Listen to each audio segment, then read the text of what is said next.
Hey, everyone! If you enjoy my quantum audiobooks, you can support me by becoming a Patreon member. Your support helps me keep creating, and you'll get exclusive perks. You can also access my audiobooks directly through Google Drive. Check out the link in the description. Now, let's get started. Britain, London, Welfare Village. At this time in Rhodes' house, the three Foley brothers were surrounding the mural that Richard brought back. While listening to Gemma's talk about their business, they watched the runic characters on the murals. Just a few hours ago, after Richard and his team checked all the spaces in the pyramid, they made sure that nothing was missed. Originally, they also planned to visit several local Egyptian experts who studied the pyramid to see if anyone knew about the pyramid. But before they reached the city, Rhodes called. It turned out that it was Elise who brought them trouble. After leaving the pyramid, they had nothing to do with Alice, so they couldn't kill her. Besides, Richard and the others didn't think they had done anything. They just let Elise sleep twice, so they didn't want her to leave much. Unexpectedly, now troubles are coming. The Egyptian Ministry of Magic has contacted the Foley family to ask them to hand over the wizard who attacked Elise. Of course, the Foley family couldn't agree. Although they were afraid of the strength of the Foley family, the Egyptian Ministry of Magic didn't intend to give in and sent AO to arrest them. Fortunately, 257 is good. The forces in the Egyptian Ministry of Magic are complicated. Someone told Rhodes Foley in advance. So Rhodes hurriedly let Walson bring Richard and Gemma back, and the others stayed in Egypt and the Ministry of Magic Zhou Xian. After all, they should still go to Egypt in the future, but they can't completely cut off contact.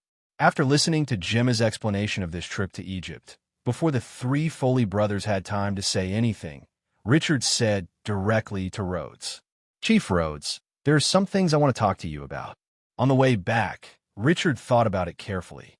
Although he couldn't tell all of them to the Foley family, he still had to tell them some. In terms of the expectation of deciphering the rune characters, he is a rare partner. Hearing Richard's words, Rhodes was taken aback and then said to Joseph, "You take Frankie and Gemma to pack these things up first and put them away. Don't let others interfere." Then Rhodes took Richard out of the meeting room and came to a small room. "This is my private study. What's the matter with being quieter?" Richard told Rhodes what happened after Gemma was ejected from the main tomb. Of course, he didn't say that he was wearing the sarcophagus and concealed the crown. When Gemma went in together, the sarcophagus was gone. When Richard said that when entering that mysterious space, all people will be drawn first with their magic power, and then their life force, Rhodes clenched his hands tightly into fists, but he didn't dare to make a sound, and was drawn there are places that have been overlooked by oneself. After Richard finished speaking, Rhodes was already in tears. It is hard to imagine what kind of mood a patriarch who bears the curse of the family would feel after hearing the news. Richard didn't say anything, just took a sip of tea quietly, and waited silently for Rhodes to sort out his emotions. "I'm really sorry.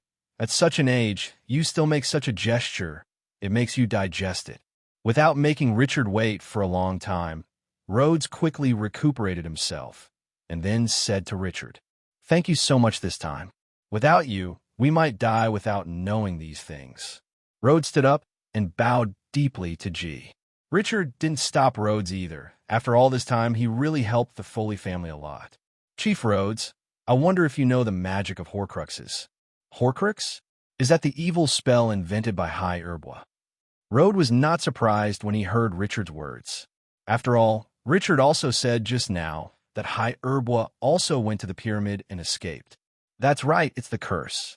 Do you think that mysterious woman and that sarcophagus are the same Horcrux?" After speaking, Richard stared closely at Rhodes, hoping to get different opinions from him. After all, if it is a bit exaggerated to say that the sarcophagus is also a Horcrux. But the result was not as Richard hoped. "I think from your narration, it is really likely to be a Horcrux." Hearing Rhodes' words, Richard was silent for a while and asked Rhodes directly, "What kind of wizard can make such a Horcrux?" Rhodes thought for a while and was just about to speak, but he seemed to shut his mouth as soon as he thought of something. Seeing Rhodes' reaction, Lee knew that there should indeed be such a powerful teacher. After thinking for a moment, Rhodes said to Richard, "The wizarding world is not as simple as it appears on the surface. There are so many wizarding families on the surface, but they are really nothing. Even your headmaster Dumbledore is actually nothing in the eyes of some people and some forces. In the eyes of many, I can't say anymore. By the way, do you know that there's a magic spell called Unbreakable Vow? After finishing speaking, Rhodes gave Richard a meaningful look. And Richard also knew something from Rhodes' chaotic language. It should be that there are some hidden forces and wizards in the wizarding world. Their strength should be very powerful. Even Dumbledore can't compare with them. As for Rhodes, he should have signed an unbreakable oath, so there is no way to tell these things, and it is very likely that the patriarchs of other families also know these things. Does Headmaster Dumbledore know? Richard asked suddenly. I'm not sure. After all, he's not the patriarch of those pure-blood families. Only the patriarch? Richard asked curiously. Except for those who are particularly outstanding, they're only patriarchs, but these are just my guesses, and I can't be sure. 17. Hearing Rhodes' words, Richard nodded and didn't continue to say anything. He knew that no matter how much Rhodes said, he probably wouldn't be able to say anything. By the way, Patriarch Rhodes, have your Foley family tried to ask? Richard didn't finish his sentence, but he knew that Rhodes should know what he wanted to say. The Foley family has done everything they can, but there is still no way. Rhodes also told Richard what he wanted to know. Actually, if it's really what you said, then don't they want to or can't? Hearing Richard's words, Rhodes didn't answer. He knew what Richard meant. No matter which patriarch it was for so many years, he didn't dare to think about it. 0. Richard doesn't know, but he understands how powerful that force is. Just one Lord Nicholas, who is in charge of 28 pure-blood nobles, is a hopeless existence. Not to mention that there should be more terrifying people behind him. But thinking of this, Rhodes relaxed. It shouldn't be. They have no reason to do this. And if they want to eliminate the Foley family, they don't have to go to such trouble. Looking at Rhodes' expression, Richard knew that what he should say was true. Okay, Chief Rhodes, that's all I want to tell you. You can see if they are arranging people to go to Egypt to find someone who is familiar with the pyramid. Although we have made some progress now, there's still some people who are familiar with the pyramid. There are too many unknowns to explore. Rhodes nodded in agreement, then stood up, ready to go out. Just at the door, Rhodes suddenly said to Lida, Richard, what we just said, especially the latter, you just need to know, don't spread it, and whether you want to explore their existence, as long as you reach a certain height, they will take the initiative to go looking for you. Speaking of this, Rhodes paused for a moment, and then continued to talk to Richard. Do you know Grindelwald? Hearing this name, Richard nodded, but Rhodes didn't continue talking and walked out of the room directly. What do you mean? Why did you suddenly say Grindelwald? Richard just wanted to ask Rhodes, but before he could say anything, he immediately understood. It seems that Grindelwald knew something, or Grindelwald's. There are also inside stories about the matter, but since Rhodes doesn't continue to talk, it means that he can't talk about it, and there is no need for him to ask. After coming out, Rhodes discussed with Richard, and then called Gemma, Joseph, and Frankie back. Based on what Richard said, Rhodes made cuts again, concealing all the content that might cause Horcrux speculation. In this way, although it is full of loopholes, just having the same experience as the Foley family made the other 3 people very excited. If it wasn't for Rhodes' obstruction, both Joseph and Frankie wanted to go to the pyramid to find the sarcophagus up. Wolson, come here. Joseph called Walson's name loudly. Walson, who had been waiting outside, heard his name and ran in immediately. Wolson, you're going back to Egypt right away. This time you have 3 tasks. First, you still have to go inside the pyramid and find a golden sarcophagus. This is the most important thing. Second, you are looking for some familiar the people of the pyramid, bring them back. And finally, there's also the Ministry of Magic of Egypt. You go to their deputy minister Amenses and settle the matter this time. If he has any demands, as long as it is not too much, you can agree to it. Hearing the patriarch's order, Walson quickly agreed, and then went out directly. Richard saw that there was nothing else to do, so he planned to go back. After all, he hadn't contacted his family during the 2 days he went out. Olivia and Wilson must be in a hurry. Originally, Rhodes hoped that Richard would leave after eating, but seeing his firm attitude, he did not forcefully persuade him to stay. Instead, he asked Gemma to send Richard back to Harris Farm. Britannia, Surrey, Harris Farm.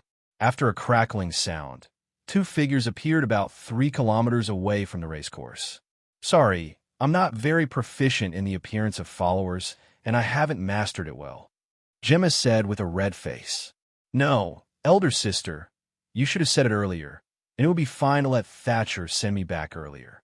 It's okay, it's not far away anyway. Senior sister, do you want to go for a walk together? Richard invited Gemma, while secretly confirming that there were no missing parts in his body. Gemma happily agreed to Richard's invitation. So the two walked side by side towards Richard's house. Sister, when I came out of the tomb, why did I see you crying outside? Crying? No, you read it wrong. Maybe there was too much dust at that time, and you were blinded by it. Gemma retorted flatly. Oh, really? I thought it was because of me, senior sister. It seems I'm overthinking it. Richard deliberately pretended to be disappointed. Gemma didn't say anything, just bit her lips lightly, and then quietly took Richard's hand. Richard grabbed it back, and Gemma just wanted to pull out, but failed, so she gave up and let Richard hold her hand tightly. 3 kilometers is neither long nor short. Although Richard and Gemma slowed down in agreement, they finally came to Harris Farm. Okay, you go back, I should go too, Gemma said softly to Richard at the gate of the farm. After finishing speaking, he planned to take out his hand, but still failed. Richard just looked at Gemma quietly. Gemma 20 didn't know what to think of, suddenly moved her face to Richard's and kissed Li Ning's lips. In an instant, Richard felt a soft and sticky lip on his mouth. Richard was stunned for a moment, and when he was about to react, Gemma had already left and quickly and forcefully broke free from Richard's hand, turned around, just ran. Before I ran 2 steps, maybe I realized that I was a wizard, and hurriedly used apparition to leave. Seeing Gemma's reaction, Richard first smiled, but then couldn't react. Alas, boys still need to protect themselves to see that they are being attacked, and this is their first kiss. Gemma is also a scumbag and runs away after finishing, which is too bad. Today is a good day. Everything you want can come true. Richard was humming a ditty while walking towards the racecourse.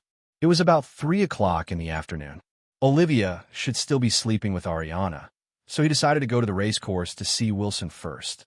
When Richard came to Wilson's workshop, sure enough, Wilson was standing there constantly writing and drawing on a piece of drawing. Dad, what are you doing? Wilson was taken aback by Richard's sudden entry. Richard, how did you come back so soon? Isn't it because I was afraid that you would miss me? So I came back? Forget it. We have Ariana now, who will miss you, Wilson said with a look of disdain. Come here and have a look. This is a farm that I just bought in the beautiful country. I plan to renovate it. Let's see how it goes. Richard came to Wilson's side, nodding in praise of the drawing. It amazed Wilson, who wanted to introduce Richard just now. When did you learn to read blueprints? Me? What did I say? I would read the drawings? Richard asked Wilson with a strange expression. Then what were you nodding for? Wilson said to Richard angrily. I just think you draw very well. Look at how straight the line is. Before Richard could finish speaking, the pencil in Wilson's hand flew over. Richard snapped his fingers, and the pencil was fixed in the air. Then he made a face at Wilson and ran out. After Richard ran out, he could vaguely hear Wilson's laughter and cursing in the room. It was still early in the day, so Richard took Bally out and ran around the racetrack for a few laps. Then he led Bally to the bathroom, gave her a bath, and fed her something. At this time, Bob and the others also came back, and Richard chatted casually with them, and the whole atmosphere was extremely harmonious. Wilson, who was sitting in the workshop, also smiled with satisfaction when he saw this scene. Although he had relatively little contact with wizards, the few contacts he had also let him know that many wizards discriminated against ordinary people like them, and he didn't want his son to become like this. Thinking of this, Wilson suddenly thought of the red-haired wizard. Although he was weird, he was just curious about ordinary people and had no discrimination at all. It's been a long time since I contacted Harris. Thinking of this, Wilson felt thirsty. Recently, Olivia has been keeping him for drinking freely. Would you like to contact Harris to come over for a few drinks? Just as Wilson was thinking about it, a voice came from the intercom in the workshop. "Wilson, it's time to come back for dinner." Olivia's voice came from inside. "Okay, I'll be right back," Wilson said hastily into the walkie-talkie. After speaking, he put down the pencil in his hand, changed his overalls, and walked out of the workshop, shouting to Richard, who was still chatting with the workers. Richard went back to eat. "And you guys are almost done. It's time to go back. Let's wrap up." Hearing Wilson shout, Richard ran back. Wilson also didn't care about the sweat on Richard's body. He took Richard over, and then the father and son walked towards home. Back in the house, Olivia was still in the kitchen holding Ariana, not knowing what to do with Phoebe. Richard didn't bother them. He went upstairs first, took a comfortable bath, and then went downstairs again. And the moment Richard came back to the house, Phoebe felt it. "The master is back." "What? You said Richard is back?" "Yes, Mrs. Olivia, the master has returned. Do you want to make another one?" "Of course, I don't want this and this, and replace it with pork ribs and roast chicken, which my 2 sons don't like." Wilson saw that his favorite dish was ruthlessly canceled, but he didn't dare to say anything. While Olivia was happy, he said quickly, "My son is back. It's a happy thing. Can I have an extra drink?" After getting Olivia's approval, Wilson happily walked towards the wine cellar. Olivia also knew about Wilson's petty thoughts, but she didn't tell the truth. After all, Wilson hadn't had much to drink during this period, so today should be regarded as a reward for him. But Olivia didn't expect that Wilson actually had a plan. As he walked towards the wine cellar, he secretly calculated that he was so smart. Today he celebrated Richard's return and had an extra drink, and tomorrow he called Harris over. Have a drink and make money. Just as Richard finished a shower and went downstairs, all the dishes were ready, and the whole family sat at the dining table and waited for Richard to come. Wilson looked towards the stairs from time to time, and just wanted to call Richard to hurry up, but was ruthlessly suppressed by Olivia, and Olivia claimed that if he dared to shout, he would not be allowed to drink today, so Wilson could only scratching his head. He waited for Richard to come down by himself. "Why don't you just take a shower? Why are you so slow?" Seeing Richard at the dining table, Wilson complained like a wretched woman. "Don't worry about his son. Are you tired?" Olivia said after glaring at Wilson as she kept putting food on Richard's plate. "My mother, who is fine, all I do is go back and forth by private jet, and I basically eat and sleep on the plane, and I will arrive soon, and I'm not tired at all. By the way, Dad, why don't we buy a plane too? You often go to check farms in various places, and Mom also goes to the United States. Now that you have Ariana, it's not very convenient to be a passenger plane." Richard hugged Ariana, said to 723 Wilson after kissing her. Now the Harris family's property has no pressure to afford a private jet. Hearing Richard's suggestion, Olivia was also very tempted and looked at her husband Wilson. "Of course, I will ask tomorrow and order one." Hearing Wilson's words, Olivia gave Wilson a wink in satisfaction, which immediately made Wilson's hand holding the wine glass tremble. You must know that because of having a child, they have not had a married life for almost half a year.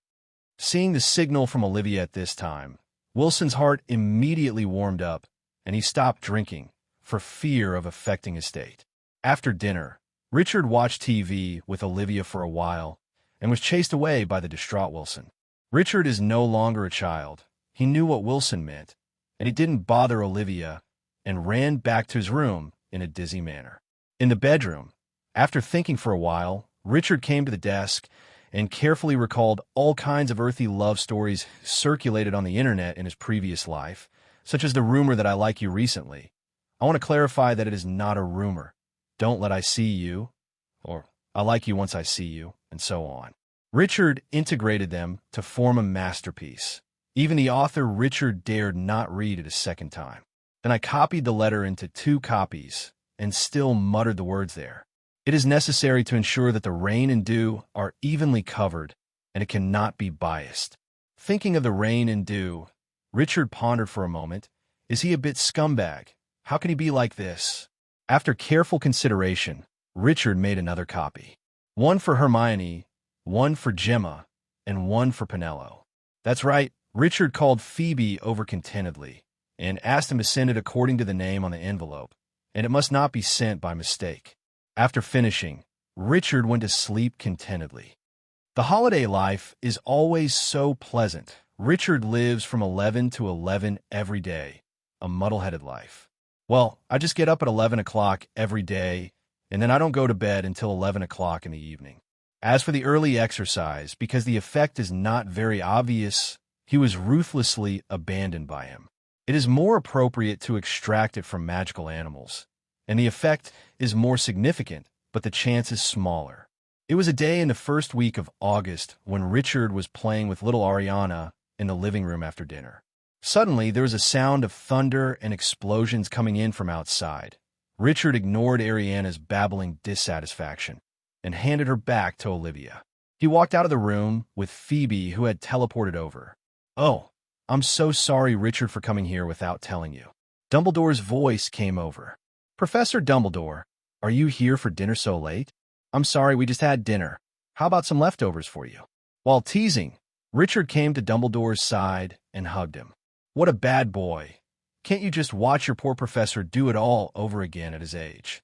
Hearing Dumbledore's tone was not in a hurry, I knew it shouldn't be a big deal.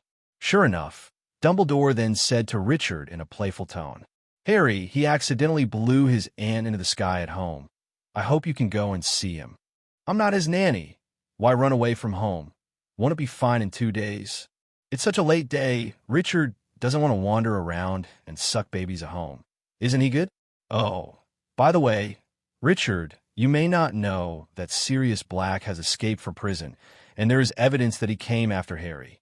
He is in danger now," Dumbledore said with a serious face. Okay, you really know how to squeeze me. Why don't you go by yourself?" Richard reluctantly agreed. Hearing that Richard agreed, Dumbledore also showed a relaxed expression. "You have to be considerate of your professor. He is already over 100 years old, and he is about to die soon. This world will belong to you sooner or later." Looking at Dumbledore's energetic face, Richard was also speechless. Yes, the world is yours and ours, but in the end it is still Smecta's." "Do you need me to take you there?" Dumbledore asked directly, ignoring Richard's complaints.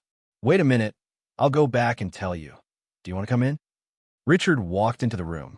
"No, I'll wait for you here." After Richard got home, he talked to Olivia and Wilson. After Wilson greeted Dumbledore through the window, he agreed. After all, it was more reassuring to have the principal with him. After Richard came out, Dumbledore didn't say much and directly prepared to apparate with Lee Suah. "Wait, Professor, I want to try to apparate myself. Please guide me." Hearing Richard's words, Dumbledore agreed without thinking too much. After all, he already had Richard's magic power, and it was unreasonable not to apparate. Remember the 3D principles: purpose, determination, and calm. Dumbledore said to Richard. Richard nodded and tried his best to recall the appearance of number 4 Privet Drive. Then he made up his mind that he must move to number 4 Privet Drive and must go there. This idea flooded Li Jian's brain to his whole body. Finally, Richard turned around in a circle calmly. At this moment, a crackling sound sounded out of thin air, and Richard also disappeared in place. Dumbledore checked it carefully, and yes, there were no parts left in place, and then moved over. "Very good. Even I, apart from being more proficient than you, I can't do better in other aspects." Dumbledore paused and continued. "However, the Ministry of Magic stipulates that only those who pass the assessment of the Ministry of Magic after the age of 17 can use apparition. I didn't use it. It was Phoebe. That's right. Phoebe used the spell to bring me here." Richard said nonsense. Dumbledore didn't say much. After all, this rule is also to protect little wizards. So, can Richard be counted among the little wizards? Okay, you can look for him. I'll go back first, and after I find him, take him to the Leaky Cauldron, where Fudge is waiting for him. After saying that, Dumbledore left directly. Richard looked at the dark street. His brows were wrinkled, and then relaxed again. Forget it. Just look for it. Remember that in the original book, Harry got on the night bus by himself, and then went to the Leaky Cauldron. Well, just look for it in 10 minutes. If you can't find it in 10 minutes, go directly to the Leaky Cauldron and wait. Thinking of this, Richard wandered aimlessly while admiring the blooming world around him. 10 minutes later, Richard originally planned to leave directly, but he didn't think that fate would trick him. On the street in front of him, a three-decker bus pulls up on the side of the road. Richard could also hear the voice of the chatty conductor Stan in the back. "I'm here to salute. You get in the car. Hurry up."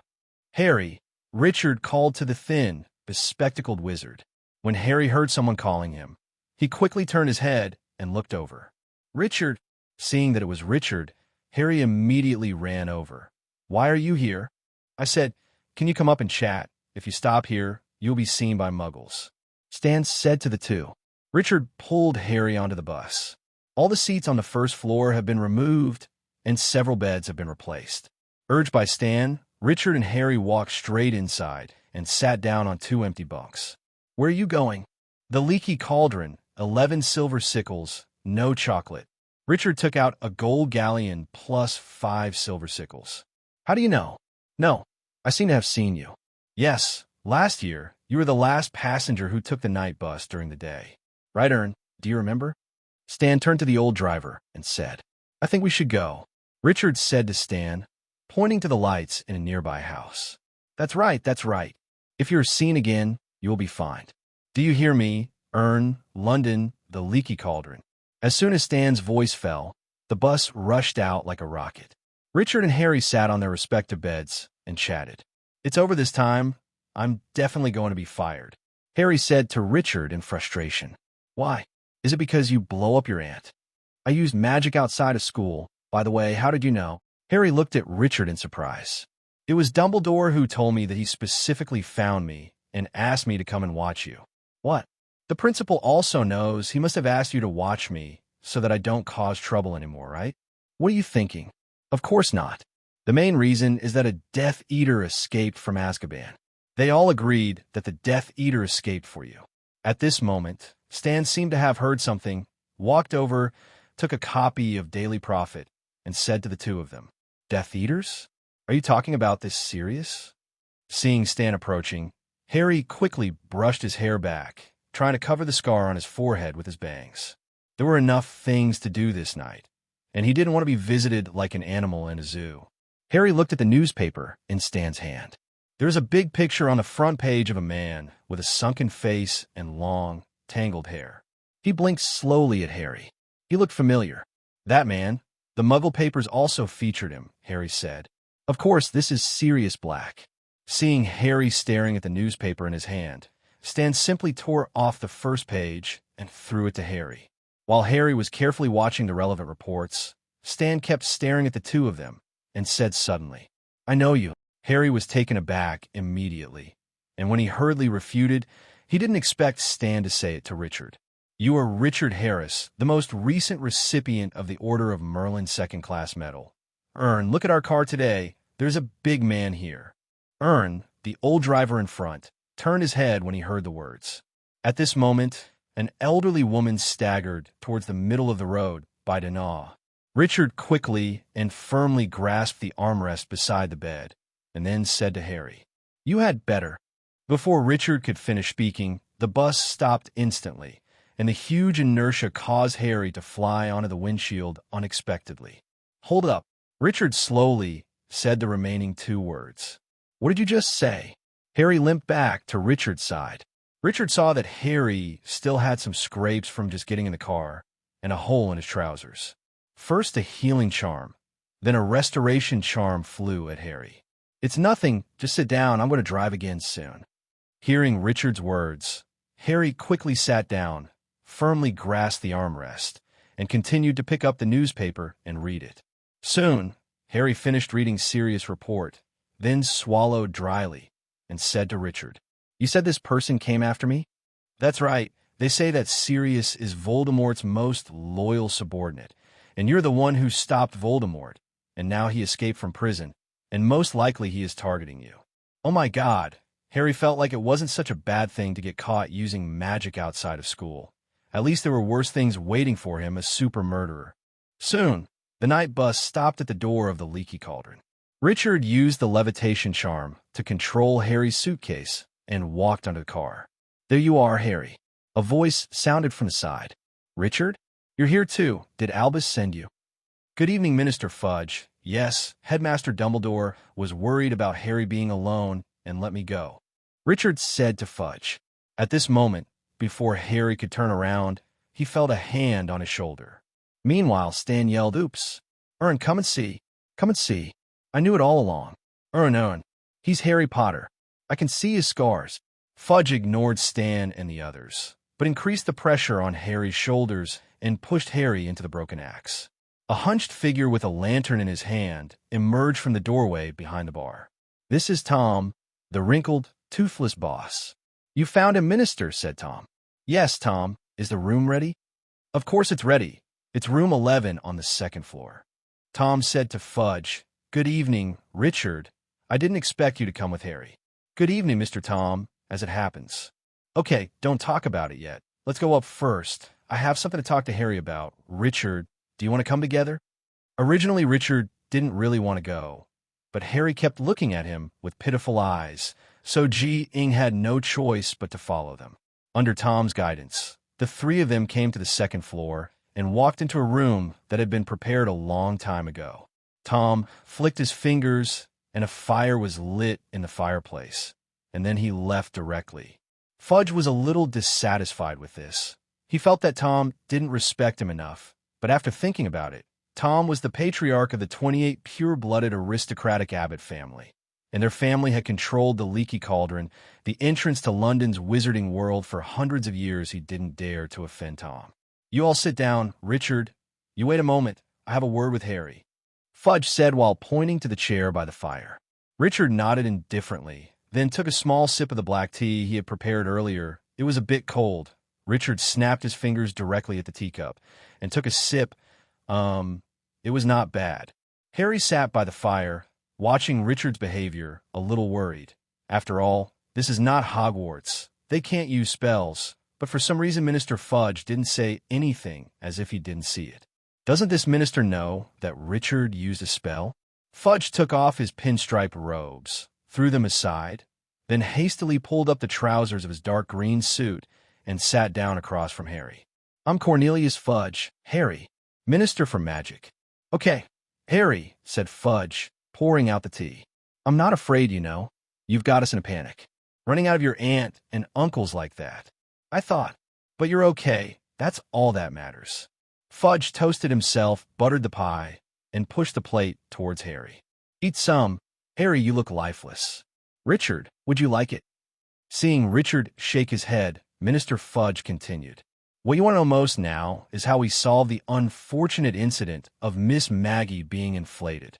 A few hours ago, 2 members of the Contingency Reversal Department were ordered to Privet Drive.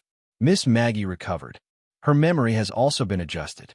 She doesn't remember the incident. That's how it is. No harm done." Fudge smiled at Harry over the rim of his teacup, rather like an uncle looking at a beloved nephew. Harry couldn't believe his ears. He opened his mouth to speak, but couldn't think of what to say, so he closed his mouth. "Ah, you're worried about your aunt and uncle's reaction," said Fudge. "Well, I don't deny that they are extremely angry, but as long as you stay at Hogwarts for Christmas and Easter, they are ready to let you go back next summer." To be honest, Harry wasn't worried about the Dursleys' reaction at all. He just wanted to know whether what Richard said was true, whether he would be fired, and whether he would be punished. "Minister Fudge, I think now Harry wants to know whether Hogwarts will expel him, and what you plan to do with him." Richard said directly to Fudge what Harry wanted to know most. Hearing Richard's words, Fudge was taken aback for a moment. "Prisoned?" "Yes, I'm punished. Haven't I broken the law?" Harry said. "A law that restricts minors from using magic." "Oh, dear boy, we won't punish you for such a trifle," said Fudge, then impatiently waved his scone.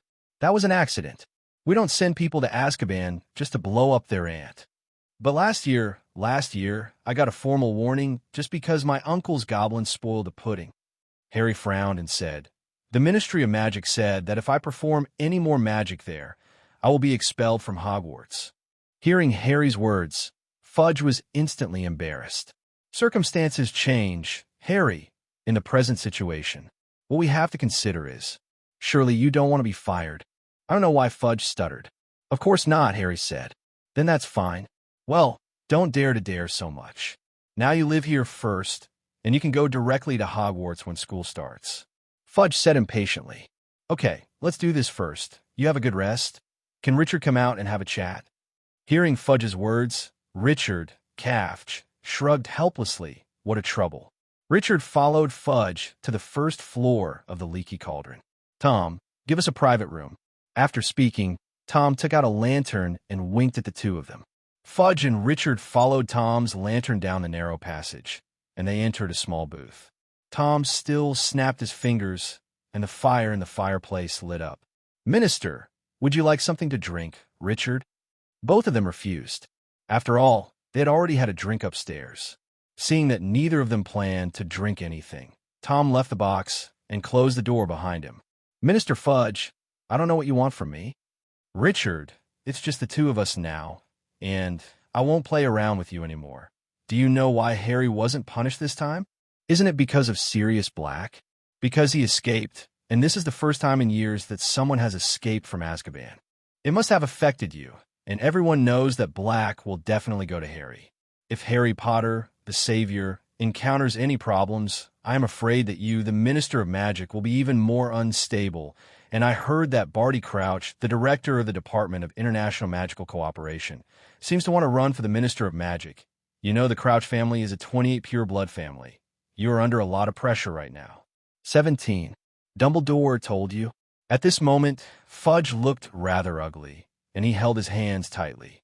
The principal didn't say it, but anyone who knows a little bit about the situation knows it. Is this already the case? Fudge said with a gloomy expression. Originally, he wanted to trick Richard into watching Harry for him, but he didn't expect a little wizard to be able to see so clearly. Richard, I know that protecting Harry with your strength must be more than a mistake. Can you help me? Fudge struggled to say the last pleading words. In fact, if Dumbledore allowed himself to arrange for Aurors to enter Hogwarts, he would not be like this. But Dumbledore firmly refused to allow his own people to enter the school, so he had to ask for the help of a little wizard. Shame. Of course he didn't involve Richard because of this. He just almost gave up on Dumbledore. And he even thought that Dumbledore was trying to change himself. Thinking that he was not the Minister of Magic, Fudge couldn't accept it in his heart. Minister Fudge, I can't control Harry Potter outside the school, but I can promise you at Hogwarts, I won't let anything happen to Harry. Really? Fudge was overjoyed to hear Richard's words, but he also knew that there was no such thing as a free lunch, so he asked Richard quickly, What do you want? As long as I can do it, I can promise you. I don't want anything yet, but you have to remember, you owe me one. Hearing Richard's words, Fudge thought for a while and said firmly, I see. Okay, Minister, I'll go and tell Harry that I'm going home. It's too late now. After speaking, Richard walked out of the private room, and when he went upstairs, he saw Harry, who was still a little nervous. Okay, Harry, you're safe here. No one can hurt you. Didn't you see that even the Minister of Magic came to comfort you? No, Richard. Are you saying I really won't be fired? Harry asked. Oh, didn't I tell you? No, definitely not. Richard covered his head and said to Harry, That would be wonderful. By the way, Harry, it's almost 3 weeks before school starts. You've been staying at the Leaky Cauldron. Are you all right? Of course, I didn't expect such a wonderful thing to happen. It's so wonderful not to stay at the Dursleys' house.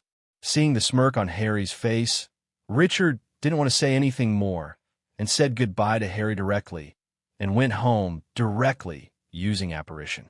But before leaving, he still told Harry that the Weasley brothers should be working part-time at the magic joke shop now, and he could go to them if he was bored. Britain, London, inside the Leaky Cauldron. It took Harry several days to get used to his strange new freedom. Before, he could never sleep when he wanted or eat when he wanted.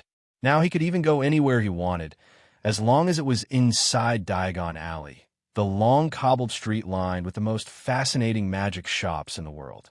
The only pity is that the twin brothers do not work part-time in the store. I heard from the owner of the magic joke shop that the Weasley family won the big prize. They went on a trip in August and gave Harry a copy of the Daily Prophet. One of the above pages is about the Weasley family traveling in Egypt. Originally, Harry thought that if he could meet the twins, he could let them tell Ronald that he was currently living in the Leaky Cauldron. Harry had breakfast every morning at the Leaky Cauldron, where he liked to observe the other residents, the funny little witches from the country who came to do their shopping throughout the day, the vulnerable-looking wizards who talked about transforming today, arguing over the latest articles in art, wild wizards, loud dwarves. After breakfast, Harry would often go out into the backyard, take out his wand, tap on the third brick from the left above the trash can, and then step back to look at the archway that opened in the wall to Diagon Alley. Harry spent his long summer days shopping and eating under brightly colored umbrellas outside coffee shops, where his fellow diners exhibited each other's finds or discussed the serious black case. Instead of hiding under the sheets and holding a torch to do his homework, Harry can now sit in the bright sunshine outside Florin Soda and work on all his papers, sometimes with Florin himself as a tutor. Florin, in addition to her extensive knowledge of medieval witch burnings, also offered Harry a free box of ice cream every half hour. On this day, Harry finished breakfast at the Leaky Cauldron as usual, came to Diagon Alley, and walked towards the soda shop. When he passed the Quidditch boutique, he saw many people crowded there and didn't know what to look at. Harry was curious, so he squeezed in.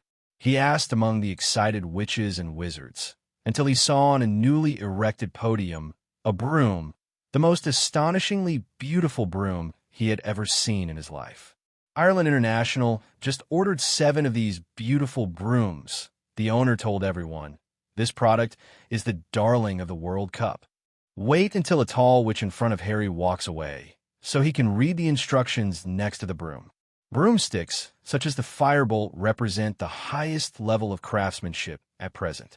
The broom handle is refined from ash wood, which is streamlined and exquisite. It is treated with a polish as hard as diamonds and has a registration number engraved by hand. Every broom twig at the end of this product has been screened for its streamlined perfection, so this product is unmatched in balance and precision. The Firebolt can accelerate to 150 miles per hour in 10 seconds, and its braking mechanism is charming. Price negotiable. At this time, Harry had a strong urge to own such a beautiful broom, but the price would definitely be high, and he had to keep reminding himself that he would spend another 5 years at Hogwarts. And to Dursley, what would it be like for the Leaf family to ask for money to buy magic books? After barely suppressing his desire to buy, Harry spent a little time every day admiring the flying crossbows in the display case through the window. Of course, Harry still complained from time to time. Did Richard forget himself? Why didn't Richard come after sending him here? What is our main character, Richard, doing now? Now, Richard basically takes an afternoon every 2 or 3 days to go to the Granger's house and bring Hermione to his home. What? Of course they are practicing spells. What else can they do after all they are still young? Then wait until after dinner to send Hermione back. The time in the evening is mainly to play with Ariana for a while, and then to reply to Gemma and Penello. Penello is better, and he has to do internships during the holidays. There's not much free time, and this will be a little less. But Gemma is different, basically the rhythm of a letter every day, although a little tired, but Richard enjoys it. As for Harry, Richard didn't think about him. A little boy, what did he think about him? Besides, didn't he have twin brothers? Richard forgot about the Weasley family going on a trip, so he thought that Harry must be having fun with the twins now, and the twins would definitely tell Ronald if they knew Harry was there. According to their close relationship, maybe Ronald is now. Both had moved to the Leaky Cauldron, and Harry kissed me, and I went. Time slipped slowly along with Richard's fulfilling life. One day, when Richard's family was having breakfast, a Hogwarts owl knocked on the window of Richard's house. It must be the book list for next semester. Richard said to Wilson and Olivia when he saw the letter that should have a Hogwarts logo handed over by Phoebe. Wilson shook his old waist. Well, he didn't feel anything, and he still didn't feel anything after increasing it a little bit. Yes, it seems that the wizard's healing methods are indeed miraculous. I forgot to explain earlier, just a few weeks ago when Wilson was doing some adult activities with Olivia, he accidentally sprained his waist, but out of the dignity of a father, he kept it from Richard, and the careless Richard didn't notice either. Until the day before yesterday, when Hermione came here, she saw Wilson's strange walking posture by accident, and she secretly told Richard about it. When Richard found out, he couldn't laugh or cry, but he quickly asked Madame Pomfrey for some potion to heal Wilson's back injury. I'll ask Harris and the others to make an appointment to go together. By the way, Olivia, are you going? Of course, it's too boring to stay at home all the time. Besides, our little Ariana can also see the world of wizards. Maybe she will also be a little wizard. Wilson made a call to Mr. Granger's studio and made an appointment to take the children to Diagon Alley to buy books tomorrow morning. At the same time, he also asked Richard to talk to the red-haired wizard to see if they had time. The next morning, Harris didn't make breakfast at home. After getting up and washing up, Wilson arranged the work on the farm and brought the family to Granger's house. After brunch at Granger's, Wilson took the two families to the Leaky Cauldron. When they arrived, the Moschine family happened to be there too. Seeing that the twins and Ronald were there, but Harry was missing, Richard asked hastily, "Why isn't Harry with you?" "Harry? How would he be with us? We didn't have an appointment. I originally called him. That's what I called him. But as soon as the call was connected, before I could say anything, his uncle yelled at me. Hang up the phone. You don't know? Don't know what?" Ronald asked curiously. "Harry has been staying in the Leaky Cauldron lately. George, didn't he visit you guys? I told you he worked part-time at the magic joke shop. -0 for flowers." After hearing Richard's words, Ronald, George, and Fred looked at each other and told Richard that they went to Egypt to visit Bill and travel in August. Several people looked at each other, and then, led by Richard, hurried to room 11 on the second floor and knocked on the door of Harry's room. Not long after, Harry, in his pajamas with disheveled hair, rubbed his eyes and opened the door. Seeing everyone, Harry first screamed in surprise and then quickly invited everyone into the room. "How do you know I'm here?" It was obvious that Harry wasn't awake yet. "I brought them here," Richard said to Harry, touching his nose. Harry saw Richard at this moment and immediately asked with a resentful expression on his face, "Why haven't you been here since you sent me here? And George and Fred aren't in the magic joke shop. I'm so bored." "I'm really sorry. I didn't know they went on a trip. I thought Ronald would come back to accompany you. But even if it's boring, this place should be better than the Dursleys' house. Of course, it's 10,000 times better than the Dursleys." Point 0. Then the twins pushed Ronald away from Harry. "It's wonderful. Harry, you really are a natural prankster, and you even blow your aunt into the sky. If we dare not do this, Mother will break our legs. You did what we didn't do." "What? Harry, what did you do?" Hermione obviously didn't know about Harry and looked at him in surprise. "You can't blame me. It was Maggie. She was the one who talked about my parents first. I was so angry that I couldn't control myself." Harry's little face flushed red. "Okay, let's stop talking. Have you bought Harry's book for next semester?" Richard asked. "Not yet." "That's right. Let's go down first. Come down after you change your clothes. Let's go buy books together." After speaking, Richard led everyone out of Harry's room and went downstairs to wait for him. At this moment, Harry upstairs hurriedly changed his clothes and met his friends again, which made him feel particularly happy, and ran down the stairs cheerfully. At this moment, Richard and the others stood at the nearest place to the courtyard and waited for Harry, and Wilson and the other adults sat together, pushing cups and changing glasses from time to time, and holding 10 Prophet You Bow printed with the head of Sirius. I don't know what they're talking about. Arthur saw Harry walking down the stairs. He quickly talked to the others and went over to pull Harry aside. "Harry, how are you?" "Okay, thank you." "Haven't they caught him yet?" Harry asked, seeing the headshot in the newspaper. "No," said Arthur, looking extremely serious. "At the ministry, they told us to drop what we were doing and try to find him, but we haven't had that luck yet. If we catch him, will there be a reward for us?" Harry asked. "It would be nice to get some more money." "Don't talk nonsense, Harry," Arthur said gravely. Looking closely at him, you can see that he is very nervous. "Blake will not be caught by a 13-year-old wizard. It will be who will bring him back. Gardas Cobbin, you mark my words. By the way, we'll be staying at the Leaky Cauldron tonight. You'll go to the station with us tomorrow. Well, let's do it like this. They're waiting for you." After Arthur finished speaking, he went back to the table and continued to chat and drink with Wilson and the others. Britain, London, Diagon Alley. After Richard and his group came to Diagon Alley, they saw that Diagon Alley was crowded with people. As they walked, Ronald asked Harry, "Just now, what did my father tell you?" "Nothing, just that you'll be staying at the Leaky Cauldron tonight, and I'll go with you to the station tomorrow." 11. Really? It's really great. Ronald was very excited to hear that he could live in the Leaky Cauldron. "The bookstore is here. Let's go buy books first." Passing by Lehan Bookstore, Hermione said, "You guys go first. I already have the books for this semester. I'll go to Ollivander's one shop first. By the way, Richard, thank you. Ronald has always used George's old books, so there's no need to buy them. Then I'll go with Ronald. Richard, please buy my book for me." After saying that, Harry took out a handful of money from his wallet and stuffed it to Richard, then dragged Ronald away.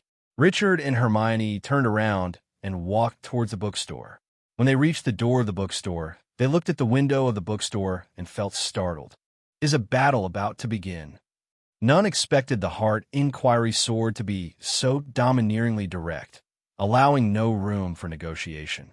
Even the Saintess of the Southern Border appeared solemn now. Though a peerless genius, she fell short compared to such infamous old figures, for in the Southern Border, such strength meant unrivaled authority. Everyone stared, anticipating the appearance of the previously aloof black-robed Taoist. Countless eyes prematurely locked onto the back mountain of True Marshall Mountain, where True Man Tianjin had once emerged from. But they were bound to be disappointed. A breath, 5 breaths, 10 breaths. The echoes of Gu Changhe's voice diminished, yet True Man Tianjin still hadn't appeared. Everyone glanced at each other, puzzled. What's happening? Could it be that True Man Tianjin is away? Qin Yun felt a tightness in his chest. In front of the True Martial Sect's mountain gate, several disciples began to feel nervous. Why hasn't Senior Tianjin come out yet? But seeing their sect leader steadily watch Gu Changhe, they gradually relaxed. Gu Changhe slowly opened his eyes. He eyed True Martial Mountain, the True Martial Sect, and the True Martial Sword Monument with indifference. Very well. It seems I, Gu, have been inactive too long, and the world has forgotten me. He sighed, yet the hostile aura arising around his still made those at the base of the mountain fearful. Sword intent and murder merged, rendering that void a deadly space where all must be cut and shattered. A sound akin to swords cried within Gu Changhe, followed by resonant chimes of thousands of swords echoing across the sky, as swordsmen strove to control their sword artifacts. Yet the sword artifacts trembled, worshipping. Was the Heart Inquiry Sword? It queries the Sword Heart, wielding the Taoist sword, the foremost righteous sword of the land. All were astounded. Gu Changhe pointed a finger, and concentrated resplendent sword chi gathered, slashing toward the ground beneath the True Martial Sword Monument. True Man Tianjin dare not emerge? Then destroy the True Martial Sword Monument. In the back mountain, 2 figures, one large and one small, practiced their sword techniques amidst the forest, as the little Taoist diligently learned, while the black-robed old Taoist impassively watched, occasionally striking with sword chi to amend errors, or using tree branches and leaves to demonstrate sword intent. Luo Wentian's eyes flashed brightly. He was one of the few who had been mentally prepared. Watching Gu Changhe, whose complexion had completely changed, he felt immense satisfaction, almost wanting to laugh out loud. He had already been informed by the mountain-guarding disciples of how arrogant the Inquiring Sword Pavilion members were, viewing the many foundations of True Martial Mountain as their possessions.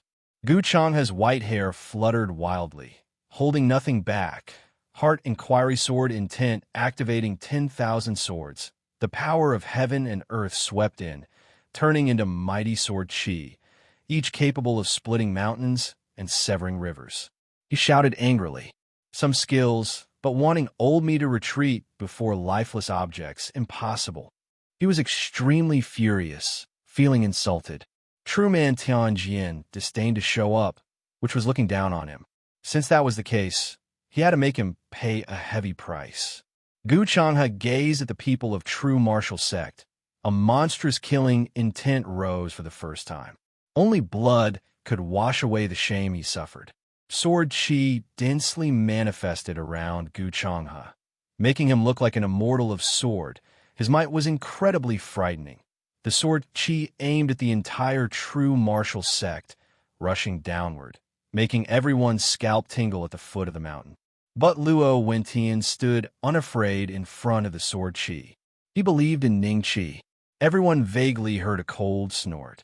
The true martial sword monument became even more radiant. Ripples spread at an extremely fast speed. Gu Changhe's densely whistling sword chi instantly turned to dust. A few remnants like a gentle breeze blew across the garments of the people in true martial sect. Britain, London, possibly in London, on a speeding train. In the afternoon, it began to rain, and the outline of the continuous hills outside the window became blurred. What is the best thing to do on a rainy day? Richard's answer was to sleep. As the rain became heavier, Richard's eyelids gradually opened and closed uncontrollably. In the end, Richard couldn't take it anymore and came to the place closest to the window, leaned his head against the car window, and fell asleep under the patter of the rainwater hitting the car body. Seeing that Richard was also asleep, the three of Harry lowered their conversation by a few decibels, and Hermione very thoughtfully took out her wizard robe and covered Richard's body. While they were discussing the existence of Hogsmeade, footsteps were heard in the corridor, and then three of their least favorite people came: Crabbe, Goyle, and Draco Malfoy. Malfoy first checked inside cautiously. Richard happened to be blocked by three little wizards at this time. He didn't see Richard, the person he was most afraid of, although Malfoy saw a strange adult wizard inside. But the proud heir to the Malfoy family didn't care. "Well, look who it is," Malfoy said in his usual lazy drawl, opening the door of the carriage. "Potter and Weasley." Goyle and Crabbe laughed wildly. "I hear your dad finally got rich this summer, Weasley," Malfoy said. "Your mom didn't die of shock, did she?" Ronald stood up, so fast that he kicked Crookshank's basket to the ground, and Professor Lupin snorted. "Who's that?" Malfoy asked, taking a step back involuntarily, although he wasn't afraid of Lupin, but it was a grown wizard. "New teacher," said Harry, standing up to pull Ronald back if need be. Malfoy, who wanted to continue talking, saw Richard, who was revealed because Ronald and Harry left their seats. But at this time Richard was covered by a robe, so Malfoy didn't know who it was. "Who's that person?" "Of course it's Richard. Why do you have something to do with him? How about I wake him up for you? But he might be in a bad mood if he just fell asleep and was woken up." Hermione stretched out her hand to Ji Lu. No, we'll leave right away." Hearing Richard's name, Malfoy's face turned extremely pale in an instant, and he hurriedly exited the carriage, then pulled his two friends and ran to other places without looking back. Harry and Ronald sat down again, Ronald stroking his knuckles. "I'm not going to listen to Malfoy's bullshit this year," he said angrily. "I mean it. If he ever makes fun of our family again, I'm going to grab his head." Ronald made a violent gesture. Actions. "Ronald, keep your voice down." Richard's still sleeping, Hermione shrilled, wrapping Richard's robe gently. Seeing Hermione's actions, Harry suddenly remembered Dumbledore's words. Hermione was Richard's bottom line, and at the same time, he didn't know why at this moment he suddenly felt that Hermione and Richard were very similar to his parents in the photo, either in appearance or in a way of saying no come out like. "Hermione, are you going to marry Richard?" Harry asked out of nowhere, and Hermione blushed immediately. She was about to say something when Professor Lupin, who was opposite, suddenly coughed. The three of Harry quickly fell silent, sitting obediently without daring to move, but Hermione reached into the robe covering Richard's body at some point and held Richard's hand. As the train continued northward, the rain intensified. The window panes were now a thick, sticky gray that gradually deepened until the lights in the corridors and in the luggage racks came on. The train was shaking, the rain was beating on the windows, the wind was howling, and Richard and Professor Lupin were still asleep. "We're probably getting there," Ronald said. "Will you wake them up?" No sooner had he finished these words than the train slowed down. "Great." Ronald stood up and walked around Professor Lupin cautiously, wanting to see the situation outside. "I'm starving and I want to eat a lot." "There's no way we'll be there," Hermione said, looking at her watch. "Then why did you stop?" "The train is getting slower and slower." The sound of the wheels became quieter, and the sound of wind and rain outside the window became louder. Harry was closest to the door and got up to check the corridor. In each compartment on the side of the corridor, there were people poking their heads out to look around. The train jerked to a halt, and there was a distant thumping sound, indicating that the luggage had fallen from the rack. Then, all the lights went out suddenly, and they were thrown into complete darkness. "What's the matter?" Ronald's voice came from behind Harry. "Ouch!" Hermione gasped. "Ronald, that's my foot." Harry groped his way back to his seat. "Did you say the train broke down?" "I don't know." There was a short squeaking sound, and Harry saw Ronald's indistinct black outline. Ronald wiped a clean spot on the window pane and was looking out. "There's something moving in there," Ronald said. "I guess people are walking out." The door of the carriage opened suddenly, and someone fell painfully onto Harry's lap. "I'm sorry. Do you know what happened?" "Ouch. I'm sorry." "Hello, Neville," Harry said, feeling for Neville's coat in the dark and pulling him up. "Harry, is it you? What happened?" "Don't know. Sit down." There was a loud hiss and a cry of pain. It turned out that Neville had sat on Crookshanks by mistake. "I'm going to ask the driver what's going on." It was Hermione's voice. Harry felt her walk past him and heard the carriage door open again, followed by a blunt bang, and then 2 squeaking screams. "Who's that? Who's that?" "Ginny." "Hermione, what are you doing?" "I'm looking for Ronald." "Come in, sit down." "Not here," Harry said quickly. "Here I am." "Ouch," Neville called. "Quiet," said a hoarse voice suddenly. Professor Lupin seemed to have finally woken up. Harry could hear movement on Professor Lupin's side. None of them spoke. There was a slight crackling sound in the carriage, and a shivering light appeared. Professor Lupin appears to be holding fire. The firelight illuminated his tired, gray face, but his eyes were alert and cautious. "Stay where you are," he said, in the same gruff voice. He stood up slowly, hands full of fire stretched out in front of him. But before he reached the door of the carriage, the door opened slowly. Standing in the doorway, illuminated by the flickering light of the fire in Lupin's hand, was a cloaked monster as tall as the ceiling. Its face is completely hidden under the hood. A hand protruded from the cloak. The hand shimmered, gray and thin and scabbed, as if something had died and soaked in water to rot. The hand was visible for less than a second. The hand suddenly retracted into the folds of the black cloak. Then the thing under the hood, whatever it was, took a long, slow, trembling breath like trying to suck in something other than air from around it. Everyone in the carriage felt a chill pass over their bodies. Harry felt his breath congeal in his chest. The chill penetrated his skin, down his chest, into his heart, and Harry rolled his eyes upward. He couldn't see anything. He was drowning in the cold. The ears are surging like the impact of water. He was pulled down, and the sound in his ears got louder. Then from a distance he heard screams, terrible, terrified, pleading screams. He wanted to help the screaming man, whoever he was, but he couldn't. A layer of white fog surrounded him, inside his body. "Call the gods to protect you." At this time, Richard, who had been awakened at some point, held his wand and shouted loudly. A burst of dazzling and mild silver-white light emerged from the top of Richard's wand, and for a moment the light condensed into a Yanhuang Shenlong, flying directly towards the Dementor. At this time, the Dementor retreated quickly as if it had encountered some natural enemy, but it was obvious that Richard's patron saint was faster, and immediately caught up with the Dementor and passed through the Dementor's body directly. At this time, everyone covered their ears, and an indescribable voice burst out from the mouth of the Dementor. Even if everyone covered their ears, Nuaja, but they all felt that their hearts were pinched by an invisible hand, but the cold feeling just now had disappeared, as if the temperature had returned to the inside of the car. And after the Dementor was pierced and made a piercing sound, it turned into a cloud of black mist and drifted away.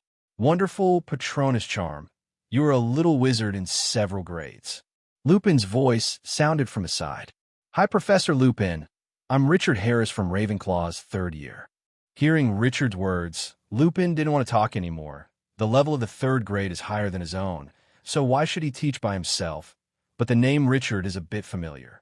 After thinking about it for a while, Lupin also remembered that he is the youngest recipient of the Order of Merlin's second-class medal in history, and Dumbledore also told himself that there's a young wizard in the same grade as Harry who is good. But can this be called good strength? Lupin had no doubts that he was no match for Richard. Seeing Lupin looking at him with a strange look, Richard shrugged helplessly, and then came to the side of Harry, who had fainted on the ground, first sent him to the seat with the levitation charm, and then under the eyes of everyone, 2 big fans hid his face. Lupin's face ached when he saw it, and he felt pity for this orphan of his old friend, so he quickly called Richard away and came to Harry's side by himself. Harry, who was in a coma, felt a burning pain in his face, and this pain also brought him back to consciousness. By the time he opened his eyes, there were lights above him, the floor was shaking, the Hogwarts Express was moving again, the lights were on again, and just now he seemed to have slipped from his seat onto the floor. He could see Professor Lupin leaning against him, and Richard, Hermione, Ronald, Neville, and even Ginny were standing behind Professor Lupin and looking at him worriedly. He felt very uncomfortable. He stretched out his hand to push up the glasses, touched the cold sweat on his face. And why did his face hurt a bit? Did he just fall on his face? What happened just now? Well, where did that monster go? Who was screaming just now? Nobody was screaming. Ronald was still nervous. Harry looked around the brightly lit compartment. Ginny and Neville were watching him too, both pale. But I heard a scream. The snap made them all jump. Professor Lupin is breaking a large bar of chocolate into smaller pieces. Here you are, he said to Harry, handing him a particularly large piece. Eat it.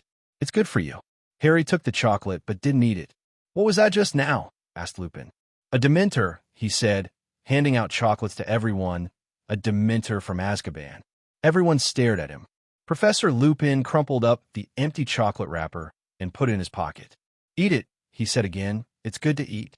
I'm going, it might be a little troublesome, after all, that Dementor just now. He walked past Harry and disappeared into the corridor. Are you sure you're all right, Harry? Ronald looked at Harry anxiously. I don't understand what happened just now, Harry said, wiping the sweat that had come back from his face. Well, that guy, a Dementor, stands there looking around. I think 560 does that. I can't see the face. I think you're scared or something, Ronald said, still terrified. You go stiff, you fall out of your seat, and you start convulsing. Richard woke up at some point, walked towards the Dementor, and took out his wand. Hermione said, he cast a spell, and a silver-white light came out from his wand, forming it was a snake-like animal. At that time, the Dementor was frightened and wanted to escape, but it was pierced by Richard's spell and turned into a black mist. It's horrible, said Neville, his voice higher than his usual. Did you guys feel cold when that thing came in? I feel weird, Ronald said, twisting his shoulders uncomfortably. It's like I'm never going to be happy again, but after Richard's spell was cast, there seems to be nothing wrong. Did any of you, fall off your seat? Harry asked awkwardly. No, Ronald said, looking anxiously at Harry again. Ginny's shaking like hell, though. Harry really didn't understand. He felt weak and shaking, like he just recovered from a bad flu. He started to feel embarrassed. Everyone else was fine. How could he be so scared? Okay, it's normal for you to be in this situation. At this moment, Richard, who had been staring out of the window, spoke suddenly. What do you mean? I'm not a weak person. Hearing Richard's words, Harry became anxious for a moment. Okay, be quiet. Let me finish my sentence. Richard's voice raised a little, and the car suddenly fell silent. That one just now is a Dementor. Wherever this thing passes, it will suck happiness away, remind, cough. You the most terrible things, and the mouth under his hood will suck people's souls, be called the kiss of the Dementors. They guard the wizard prison of Azkaban. Only the Patronus charm can expel them. Richard paused and continued. They should be here this time to capture Sirius Black. As for you, Harry, Richard thought for a moment, and then said in as tactful a tone as possible, you have a tragic memory that none of us have. Although you won't remember it now, it really happened around you. Just now, the Dementors sucked these memories buried deep in your heart. Come out, let you relive that night, and the screaming you said is what happened that night." Hearing Richard's words, Hermione and the others showed expressions of pity. Mr. Harris is right. Cowardly people can't be the youngest seeker in Gryffindor. Professor Lupin came back at some time, and he smiled slightly when he saw that Harry was still holding chocolate in his hand. "I didn't poison the chocolate, you know." Harry took a bite, and to his great surprise, a sudden warmth spread to the tips of his fingers and toes. "We'll be at Hogwarts in 10 minutes. Professor Lupin said. "How are you, Harry?" Harry didn't ask how Professor Lupin knew his name. "Okay," he whispered. Although Richard had just explained why he reacted so badly, he was still a little embarrassed. "Professor Lupin, is the matter settled?" Richard asked curiously while nibbling on a piece of chocolate. For a long time, Richard felt that his purifying lightning was somewhat similar to the guardian spirit. So when he cast the Patronus just now, he secretly poured a large amount of purifying lightning into it. But he did not expect the effect to be surprisingly good. One Dementor was wiped out. Lupin didn't know how to face Richard now, and it was the first time he knew that the Patronus charm could kill the Dementors. "This matter is a bit special. I have already informed Principal Dumbledore. The Dementors are all guards of Azkaban. Speaking of which, they can be regarded as employees of the Ministry of Magic. Now you have eliminated one of them. You know, this is terrible. It's not something I can fix." Hearing Lupin's words, Richard didn't care, but Hermione and the others became worried. "It was the Dementor who attacked us first. It was just self-defense." "That's right, that's how it is." You see, Harry was so frightened that he fainted. Ronald's words made Harry's head turn red, but he didn't know how to refute, so he could only say something dull. "That's right. Well, you don't need to worry. With Dumbledore here, he won't let Richard do anything." Lupin reassured them and went out again. "Tell me, will they consider Richard a fight?" "Probably not. After all, there's so many people watching, and there's also a professor there." Before Ronald could speak, Harry hurriedly answered to prevent him from uttering any stupid words. On the other hand, the person concerned, Richard, is quite calm. After all, Fudge still needs to protect Harry at Hogwarts, so the Ministry of Magic will not do anything to him. Besides, the Dementor ran in by himself. Can he be blamed? Dumbledore's not dead. He can definitely settle this trivial matter. They didn't talk much for the rest of the trip. Finally, the train stopped at Hogwarts Station, and getting off was a hectic process with owls hooting, cats meowing, and Neville's pet toad croaking under his hat. The small platform was frozen, and the cold rain was pouring down. "First grades come here," a familiar voice called. Richard and the others turned around and saw Hagrid's burly figure at the other end of the platform. Now Hagrid is beckoning to the panicked new students to take them on a traditional trip across the lake. "I hear the Dementors are on the train. How are you guys doing?" Hagrid called over the many heads to them. They waved at him, but didn't get a chance to speak to him as people around them pushed them along the platform. After passing the road that had become muddy from the rain, there were at least 100 carriages waiting for the remaining students. After Richard and the others picked a carriage at random and closed the door, the carriage started driving automatically, stumbling all the way. There was a faint musty and straw smell in the wagon. Harry felt better since eating the chocolate, but he still felt weak. Ronald and Hermione had been watching him secretly, as if afraid of him breaking down again. The carriage rolled forward, and in front of it was a pair of magnificent cast iron gates, with many stone pillars on both sides, and a winged wild boar on the top. Two tall, hooded Dementors stood guard on either side of the gate.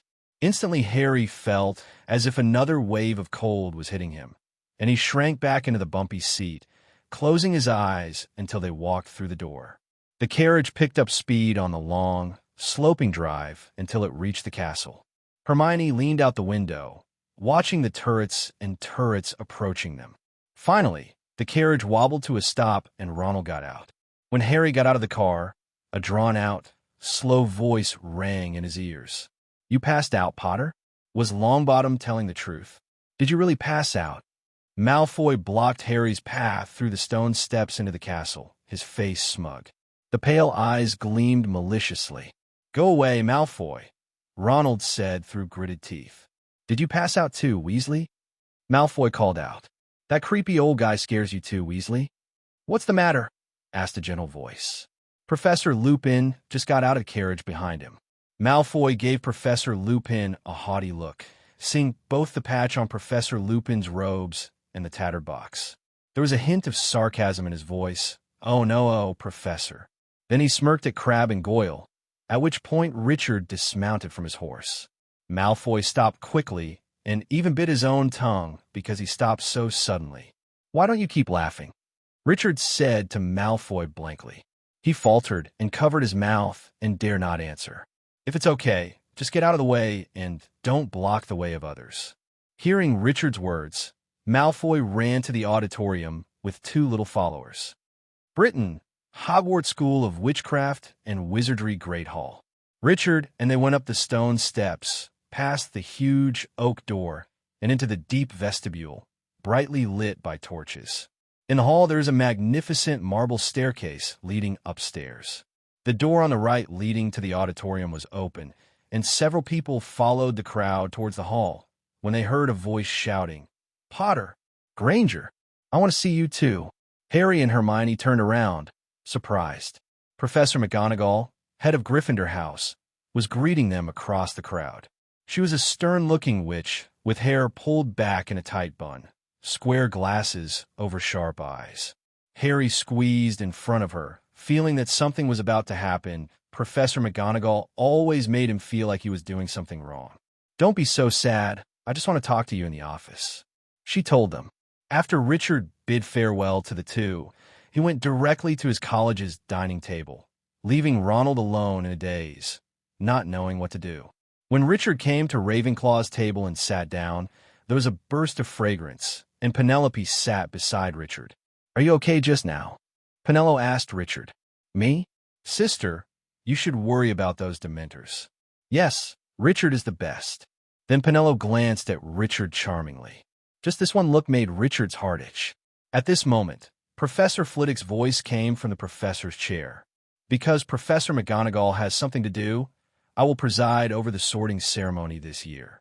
At this time, a group of first-year wizards, led by Filch, walked into the auditorium and then handed over the list of students to Professor Flitwick. "Little wizard whose name I read, come to the front, make this chair, and put on this wizard hat." First, Alan Brett, a ignorant little wizard, stumbled to the front, put the sorting hat on his head, and soon the sorting hat shouted loudly, "Hufflepuff." In this way, the little wizards came to the top one by one and were sorted. Richard was bored and casually chatting with Penelope. At this moment, a name familiar to Richard was called out from Professor Flitwick's mouth. Wednesday Addams. From a few remaining little wizards, a little lowly with black hair and smoky makeup stepped out. Seeing Richard's attentive eyes, Penny asked curiously, "You know her?" Richard told Penelope everything about the relationship with the Addams family. After listening to Richard's story, Penelope almost couldn't help laughing out loud. This Pugsley is really miserable. At the same time, Wednesday sat on the high chair and put the worn-out sorting hat on his head. At this moment, a voice sounded from Wednesday's head. "What a troublesome little wizard. Calm, but not ambitious. Slytherin is not for you.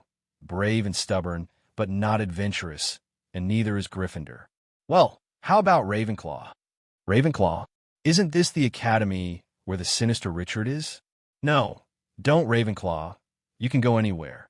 Wednesday accidentally said it, although the voice was not loud, but it was heard by Professor Flitwick next to him. "What's wrong with this? Is my own academy so unpopular now? They don't even go to Ravenclaw anywhere." Professor Flitwick was in a bad mood for a moment. "What? You're going to Ravenclaw? All right then. Ravenclaw," the sorting hat yelled. Seeing such a cool little witch assigned to their academy, the little wizards of Ravenclaw applauded happily. "Okay, kid, it's time for you to go down." Seeing that Wednesday was still there, Professor Flitwick urged and silently thought, "It seems that there is something wrong with this little wizard. If not, let Richard pay more attention to her." At this time, Wednesday, who didn't know that he had been targeted by the dean, was still arguing with the sorting hat. "Didn't I say I'm not going to Ravenclaw?" "Really? I thought you wanted to go to Ravenclaw. You must have a great development in Ravenclaw." Knowing that there was no hope, Wednesday could only walk down helplessly, walking towards Ravenclaw's dining table. At this time, the voice of the devil came from the dining table. "Come here, Wednesday. I promised Mr. Adams to take good care of you at Hogwarts." Wednesday didn't dare to refute Richard, so he could only walk towards Richard dilly-dally. "Richards has no seats left. You can sit here." An ethereal voice sounded, and Wednesday looked over. At this time, a little girl with silver eyes, dark golden brown hair, pale complexion, very pale eyebrows, a pair of turnip-shaped earrings, and a necklace made of a butterbeer cork. The witch is watching her. Wednesday looked at Richard expectantly. To be honest, she definitely didn't want to do it with Richard, but she didn't dare to make a claim. "It's Luna. Do you have an empty seat?" "That's fine. You can follow Luna on Wednesday." Seeing that Luna actually spoke up, of course Richard agreed. "I think she's afraid of you," Penelo whispered to Richard, covering her mouth. "How is this possible? If it weren't for me, there wouldn't be a magic riot on Wednesday. It seems that she's really scared. How can there be a magic riot without extreme mood swings?" Penelo said to Richard speechlessly. Richard touched his nose in embarrassment, then glanced at Wednesday. It was this glance that made Wednesday, who was still excited about staying away from Richard, immediately dare not move. At this moment, the sorting ceremony was over, and Professor Flitwick took the sorting hat and controlled the high stool and walked out. Just in time, Professor McGonagall led Hermione and Harry through the door and walked in. Seeing that Professor McGonagall had sat down, Professor Flitwick had returned to the auditorium, and Professor Dumbledore stood up. Professor Dumbledore, despite his age, always gave the impression of being energetic. "Welcome," said Professor Dumbledore, his beard sparkling in the light of the candles. "Welcome to Hogwarts for the new school year. I have a few words for you all. One of these things is very serious, and I thought I'd make it clear before you get confused by this delicious meal." Dumbledore cleared his throat and continued. "After they searched the Hogwarts Express, you must have known. At present, our school is receiving a number of Dementors from Azkaban, and they are here on official business of the Ministry of Magic. Zero looking for flowers." Having said that, Dumbledore glanced at where Richard was, and then continued. "They are stationed at all entrances to the school grounds," continued Dumbledore. "During their stay here, I must make it very clear that no one is allowed to leave the school without permission. Dementors should not be subject to trickery or disguised deception, not even an invisibility cloak." He added this sentence without expression, which was clearly meant for Harry. Dementors don't understand pleas or excuses by nature. So I warn each of you, don't give them any excuses to hurt you.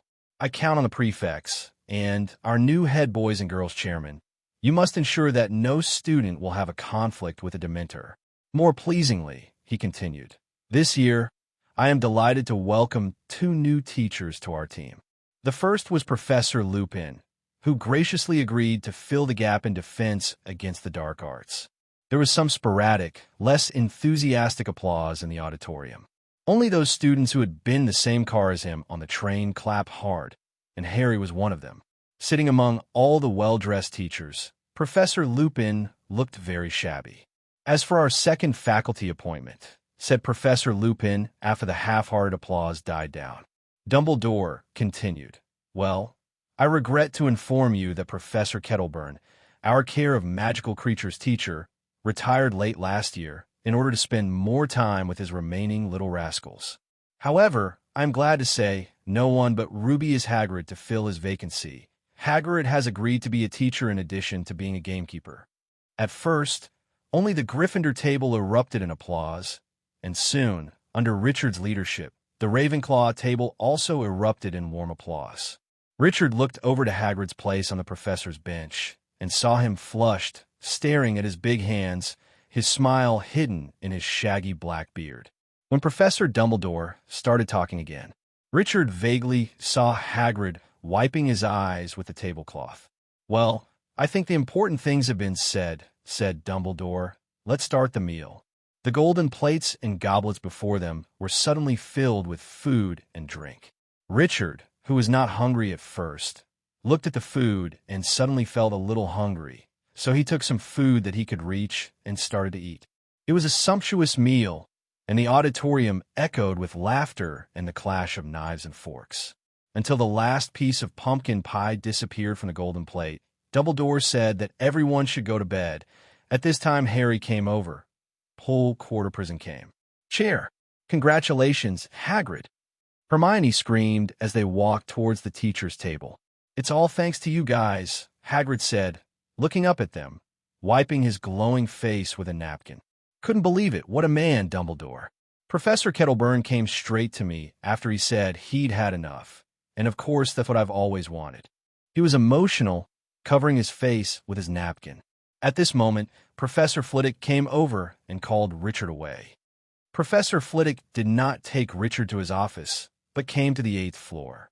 Seeing the gargoyle in front of him, Richard probably knew what was going to happen. Professor Flitwick yelled out the password directly, but he didn't follow in and just let Richard go to the principal's office by himself. When Richard came to the principal's office, besides Dumbledore, there was also an old acquaintance of Richard's, Minister Fudge. Seeing Richard coming in, Minister Fudge's expression changed a lot. There was both helplessness towards Dumbledore and astonishment that Richard could kill a Dementor. In the end, all these turned into suspicion towards Dumbledore. Albus, could it be that you deliberately asked Richard to take the blame? Although Richard is indeed extremely talented, can a little wizard who has just entered the 1st grade really kill 10 Dementors? Dumbledore didn't say anything, just glanced at Richard indifferently. Secretary Fudge, if you're talking about that Dementor on the Hogwarts Express, I can tell you that I did kill it, and, it got on the train and did a lot of harm to a lot of little ones. Wizards are a bad influence. Is Harry Potter all right? I heard he was knocked out by 583. Fudge asked immediately on the train, thinking of the Savior. It is true that Harry passed out, but there's nothing else to do now, and why did the Dementor stare at the compartment where Harry was in as soon as he got on the bus? How did it know where Harry was, Minister Fudge? I think you should watch now, see if there's anything wrong with the Ministry of Magic. Facing Richard's outspoken words, Fudge's expression became much uglier, and he murmured, "How could there be a problem with the Ministry of Magic, Fudge hadn't finished speaking yet. He suddenly became energetic after he didn't know what he thought of and said loudly, "That's right, the Ministry of Magic should conduct a self-examination." Then he ignored the others and left directly. "You're giving him a good excuse," Dumbledore said to Richard. "Whatever, anyway, the dog bites the dog, just don't bother me." Richard said indifferently, "How can you say that about them? They're not happy to be heard." Dumbledore grinned. "Okay, Professor, is there anything else? If it's all right, I'll go back. Can I see your Patronus?" Hearing Dumbledore's words, Richard was also mentally prepared and directly cast a Patronus charm to summon his Patronus. Dumbledore looked at the patron saint of the Yen-Huang dragon in front of him, wrapped his magic power in it, and then felt it carefully. Except that the vitality of the magic is indeed higher. The rest is no different from the normal guardian beast. How can it depend on the guardian beast? The magic spell destroys the Dementors. Dumbledore was a little taken aback by this. Destroying a Dementor was not difficult for a wizard of his level, but it didn't use the Patronus charm. At first, Dumbledore thought that Richard's Patronus charm had undergone a qualitative change, but according to the inspection just now, he rejected this speculation. "Are you sure you only used this Patronus charm on the train?" Of course, they all saw it and used this. Who knew that Dementor died so easily? Do you think it was made of porcelain? Li Jian said to Dumbledore with a look of shame. "Pingxi, let's not talk about whether the Dementors know such a difficult thing.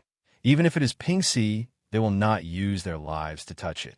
Seeing that Dumbledore had nothing to say, Richard left the headmaster's office directly. When he returned to the dormitory, there was no one in the common room. It seemed that everyone was tired from the train ride all day. Richard came to his dormitory, and after sorting out the things he brought, he lay on the bed and began to plan for this semester. First of all, the car that was not found last semester still needs to be searched, and Hagrid can't be relied on alone. It's time to find the ancestor of the unicorn, see if it can help me. Then there is the acromantula. Although it is a friend of Hagrid, it cannot stop the number. For the safety of the little wizards in Hogwarts, 80% of them should be solved first. As for the extraction system, Richard said that it is just a waste, just use it. Let's ignore other things for the time being. As for the original plot, Richard has always believed that the group of four, except for Lupin, is still a good person, and the others, whether it's Harry's father or Sirius Black, at least were not good people when they were in school. To put it bluntly, they are bullies. They have been bullying Snape all the time. Why not let Snape hate them? Now Snape can protect Harry all the time because of Harry's mother Lily, but he fell in love with Lily, who eventually married his bullying friend, no matter how you look at it. Lily is out of her mind. So let the original plot develop freely. Of course, Richard will also maintain his potions professor at the right time. After the basic plan was completed, Richard slowly closed his eyes and fell asleep. By the time Richard opened his eyes again, it was the morning of the next day. After Richard washed up, Penelope was already waiting for him in the common room. Richard abandoned Miles and Terry without any hesitation and followed Penelope to the auditorium. When he came to the auditorium, the first thing Richard saw was the three of Harry walking into the auditorium. As they walked past the Slytherin table, Draco Malfoy got a laugh out of him by making a ridiculous pass-out. Richard did not participate in this matter. After all, he was not a nanny. It was a good thing for Harry to try his father's sins back then.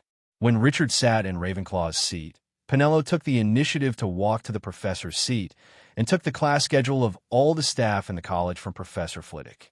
Richard was, of course, the first one to get it. He glanced down. This semester, except for the elective courses, all colleges took them together. For other compulsory courses, Ravenclaw took them with Gryffindor. There is a Transfiguration class this morning and a Fantastic Beast Care class this afternoon. While Richard was still studying his timetable, Penelope had distributed all the timetables and came to sit next to Richard.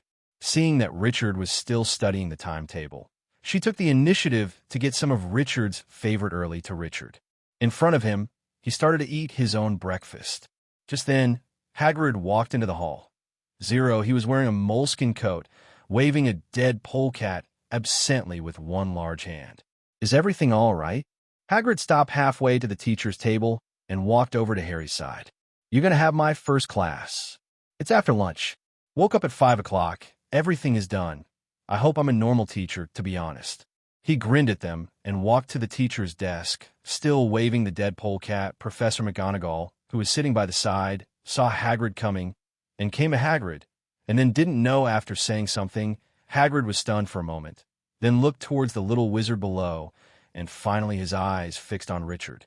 By the time Richard finished his breakfast, Penelope had already left, and she still had her first class. Before Richard left his seat, Hagrid walked over. "Richard, I know that you have the best grades in the third year at Hogwarts, and you are also very interested in magical animals.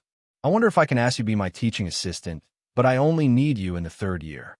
Hearing Hagrid's words, of course Richard agreed, directly without any objection. "Hagrid, what do we study in the first lesson?" "I was going to show you thestrals, but since most of you can't see them, I chose hippogriffs. What do you think?" "I think it's good. You have just become a professor. You should give everyone something powerful from the beginning, so that everyone can know your strength."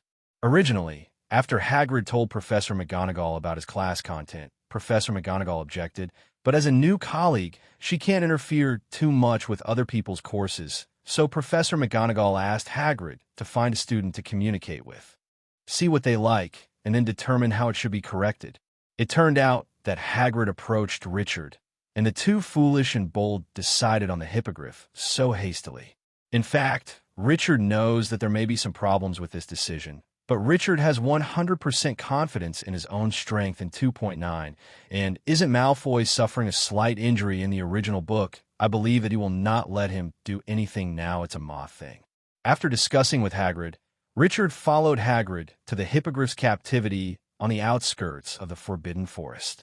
After determining the number and the main direction of teaching, Richard left, and before leaving, Richard kept cheering Hagrid, making him believe that he must be the best professor of protection of magical animals in the future. Although I don't know if Hagrid can listen to it, Jitcha has already done everything he can. Of course, Richard still told Hagrid to help him find the flying car, but Hagrid seemed a little distracted. Obviously, he was still nervous. After returning to the castle, Richard glanced at the time. The second class was not far away, so he directly took out medium and transfiguration from the storage and then came to the transfiguration classroom. There was obviously no transfiguration in the first class, so Richard walked in directly. When he entered, there were already several people sitting there. Richard randomly found a middle seat and sat down, waiting to start his class. The first class of a new semester has begun. Britain, Hogwarts, Transfiguration Classroom. Just after Richard refused a request of several young wizards to be at the same table 1 minute before the class was about to start, well, no more than 2 minutes at most, Harry and the others finally came to the Transfiguration Classroom. Seeing Hermione walk into the classroom, Richard quickly looked for her hand, and Hermione walked over directly after seeing it. "How slow are you? Class is about to begin, and if you're late, Professor McGonagall will definitely turn Ronald into a pocket watch." Just as Hermione was about to say something, Professor McGonagall suddenly appeared on the podium. "Okay, now that everyone has arrived, let's start class. First of all, does anyone know about Animagus?" After speaking, Professor McGonagall will look at all the little wizards in the audience. Of course, Hermione is the main one. As the Dean of Gryffindor, although she has always maintained the principle of fairness and justice, as the first question of the first class, she still hopes that the little wizard of his own academy will answer. Seeing that Hermione didn't raise her hand, not only Professor McGonagall, but even Richard was surprised. "Richard, tell me. There is no way, since I have asked a question, I have to find someone to answer it." Richard is a member of the Transfiguration Club. If he can't even answer this question, McGonagall will have to consider whether he is really suitable to stay in the Transfiguration Club. Animagus refers to a wizard who can turn into a certain animal while retaining his own magic power. Richard answered this question neatly and added an explanation. Animagus cannot transform into any animal at will, and the transformed animal is related to the personality of the wizard and the weight of 20. Generally, each person can only transform into one kind of animal. At the same time, the transformation of Animagus is usually restricted to non-magical creatures. The transformation of magical creatures will have unpredictable consequences. Perhaps it is because of the fundamental difference in the operation of wizard magic and magic of magical creatures. It takes several years to become an Animagus. It takes a person to become the most suitable animal for himself, but it may fail, so transformation also requires courage. Therefore, the only registered Animagus in the 20th century is 7, and you, Professor McGonagall, are one of them. The way to become an Animagus is first. Very good. Ravenclaw adds 10 points. That's enough. The rest is not the knowledge you need to master now. Before Richard finished speaking, Professor McGonagall hastily interrupted his speech. "You must know that there are half of the Gryffindor here." "What behavior?" Richard is right. Animagus is a very dangerous transfiguration. When practicing Animagus, people may go crazy and cannot return in normal humans. Therefore, the Ministry of Magic strictly enforces it. Control. Following Richard's words, Professor McGonagall continued to teach about Animagus. She turned into a tabby cat in full view, with glasses marks around her eyes. But the effect was mediocre. Less than 1/3 of the people, to be precise, only the little teachers who didn't attend the first period applauded. "Seriously, what's up with you guys today?" said Professor McGonagall at this moment with a slight poof. She had changed back to her original form and looked around at all the students in the audience. "It doesn't matter, but it's the first time that my transformation didn't win the applause of the whole class." All heads turned to Harry at this moment, but no one spoke. Only Hermione raised her hand. "Professor, we just had a divination class. We read tea leaves and—" "Ah, of course," said Professor McGonagall, frowning suddenly. "There's no need to go on, Miss Granger. Tell me, which of you will die this year?" Everyone stared at her. "Me?" Finally, Harry said.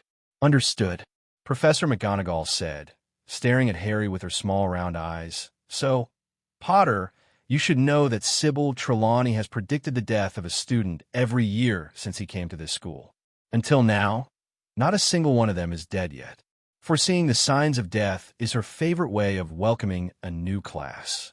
If only I wasn't someone who never speaks ill of a colleague." Professor McGonagall stopped, and they saw her nostrils come out. She continued, more calmly. Divination is one of the most inaccurate subjects in magic. To tell you the truth, I have the least patience for divination. There are very few people who can truly see the future, and Professor Trelawney. She paused again, and then said, in a very matter-of-fact tone, I see you are in excellent health, Potter, so don't blame me if I don't let you go lightly on your homework today. I promise, if you're dead, you don't have to hand in this assignment. Hermione laughed. Harry felt better. Now, it seems a little harder to be intimidated by the bewildering aroma, the dim red light, and the cloud of tea leaves in Professor Trelawney's classroom. However, not everyone is convinced by these words, just as Ronald still seems to be worried about his good friend. After the Transfiguration class was over, Lee and everyone went to the Red List to have lunch in a row. Harry, he said, in a low, serious voice, you haven't seen a big black dog anywhere, have you? No, I did, Harry said. The night I left the Dursleys, just before Richard found me, I saw a big black dog. No, Harry, you didn't just see the big black dog, Richard said suddenly. All three of Harry turned their heads to Richard. What do you mean? You forgot. There are 3 pure black dogs on my farm. Haven't you seen them? And Hermione, don't you often see them too? By the way, I see them every day during the holidays. Doesn't that mean am I going to suffer too? Hearing Richard's words, the 3 of Harry felt that what he said seemed reasonable, but also seemed illogical, and they were all stunned. But Professor Trelawney said that something bad is going to happen to Harry. Maybe only he meets the black dog. Not everyone else? Ronald hesitated. Maybe he didn't know what he said. Hermione opened her school bag and took out her new arithmancy textbook. I think the divination class seems to be muddled, she said, turning the pages, and there's a lot of guesswork if you ask me. The ominousness in that teacup is clear. Ronald suddenly said excitedly for some reason. Professor Trelawney says you have the wrong aura. You just don't like what you're bad at. Hermione snapped the arithmancy book shut and said quickly, if a good grade in divination meant that I had to pretend to see an omen of death in a lump of tea leaves, then I might as well not take this class. Compared with my arithmancy and divination class, this class is it's rubbish. After speaking, Hermione directly pulled Richard away and they ran towards the auditorium. After lunch, Hermione took the initiative to find Lee and pulled him away from the castle. Yesterday's rain had stopped, the sky was clear and light gray, and the grass was soft and wet under their feet. This was their first lesson in protecting magical creatures. Soon Harry and Ronald followed suit. Ronald walked silently beside them as they descended the slope to Hagrid's hut at the edge of the Forbidden Forest. Hagrid was waiting for his students by the hut door. He was wearing a moleskin coat, and with the teeth of the hounds at his feet, he seemed eager to go. Come on, come on, come on, he cried as the students approached. We've got a treat for you today. We're going to have a great lesson soon. Are you all here?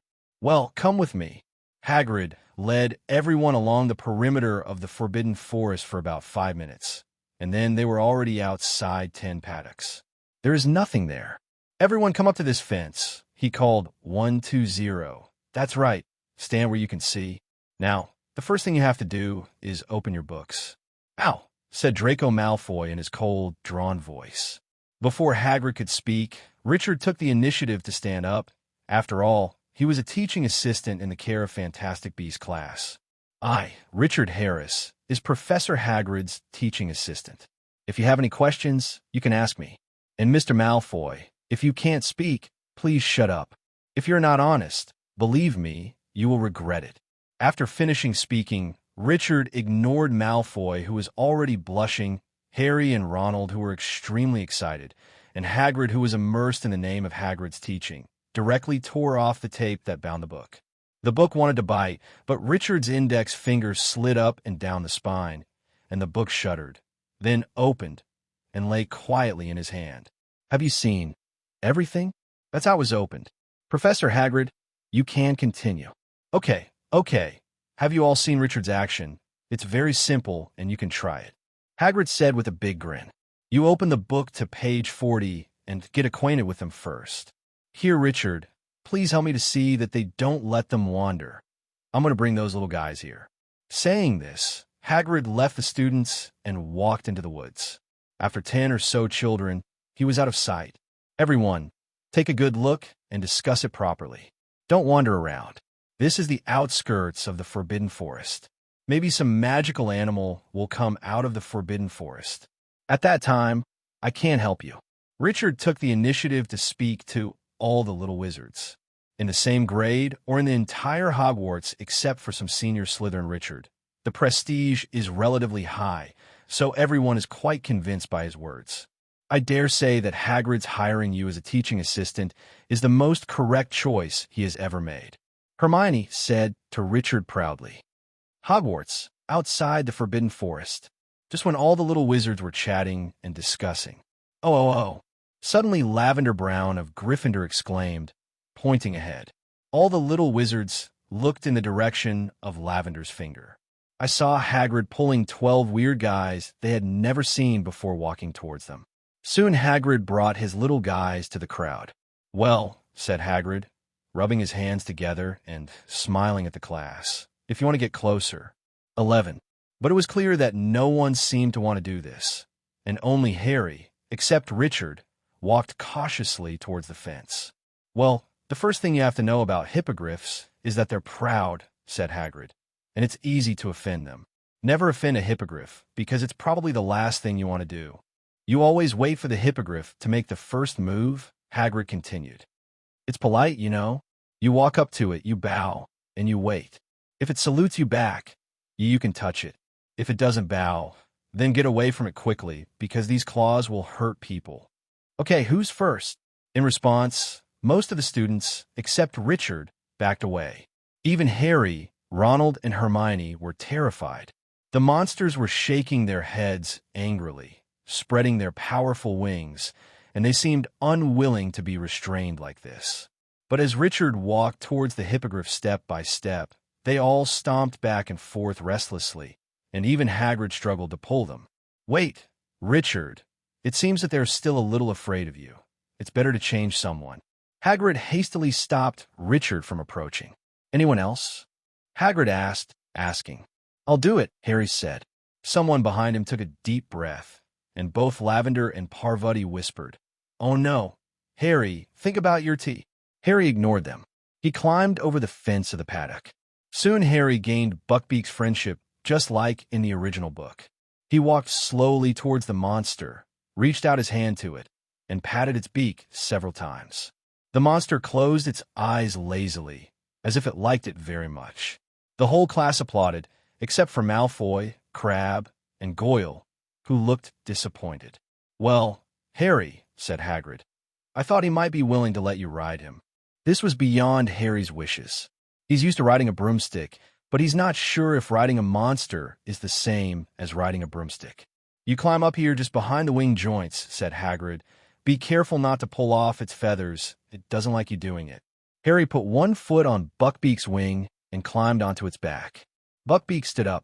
Harry didn't know where to grab hold. Everything in front of him was covered in feathers. Go on, Hagrid yelled, patting the monster on the rear.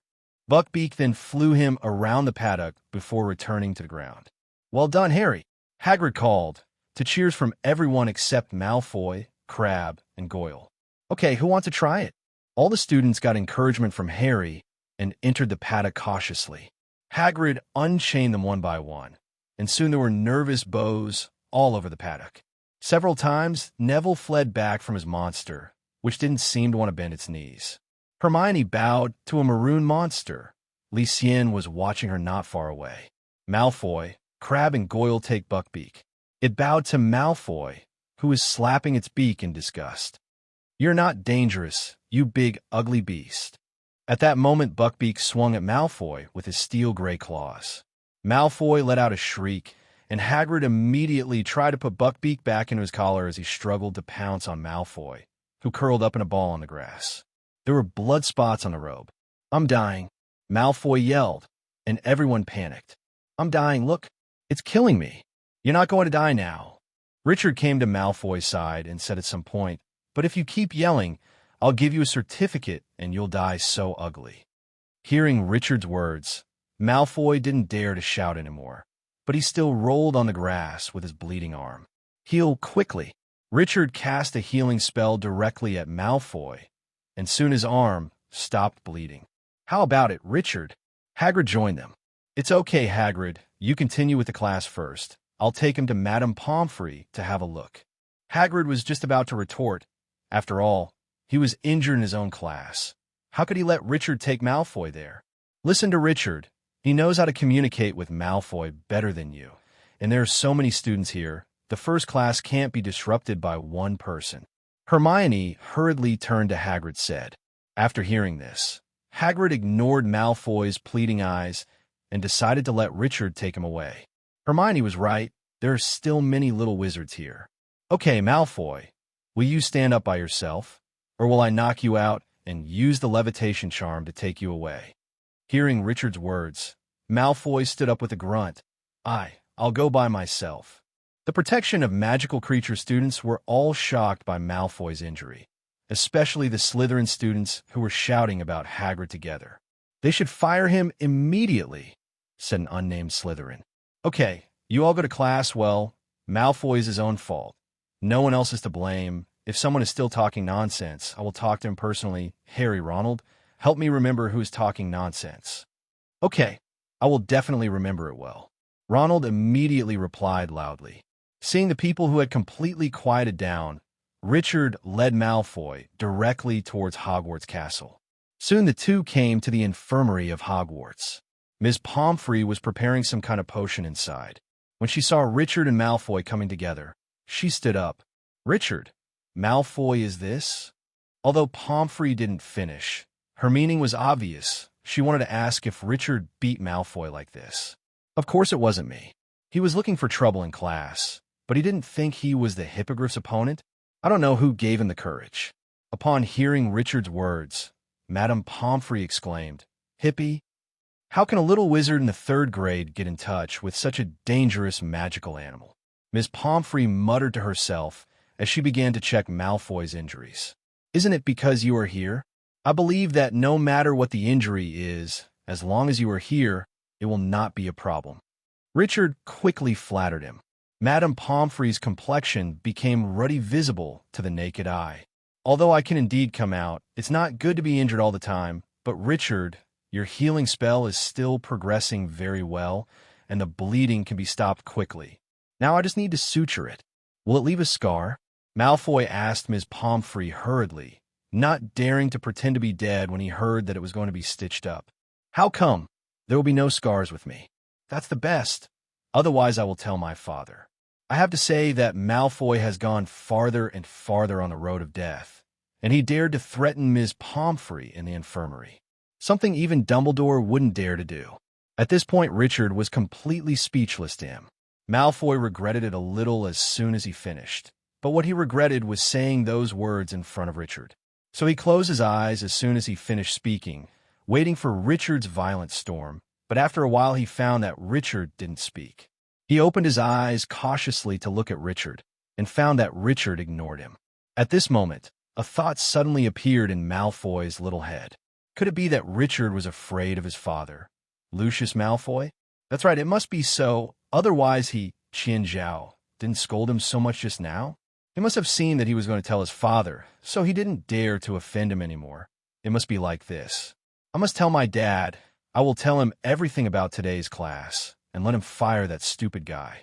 After Malfoy finished speaking, he took a careful look at Richard, and sure enough, as long as he mentioned his dad, he would I dare not speak anymore. At this time, Richard was completely speechless, and he himself really didn't know how to deal with a brat like Malfoy, so he couldn't kill him directly. So Richard didn't plan to talk to him anymore, and after talking to Ms. Pomfrey, Richard walked out of the infirmary directly. And when Malfoy saw that Richard had voluntarily flinched, he was even more sure that his guess was correct, and then he planned to tell Lucius about these things in a more eloquent manner later. And when Richard came back to the outskirts of the Forbidden Forest, the get-out of class had already ended, and Hylu was absent-mindedly packing up his things. Seeing Richard coming, Hagrid hurried over and was relieved after learning that Malfoy was fine, but Richard could still tell that Hagrid was still not very happy. After a few simple words of comfort, He walked towards Hogwarts Castle. After all, if you want to be a good teacher, this is something you have to go through, and you have to go through the hurdle in your heart. Britain, Hogwarts, Great Hall. After Richard finished his dinner, the three of Harry came to find him.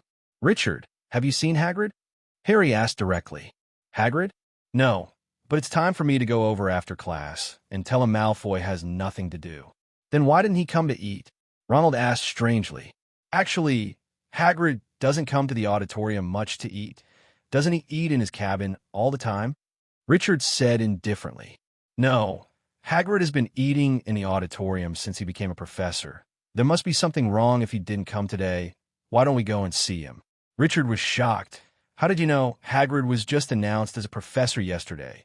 How did you know that he was eating and drinking in the auditorium all the time?"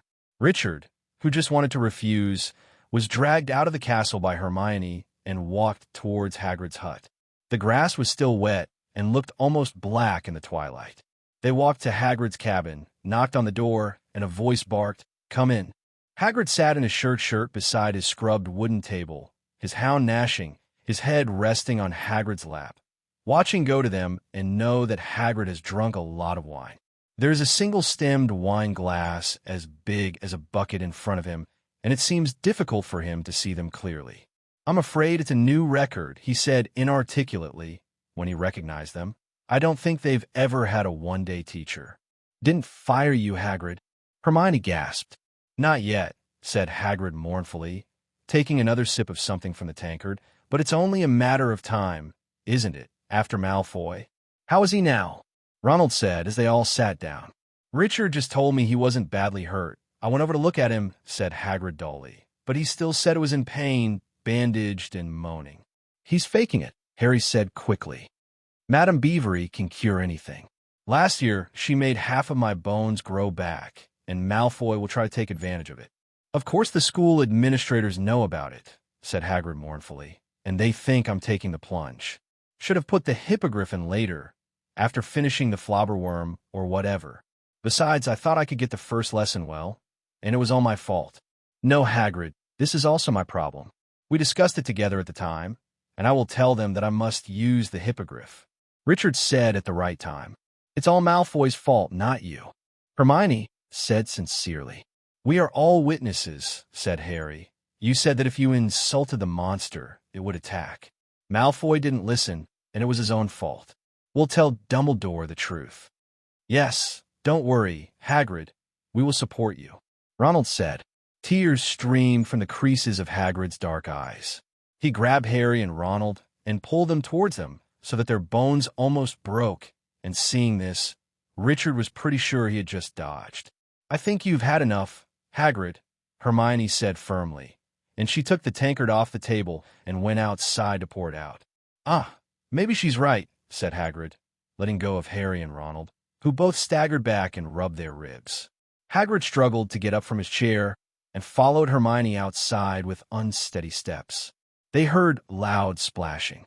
"What did he do?" Harry said nervously as Hermione entered, the big wine glass in her hand. "He stuck his head in the bucket," Hermione said, putting the goblet away. Hagrid came back, wet with long hair and beard, wiping the water from his eyes. "That's much better," he said, shaking his head like a dog, and water droplets flew on them. "Listen, you're doing me a favor by coming here to see me. I really do." Hagrid broke off abruptly, glaring at Harry as if he'd just discovered he was here now. "What do you think you're doing, huh?" he growled, so suddenly that they jumped up and down.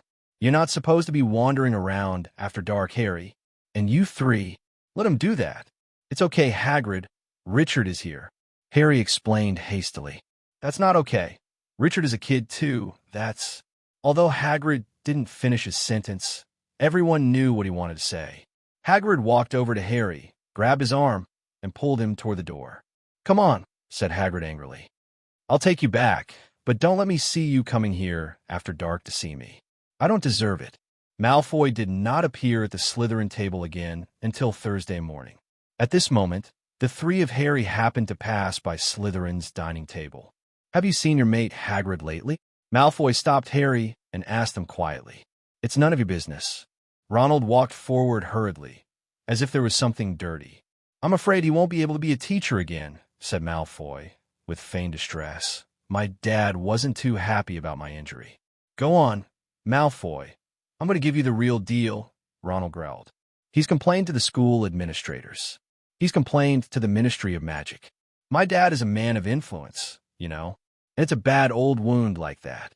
He sighed phonically. He took a deep breath. "If my arm can never return to its original shape, who knows what will happen?" "So you're putting on a show," Harry said, "to try and get Hagrid fired." "Well," said Malfoy, his voice low as a whisper, "it's partly true, Potter. But there's something else as well. Leave him alone. We'll continue to eat. And there's a potions class in the morning if you don't want to be late." Hermione directly interrupted their conversation. Malfoy saw that Hermione was about to say something, but Richard's appearance came to his mind unconsciously, making him shut up quickly. In fact, Malfoy was able to leave the infirmary on Tuesday, but he stayed there on purpose to make himself look more seriously injured.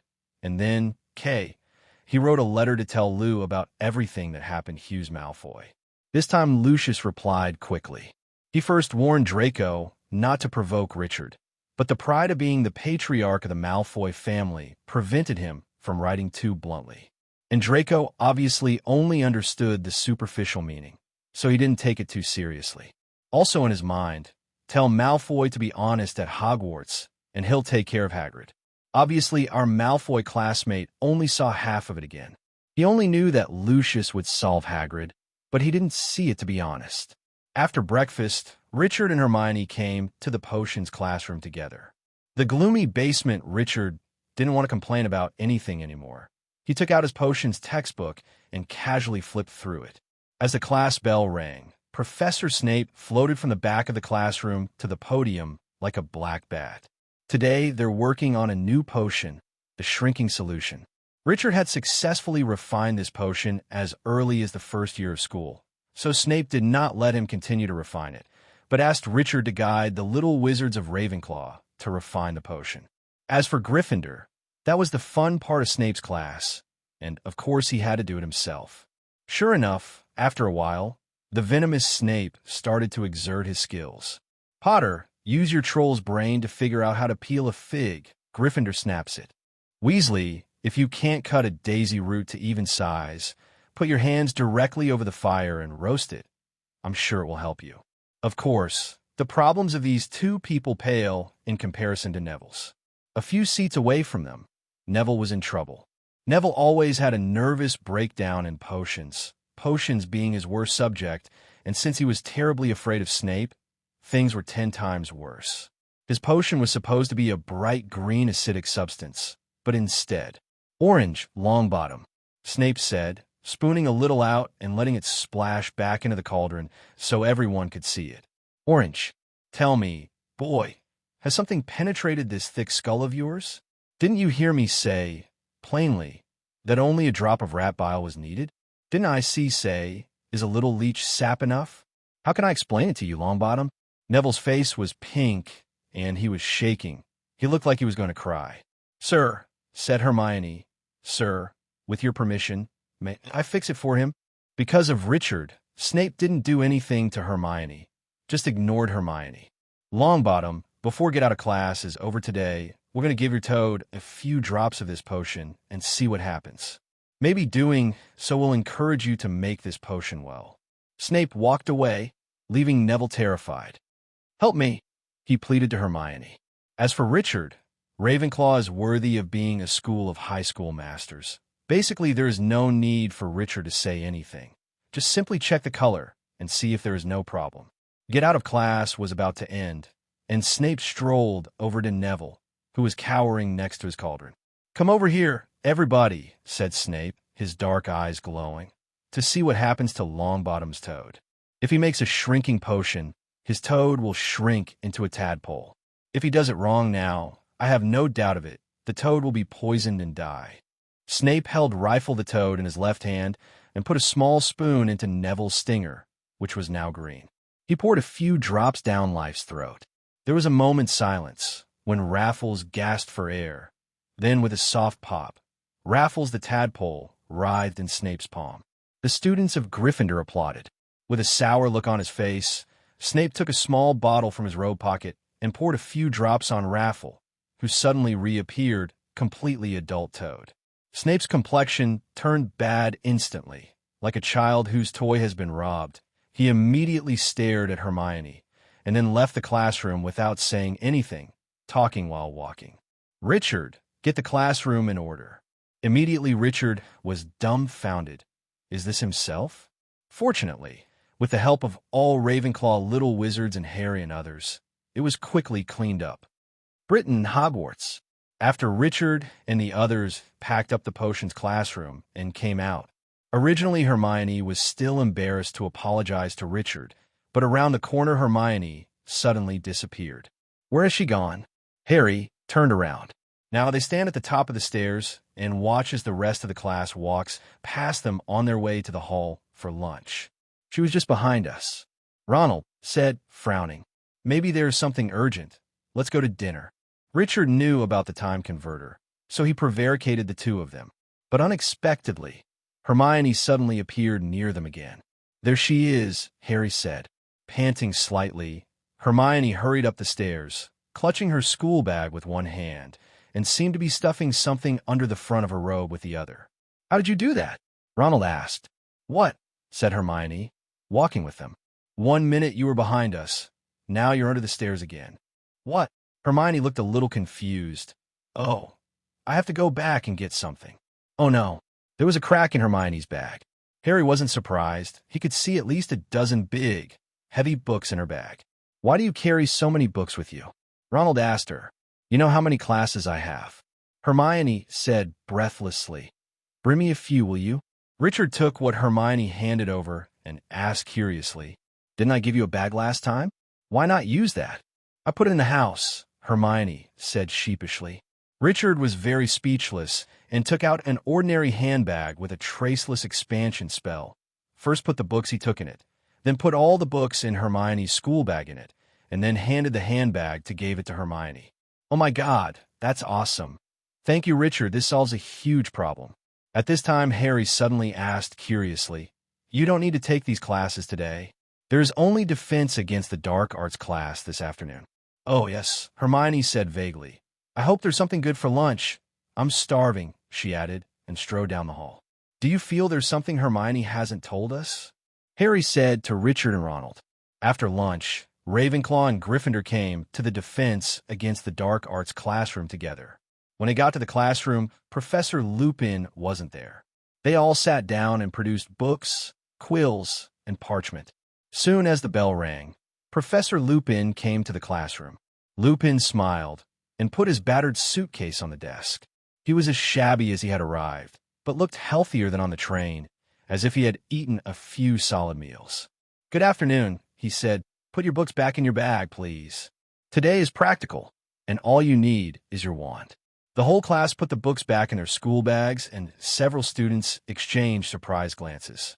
They've never had a practical defense against the dark arts class, unless you count the memorable one last year where the original teacher brought a cage of goblins and set them free come out. Well, said the professor, seeing that everyone was getting ready, will you follow me? The whole class was confused but also interested. They all stood up and walked out of the classroom with Professor Lupin. He led them down a deserted corridor and turned a corner. There, the first thing they saw was the trickster Peeves, floating head down in midair, stuffing gum into the nearest keyhole. He didn't look up until Professor Lupin was 2 feet away from Peeves, and then he twirled his curled-toed foot and sang. Stupid and silly Lupin, sang Peeves, stupid and silly Lupin, stupid and silly Lupin. Peeves has always been rude and difficult to rule, but he usually has a certain respect for teachers. Everyone quickly turned their attention to the professor to see how he was being treated, and to their surprise, he was still on the verge of a minor case. If I were you, Peeves, I'd take the gum out of the keyhole, said Lupin cheerfully. Mr. Filch wouldn't be able to go in and get his broom. However, Peeves ignored Professor Lupin's words and just blew loudly a wet raspberry. Professor Lupin sighed slightly and took out his wand. Here's a useful little incantation, he said over his shoulder to the class. Please read it. He raised his wand up to shoulder height, said, Vandy Vassy, and pointed at Peeves. The little piece of chewing gum shot out of the keyhole like a bullet and went straight into Peeves' left nostril, and Peeves immediately spun away and went up steeply, cursing all the way. "Excellent, sir," said Dean Thomas in amazement. "Thank you, Dean," said Professor Lupin, putting away his wand again. "Shall we continue walking?" They walked on again, and the whole class looked at the ragged professor and increased their respect. He led them down the second hallway and stopped just outside the faculty lounge. "Go in, please," said Professor Lupin, opening the door and taking a step back. "Now, this way," said Professor Lupin, beckoning the class to the end of the lounge. There was nothing there but an old wardrobe where the teachers kept their surplus robes. Professor Lupin walked to the closet and stood still. The closet suddenly shook and hit the wall with a bang. "Don't worry," Professor Lupin said calmly, because at this moment several students jumped back in fright. "There's a boggart in there." Most felt there was something to worry about. "Boggarts like dark, enclosed spaces," says Professor Lupin. "Wardrobes, voids under beds, cupboards under sinks. I once came across one hidden inside Zoo's old clock.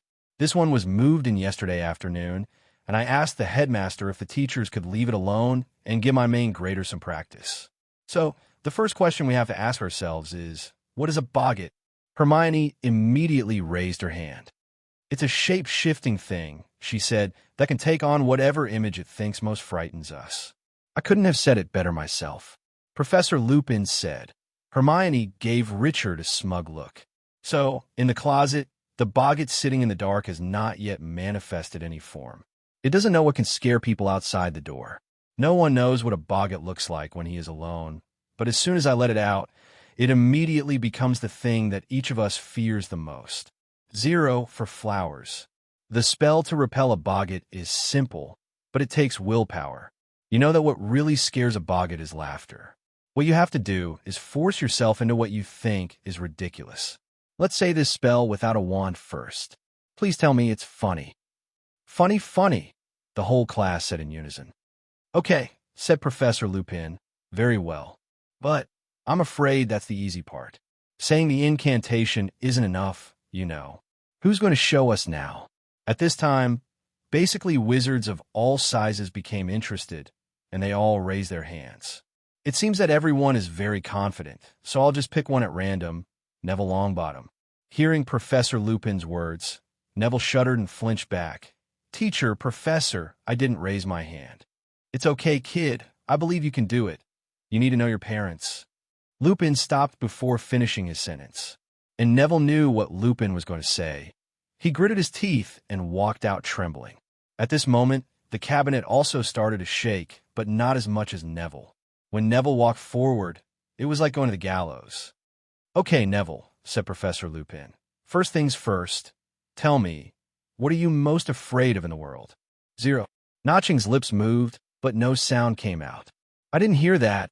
I'm sorry, Notching," Professor Lupin said happily. Nathan looked around eagerly, as if begging someone to help him, before whispering, "Professor Snape." Almost everyone laughed. Even Neville himself grinned apologetically. However, Professor Lupin seemed to be thinking deeply. "Professor Snape? Neville, I assume you live with your grandmother?"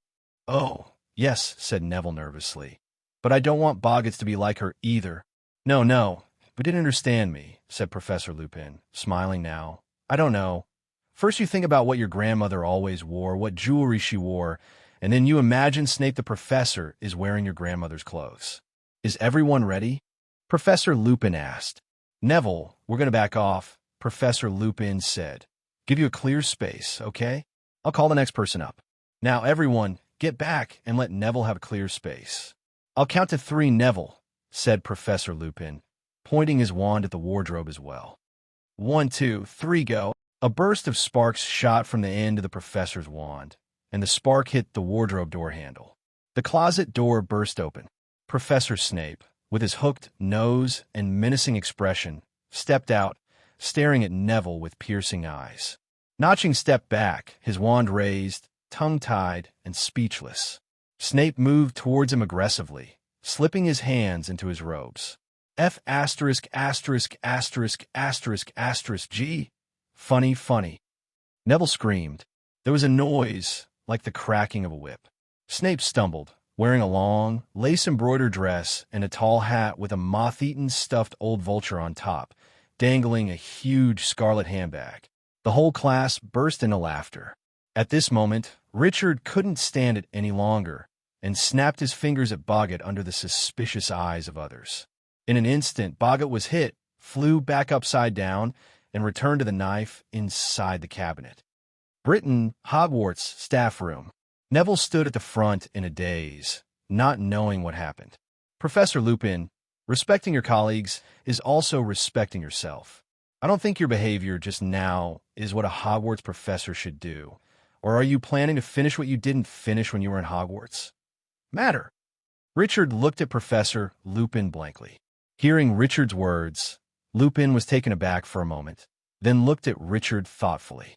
It's true that I was abrupt. I'm sorry for bringing you a bad class experience. After class, I will apologize to Professor Snape. Hearing Lupin's sincere speech, Richard nodded and went back to the students directly. Harry looked at Richard and wanted to say something, but in the end he didn't say anything. The little wizards of Ravenclaw didn't have any special feelings about Richard's speech, while the little wizards of Gryffindor, who were taken care of by Snape, had some opinions. They haven't seen it clearly yet, but they also chose to be silent about the strong Richard. Okay, I didn't think clearly just now. Let's continue now. Instead, Lupin acted as if nothing happened. Parvati stepped forward, 5'8". Parvati walked forward with a straight face. The cabinet was reopened, and a blood-stained mummy wrapped in bandages appeared in front of the crowd.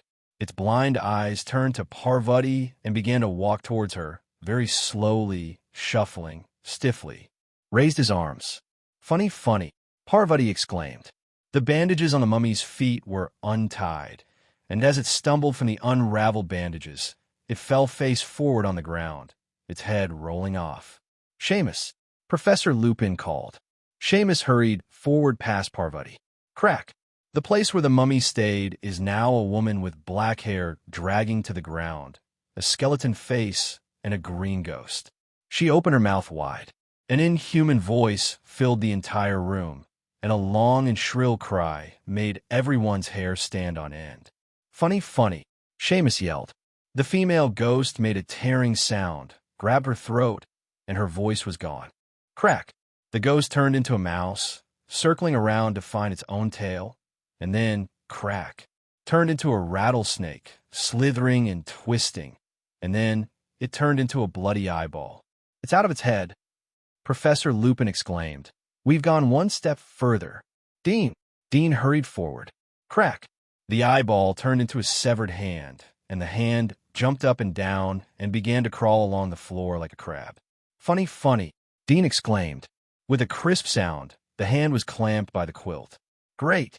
Ronald, you're next. Ronald leaped forward. Crack. Several people screamed. A huge, hairy spider, 6 feet tall, was crawling towards Ronald, waving its claws menacingly along the way. For a while, Harry felt that Ronald was too scared to move. Then, funny, funny, Ronald yelled, and the spider's legs disappeared. The spider kept rolling.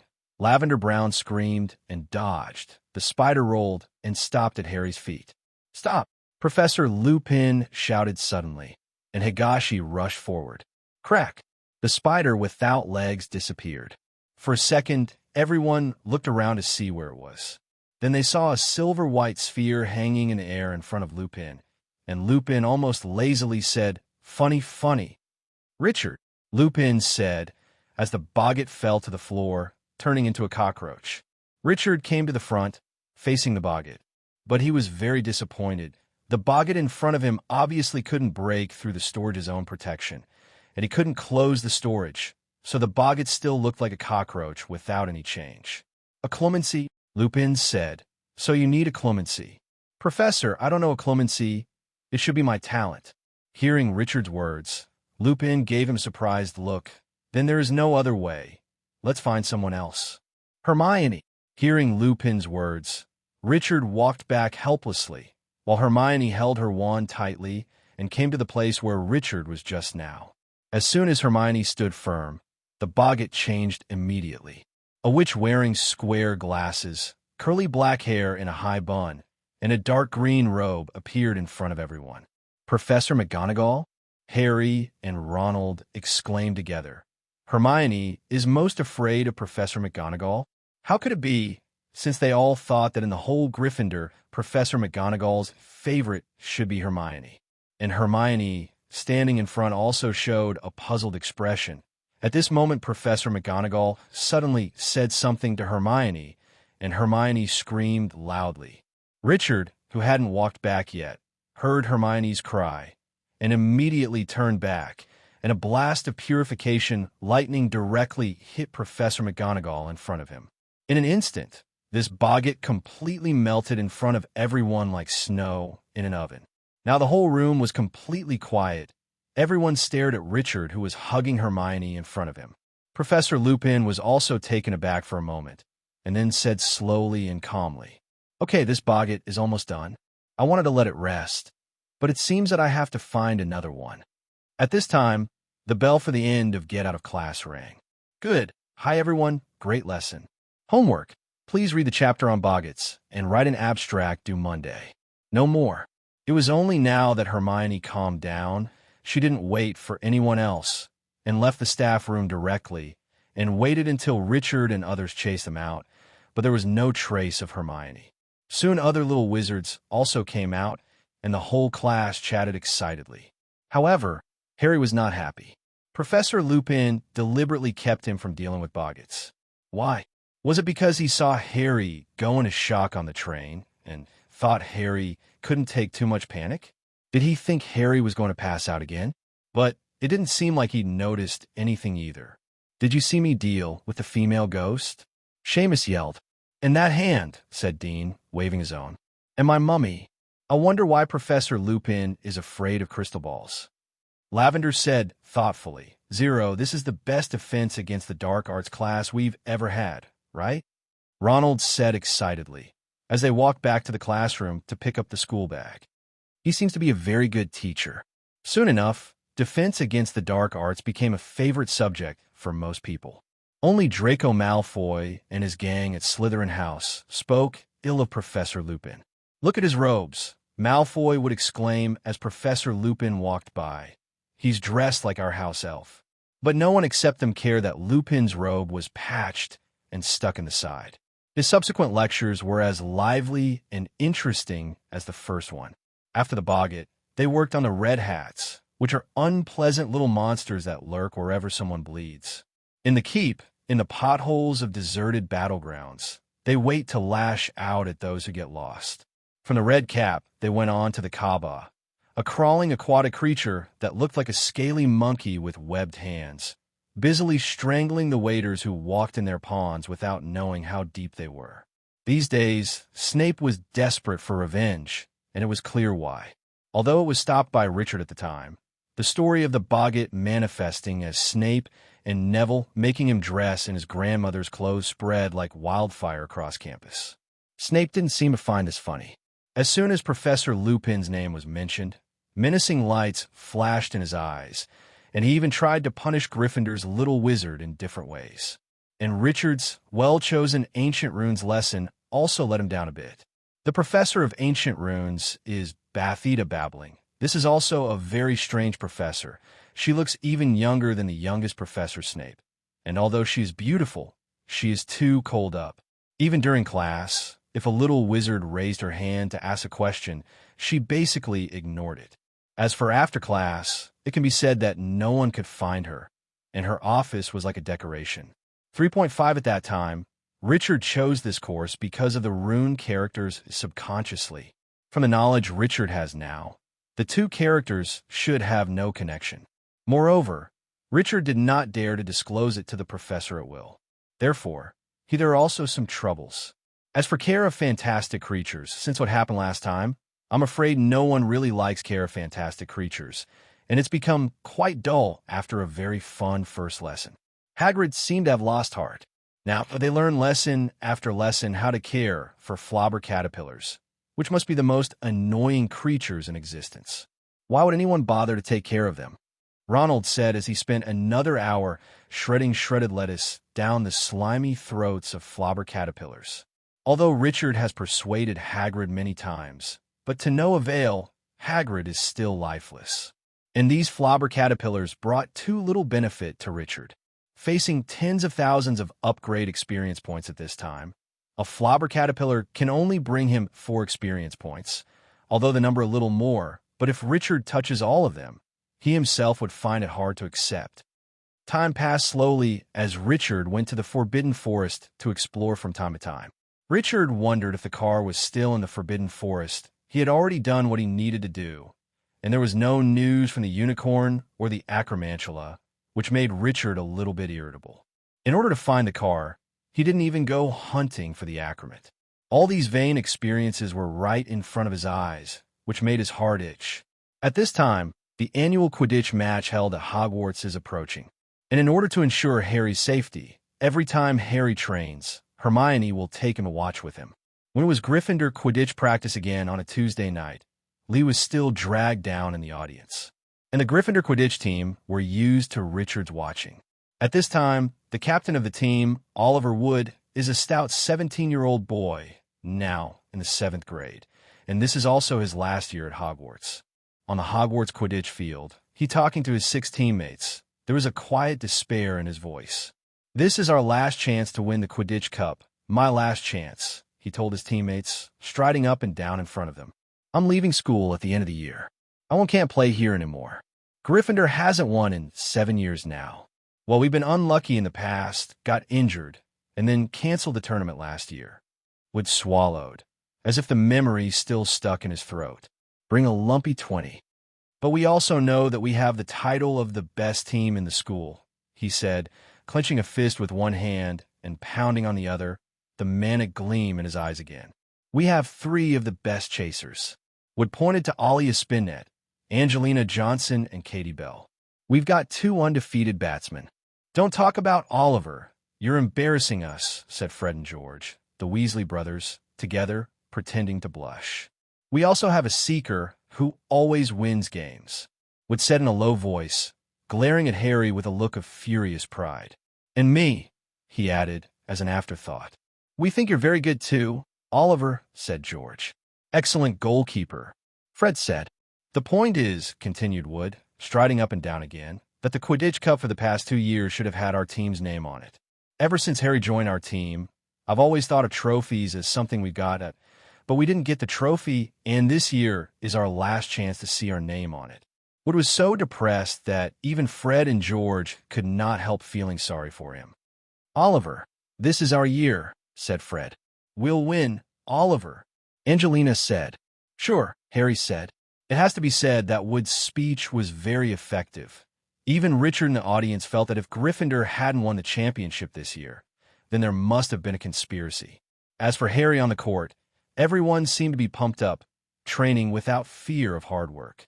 That night, when Richard came to the training ground, he found that other than Hermione and Ronald, the other young wizards who came to watch the training were buzzing about something, and they were all very excited. "What happened?" he asked Ronald and Hermione. "The first Hogsmeade weekend," Ronald said excitedly. "Late October, just before Halloween." "It's wonderful," said Hermione. "I've never seen a town full of wizards." Hearing what the two said, Richard became very interested. Although he had seen it in a movie in his previous life, it must not be compared with his personal experience. At this moment, Harry flew over from the arena on a broom. Seeker training was done individually and did not need to cooperate with others, so Harry was relatively free during training. Harry sat down on a chair next to Ronald. "What are you talking about?" Ronald repeated what he had just said. "It's great," Fred said, and he flew to the crowd at some point. "I have to go to Zuko's store. My stink bomb is almost gone." Hearing the news, Harry's excitement gradually subsided. Hermione seemed to read his mind. "Harry, I bet you could go next time," she said. "They'll catch Black pretty soon. They've seen him somewhere already." "Black wouldn't be that stupid. I won't think about doing anything in Hogsmeade." Ronald said, "Why don't you ask Professor McGonagall if you can go this time?" "Harry, I don't know when the next time will be." "Ronald," said Hermione, "Harry should be at school. He can't be the only 3rd year remaining. Ronald said. Go ask Professor McGonagall, Harry. Yeah, I think I'll ask, Harry said determinedly. Hermione opened her mouth to say something, but then Crookshanks jumped briskly in her lap with a large dead spider in her mouth. Does it have to eat in front of us? Ronald growled. Wise Crookshanks, did you catch it yourself? Said Hermione. It must be so. I heard Mr. Adams say that Crookshanks is part of the raccoon lineage, which is why it is so smart and can recognize bad guys. Richard said to Hermione. Really? Hermione asked in surprise. Crookshanks, you are wonderful. If it wasn't for the dead spider still in Crookshanks' mouth, Hermione would have wanted to kiss it. Ronald, look at Crookshanks eating spiders, so there will be fewer spiders around you. Plumtree, Ronald said. Ronald looked at Crookshanks after hearing Richard's words. Crookshanks was now slowly chewing on the spider, its yellow eyes fixed on Ronald. Just let it stay there, please. Ronald was taken aback and quickly turned his face away. Harry yawned. He really wanted to go to bed, but no one else left, and he was too embarrassed to leave. Still watching Ronald without blinking, Crookshanks flicked the tip of his hairy tail. Then, without a word, it made a blatant attack. Oh! Ronald roared, clutching his pockets tightly, knowing that his pet Scabbers was there. Although Richard assured him that he would make up for Banban if something happened to him, he had to know that Banban had been in their house for 12 years. Although he wanted to change one, he couldn't just sit and watch Crookshanks eat Banban. Ronald protected his pocket with one hand and kept waving the other hand to prevent Crookshanks from approaching. Just as the little wizards in the auditorium were all looking this way, Richard stepped forward and used a cleansing spell on Crookshanks before hugging him. Crookshanks, who was hugged by Richard, immediately fell silent, enjoying Richard's touch on him. Look, he said to Hermione furiously, shaking Scabbers in front of her face. It's skinny. You don't let that cat near it. Crookshanks didn't know he was doing something wrong, said Hermione, her voice trembling. All cats catch mice, Ronald. What a weird beast, Ronald said, trying to convince the frantically struggling Scabbers to go back into his pocket. How does it know Scabbers is in my pocket? Hermione said impatiently. Crookshanks will smell it. Ronald, you thought it would. That cat just stared at Scabbers, Ronald said, ignoring the people around him, who all started laughing. Scabbers was here first, and he's sick. After speaking, Ronald left the auditorium and went back to the dormitory. The next day, when Richard was with them in herbal medicine class, it turned out that Ronald barely spoke to Hermione, even though they were experimenting in groups of 4. How's Scabbers? Richard asked Ronald as they peeled the pods and put the shiny beans into a wooden bucket. It's hiding under my bed, shaking all the time. Ronald said angrily, shaking his hand, missed the shot, and withdrew the beans on the greenhouse floor. Look out, Weasley, look out! Professor Sprout yelled as the car exploded right in front of their eyes. Ronald, it's time for you to change your pet. To be honest, it's very abnormal for an ordinary mouse to live for so many years. Besides, Gryffindor has so many mouse pets. Why does 753 Crookshanks keep staring at it? I'm afraid there is something wrong with this mouse. Hearing Richard's words, Ronald remembered what the witch in the Fantastic Beasts shop said. Is there really something wrong with Scabbers? But he dismissed the idea right away. After all, Banban had been at the Weasleys' house for so long. If there was any problem, wouldn't it have happened long ago? Although Ronald felt that Scabbers would have no problem, he didn't have such resistance to Crookshanks anymore. By the time Get Out of Class was over, the feud between him and Hermione had been resolved. The next class is Transfiguration, again with Gryffindor and Ravenclaw. So Richard walked with them to the Transfiguration classroom. Harry was also determined to ask Professor McGonagall after class if he could go to Hogsmeade with everyone. So he lined up in the classroom, wondering what he should say. However, at this time, there was a commotion at the front of the line. Richard saw that Gryffindor Lavender Brown seemed to be crying. With her arm around her shoulders, Parvati was explaining something to Seamus Finnegan and Dean Thomas, both of whom were very serious. What's the matter, Lavender? Hermione stepped forward and asked. She got a letter from home this morning, whispered Parvati, that her rabbit Binky was killed by a fox. Oh, said Hermione. What a pity, Lavender. I should have known, said Rajan sadly. Do you know what day it is? October 16th. Professor Trelawney said that what I'm afraid of will happen on October 16th. Do you remember? Now, both Gryffindor and Ravenclaw had gathered around Lavender. Seamus shook his head gravely. Hermione hesitated, and then she said, "Are you afraid that Binky will be eaten by a fox?" "Well, not necessarily by a fox," said Lavender, looking up at Hermione tearfully, "but I'm obviously worried he's going to die, aren't I?" Seeing that Hermione was going to say something, Richard quickly stopped her. "Little girl, do you know that you will have no friends like this?" At this moment, Professor McGonagall opened the door of the classroom. Fortunately, at this moment, otherwise God knows what else Hermione was going to say. After coming to the classroom, Harry told Richard everything about the divination class, including what Professor Trelawney told him at that time. After thinking for a while, Richard said to the three of them, "Do you know Murphy's Law?" Even Hermione, who is usually very knowledgeable, has never heard of it, let alone those two scumbags. They all looked at Richard with puzzled eyes. Murphy's Law is a psychological effect proposed by an American engineer, Edward Murphy, in 1949. His main content is that if there are two or more ways to do something, and one of them if a choice will lead to disaster, someone must make this choice. The fundamental content is, if things have the possibility of going bad, no matter how small the possibility is, it will always happen.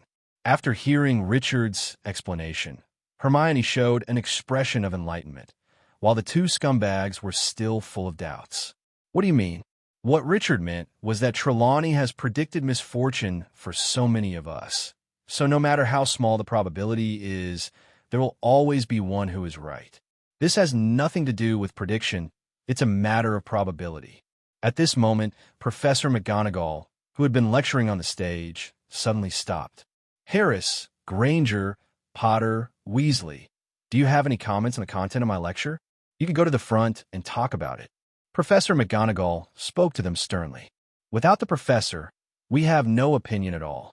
Harry said hastily, "Then why do I talk about it above, and you talk about it below?" Obviously, their behavior was completely seen by Professor McGonagall just now. The four of them stopped talking now. Fortunately, Professor McGonagall did not pursue the matter any further. He just asked them not to leave after class and wait in the classroom.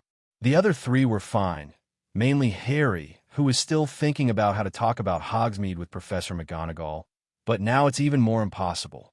In Harry's panic, the get-out-of-class bell rang, and Harry still didn't make up his mind to ask Professor McGonagall, but she brought up the topic of Hogsmeade first.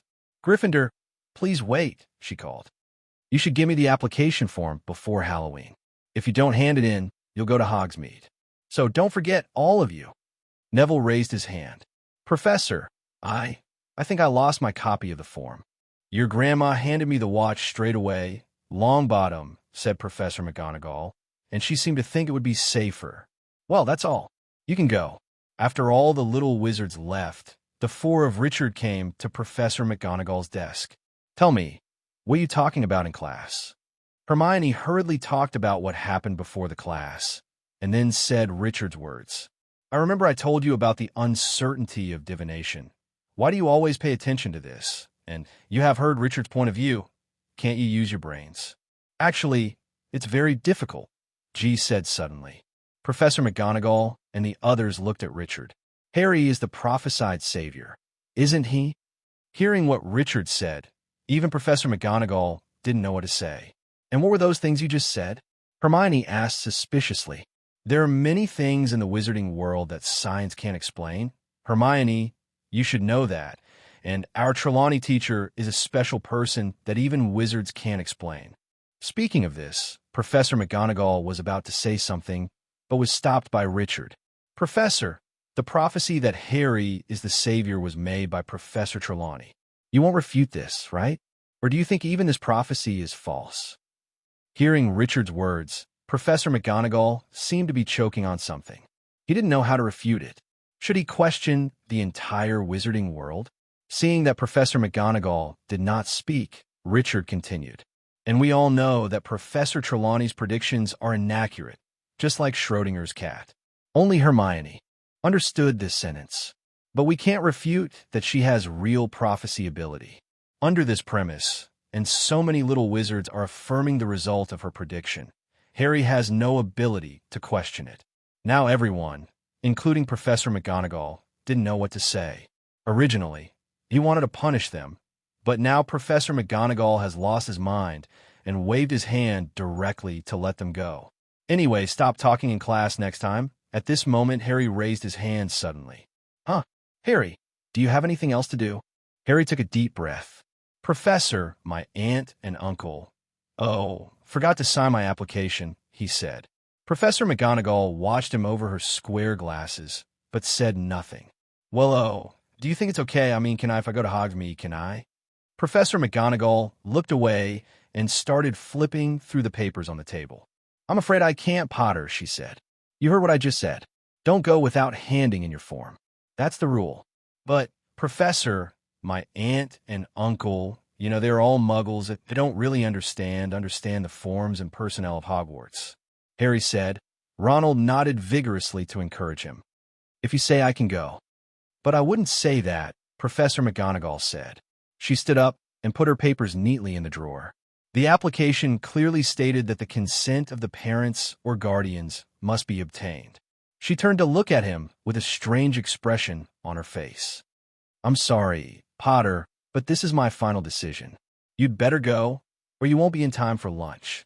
It couldn't be saved. Ronald scolded Professor McGonagall a lot of bad words which made Hermione very annoyed.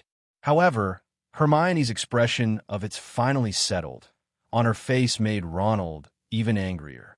Students in the hallway were chatting happily and loudly about what they would do first once they got to Hogsmeade. In this regard, Harry could only suffer in silence. There's always going to be a feast, Ronald said, trying to cheer Harry up. Halloween dinner, Yeah, Harry said darkly. It's great.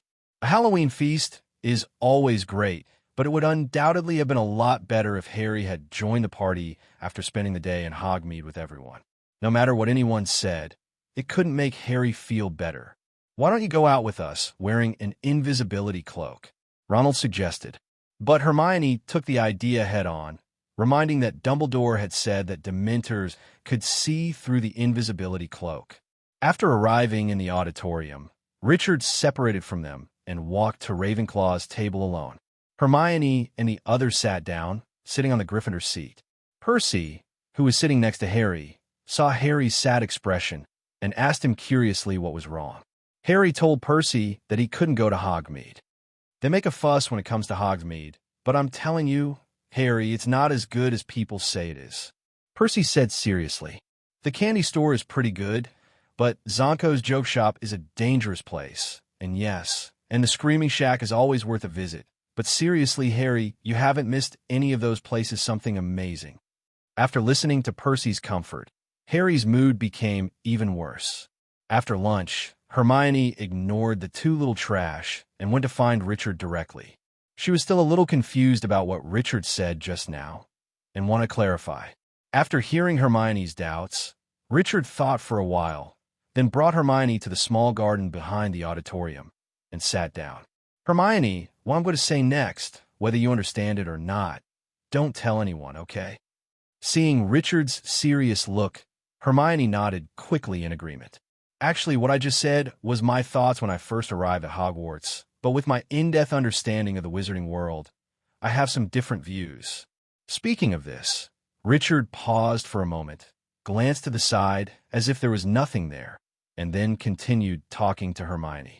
Is Harry really the savior? Or is Trelawney's so-called savior prophecy really accurate? Hearing Richard's words, Hermione showed a surprised expression. But Richard didn't stop listening and continued talking, as if speaking to Hermione, more like speaking to himself. At that time, Voldemort had almost occupied the entire wizarding world of Britain.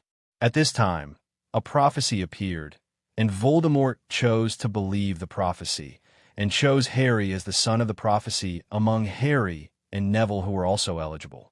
This prophecy effectively distracting Voldemort. He concentrated on the Potter house to save himself, which gave the forces of justice more time to fight Voldemort and the Death Eaters. Voldemort created an equally powerful. The prophecy worked mainly because it would either come true and create a warrior to kill Voldemort, or the wizarding world would be outraged to discover that Voldemort had killed a defenseless child. The whole wizarding world let everyone have a sense of precarity and are committed to uniting against Voldemort. Hearing this, Hermione became even more puzzled, but it was obvious that Richard didn't want to continue talking about this topic. The following is who made this plan, and it must be known that this was the origin of Harry's tragic fate. But the current Hermione is still not suitable to know these things, so Lee directly changed the topic to her doubts. Hermione, I know you're confused about prophecies, but I can tell you that prophecies exist, but Trelawney may not be one of them. After hearing Richard's words, Hermione finally showed a satisfied look. I knew that Professor Trelawney was a liar. Actually, you can't say that. You should know that Trelawney's grandmother, Cassandra Trelawney, is a real prophet. Who knows if Trelawney has inherited her bloodline? However, even if it is inherited, it has nothing to do with you. Prophecy cannot be mastered by learning. It depends on talent and blood. Giving up this course will not do you any harm. Soon it was the morning of Halloween, and Richard woke up with everyone and went downstairs to have breakfast. After breakfast, Hermione, Harry, and Ronald came over directly. Good breakfast, Harry said dejectedly. It's all right, Harry. We'll bring you lots of sweets from Honeydukes, said Hermione, feeling terribly sorry for him. Yeah, bring a lot, Ronald said. Don't be sad, Harry, although it won't work this time. Maybe you can go next time. We will help you find a way first. Richard also comforted. Don't worry about me, Harry said, wishing he was speaking casually. See you at the dinner party. Have a good time. Accompanied by Harry, they arrived at the front hall. The caretaker Filch stood inside the gate, checking a person with a long list, looking suspiciously at everyone's faces and guarding against anyone who shouldn't go slipping away. Go out. Have fun, Richard. Seeing Richard appearing in the team, Filch greeted enthusiastically. And at this moment, an annoying voice sounded behind them. Stay, Potter, Malfoy yelled, standing in line with Crabbe and Goyle. Are you afraid of encountering a Dementor? Richard is a little strange. Since the last time in the infirmary, I don't know why Malfoy's fear of himself has decreased a lot. Look, he dares to make loud noises in front of his face now. Do you want to find a chance to fix him? Woolen cloth? While Richard was still thinking about how to deal with Malfoy, Harry walked up the marble stairs alone, through the corridors where no one walked, and returned to the Gryffindor Tower.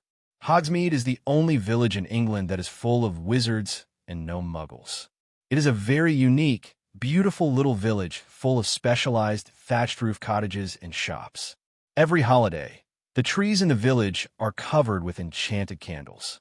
The Hogwarts School of Witchcraft and Wizardry is located next to the Great Lake 603, originating from this village, and the terminus of the Hogwarts Express train is also located in the village, where the students start their new school year. Along the shore of the lake, there is a path leading directly from the station to Hogwarts Castle. When Richard and the others came to Hogsmeade along the path, Richard and Hermione were shocked by the small village in front of them. This is really a village in a fairy tale, Gigon said. Where are we going first? Hermione looked at the town in front of her and asked intently. Let's all go around. We haven't been here anyway. Richard suggested. You guys go around first. I have been here many times. I'll go to Zuko's magic joke shop first, and then I will wait for you at the Honeydukes candy shop. Ronald said hurriedly. For some reason, he always felt that he was with Richard and Hermione was a bit redundant together. After Richard agreed, he took Hermione to start the check-in tour. As for Harry, because he really didn't want to play with Colin, who was in the second grade, he found an excuse to do his homework and walked towards the library. But halfway there, he regretted it.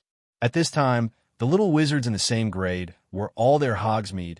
He really didn't want to do serious work and do homework. So let's wait until Hermione and the others to see if they can copy Hermione's. Thinking of this, Harry casually wandered around Hogwarts Castle. He really didn't know where to go, but Harry didn't go back to the common room. He went up a staircase.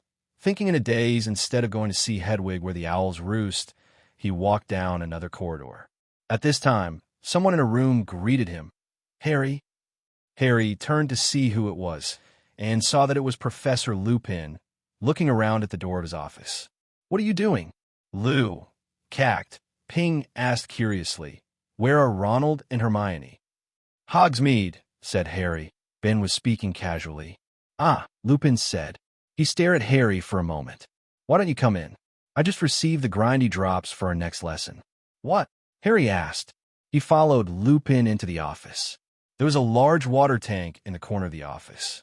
A sickly green guy with pointed horns pressed his face against the glass, grimacing and constantly stretching his slender claws. "The monster," Lupin said, looking at Grindylow thoughtfully. "We shouldn't have much trouble dealing with it. We've had Kaba after all. The trick is to break its grip. You notice the long, unusual claws? Strong but fragile." The Grindylow bared his green teeth and buried himself in a mess of weeds in the corner of the tank. "A cup of tea?" Lupin said, looking around for the kettle. "I was just thinking about making a cup." "Okay," Harry said awkwardly. Lupin tapped the kettle with his wand, and a burst of steam came out of the spout. "Sit down," Lupin said, lifting the lid of the trash can. "I only have tea bags, I'm afraid, but I bet you're tired of tea already enough." Harry looked at him. Lupin's eyes sparkled. "How did you know about this?" Harry asked. "Professor McGonagall told me," said Lupin, handing Harry a cup of tea with a notch in it. "You're not scared, are you?" "No," Harry said. For a moment, he wanted to tell Lupin about the dog he'd seen on Magnolia Crescent, but then decided not to. He didn't want Lupin to think he was a coward, especially since Lupin already thought he couldn't handle Borg. Some of what was on Harry's mind probably showed in the look on his face, because Lupin said, "Are you worried about something, Harry?" "No," Harry lied. He drank a little tea and watched the Grindylow wave a fist at him. "Yes," he said suddenly, putting the tea on Lupin's table.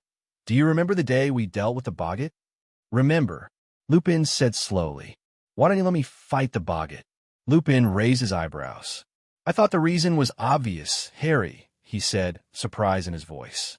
Harry thought Lupin wouldn't admit it, so he was also taken aback. "Why?" he asked again. "Well," said Lupin, frowning slightly, "I assumed that if the Boggart faced you, it would appear as Voldemort." Harry stared. Not only was this an answer he hadn't expected, but Lupin said Voldemort's name. Of all the people Harry knew besides Dumbledore, only Richard dared to say that name aloud.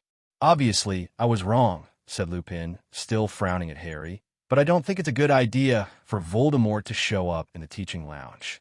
I think everyone's scared to death." "I did think of Voldemort first," Harry said honestly, "but then I remembered those Dementors." "I see," Lupin said thoughtfully. I remember." Harry had a look of surprise on his face, and Lupin smiled at that. "It shows that the thing you're most afraid of is fear." "Very clever, Harry." Harry didn't know what to say to this sentence, so he had to drink tea. "So you've been thinking I don't believe you can fight a Boggart?" Lupin asked shrewdly. "Well, yes," Harry said, feeling suddenly much happier. "Professor Lupin, you know that Dementa—" At this moment, someone knocked on the door, and Harry was interrupted. "Come in," Lupin said loudly. The door opened, and Snape walked in. He was holding a goblet in his hand, which was steaming slightly, and when he saw Harry, he stopped in his tracks and narrowed his black eyes. "Ah, Severus," Lupin said with a smile. "Thanks. Will you put on the desk?" Snape put down the steaming mug, his eyes flicking back and forth between Harry and Lupin. "I'm showing Harry my Grindylow," Lupin said happily, pointing to the water tank.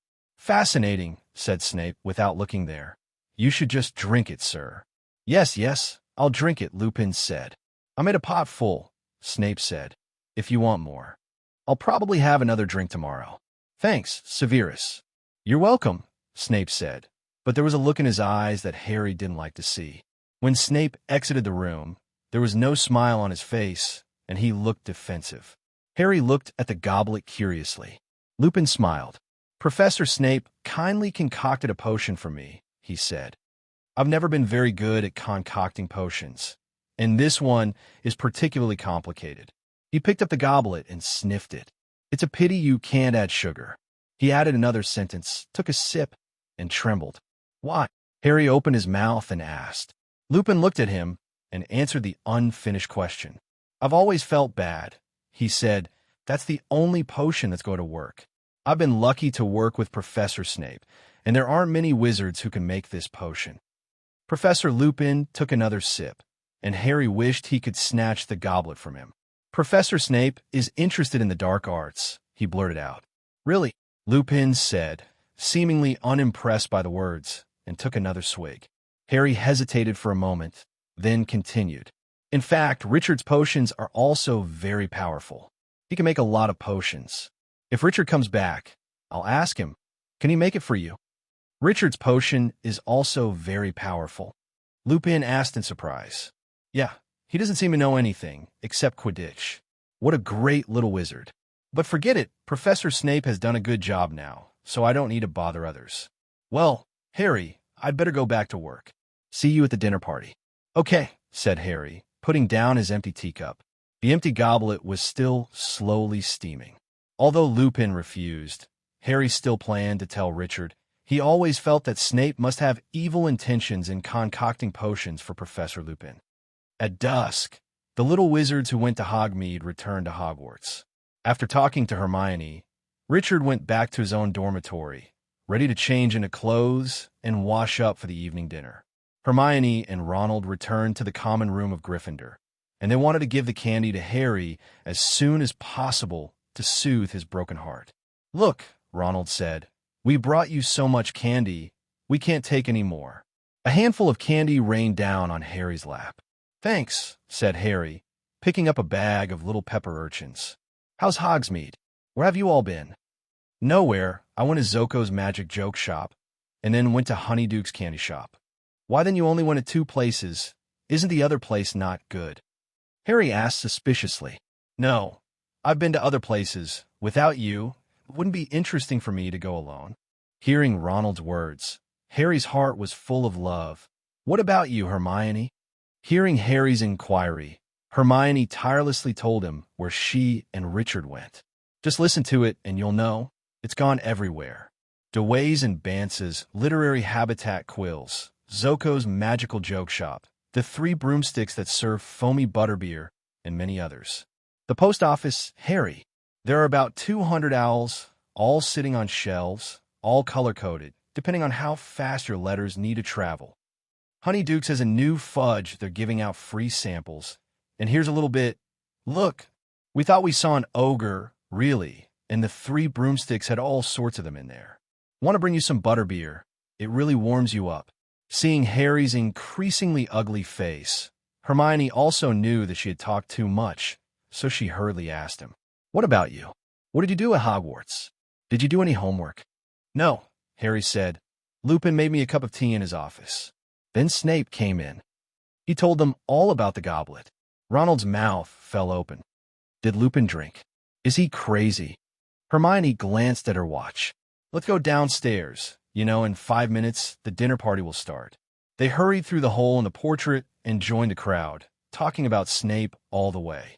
But if he, Ronald lowered his voice, looking around nervously, if he's trying to poison Lupin. No, it's not like that, although Snape, but he's a professor at Hogwarts, and he couldn't have done it in front of Harry. He didn't know I was there at first, Harry said. While they were talking, Richard had changed and was walking from the Ravenclaw lounge towards the auditorium. Hundreds of jack-o'-lanterns hung in the auditorium, as did a swarm of fluttering bats and many flame-breathing orange streamers that floated lazily below the ceiling like brilliant water snakes. The food was excellent, and even though Richard and Hermione had eaten a lot in Hogsmeade, they still had to order a second serving of everything. The dinner concluded with entertainment provided by the ghosts of Hogwarts. Ghosts appear suddenly from walls and tables to do a sort of parade slide, and nearly headless Nick manages to recreate the circumstances in which he was decapitated. The happy time is always short, and soon the Halloween banquet is over. Richard and Penello are talking and laughing while walking towards Ravenclaw's lounge. After returning to the dormitory, Richard had just changed into his pajamas. At this moment, Professor Flitwick's voice resounded throughout the Ravenclaw lounge. Everyone, go to the auditorium. Go now, come on. After hearing the sound, all the Ravenclaws walked out of the dormitory door and walked towards the auditorium, discussing one after another as they walked. Obviously, they were a little confused. Is there any special program for Halloween? 10 minutes later, Hufflepuff, Ravenclaw, and Slytherin students came to the auditorium one after another. These students are all confused. Richard saw that Hermione and the others were already in the auditorium, so he walked over directly. Dumbledore's voice sounded in the auditorium. The faculty and I will conduct a thorough search of the castle, at which point Professor McGonagall and Flitwick closed all the doors of the auditorium. For your own safety, I thought you might be spending the night here. I'm asking the prefects to stand guard at the entrance to the hall, and the head boys and girls to stay in charge of the hall. Report anything to me right away, he added to Percy. Percy looked proud of an important person. Find a ghost to bring me a message. Professor Dumbledore paused and was about to leave the auditorium and said, "Oh, yes, you will need."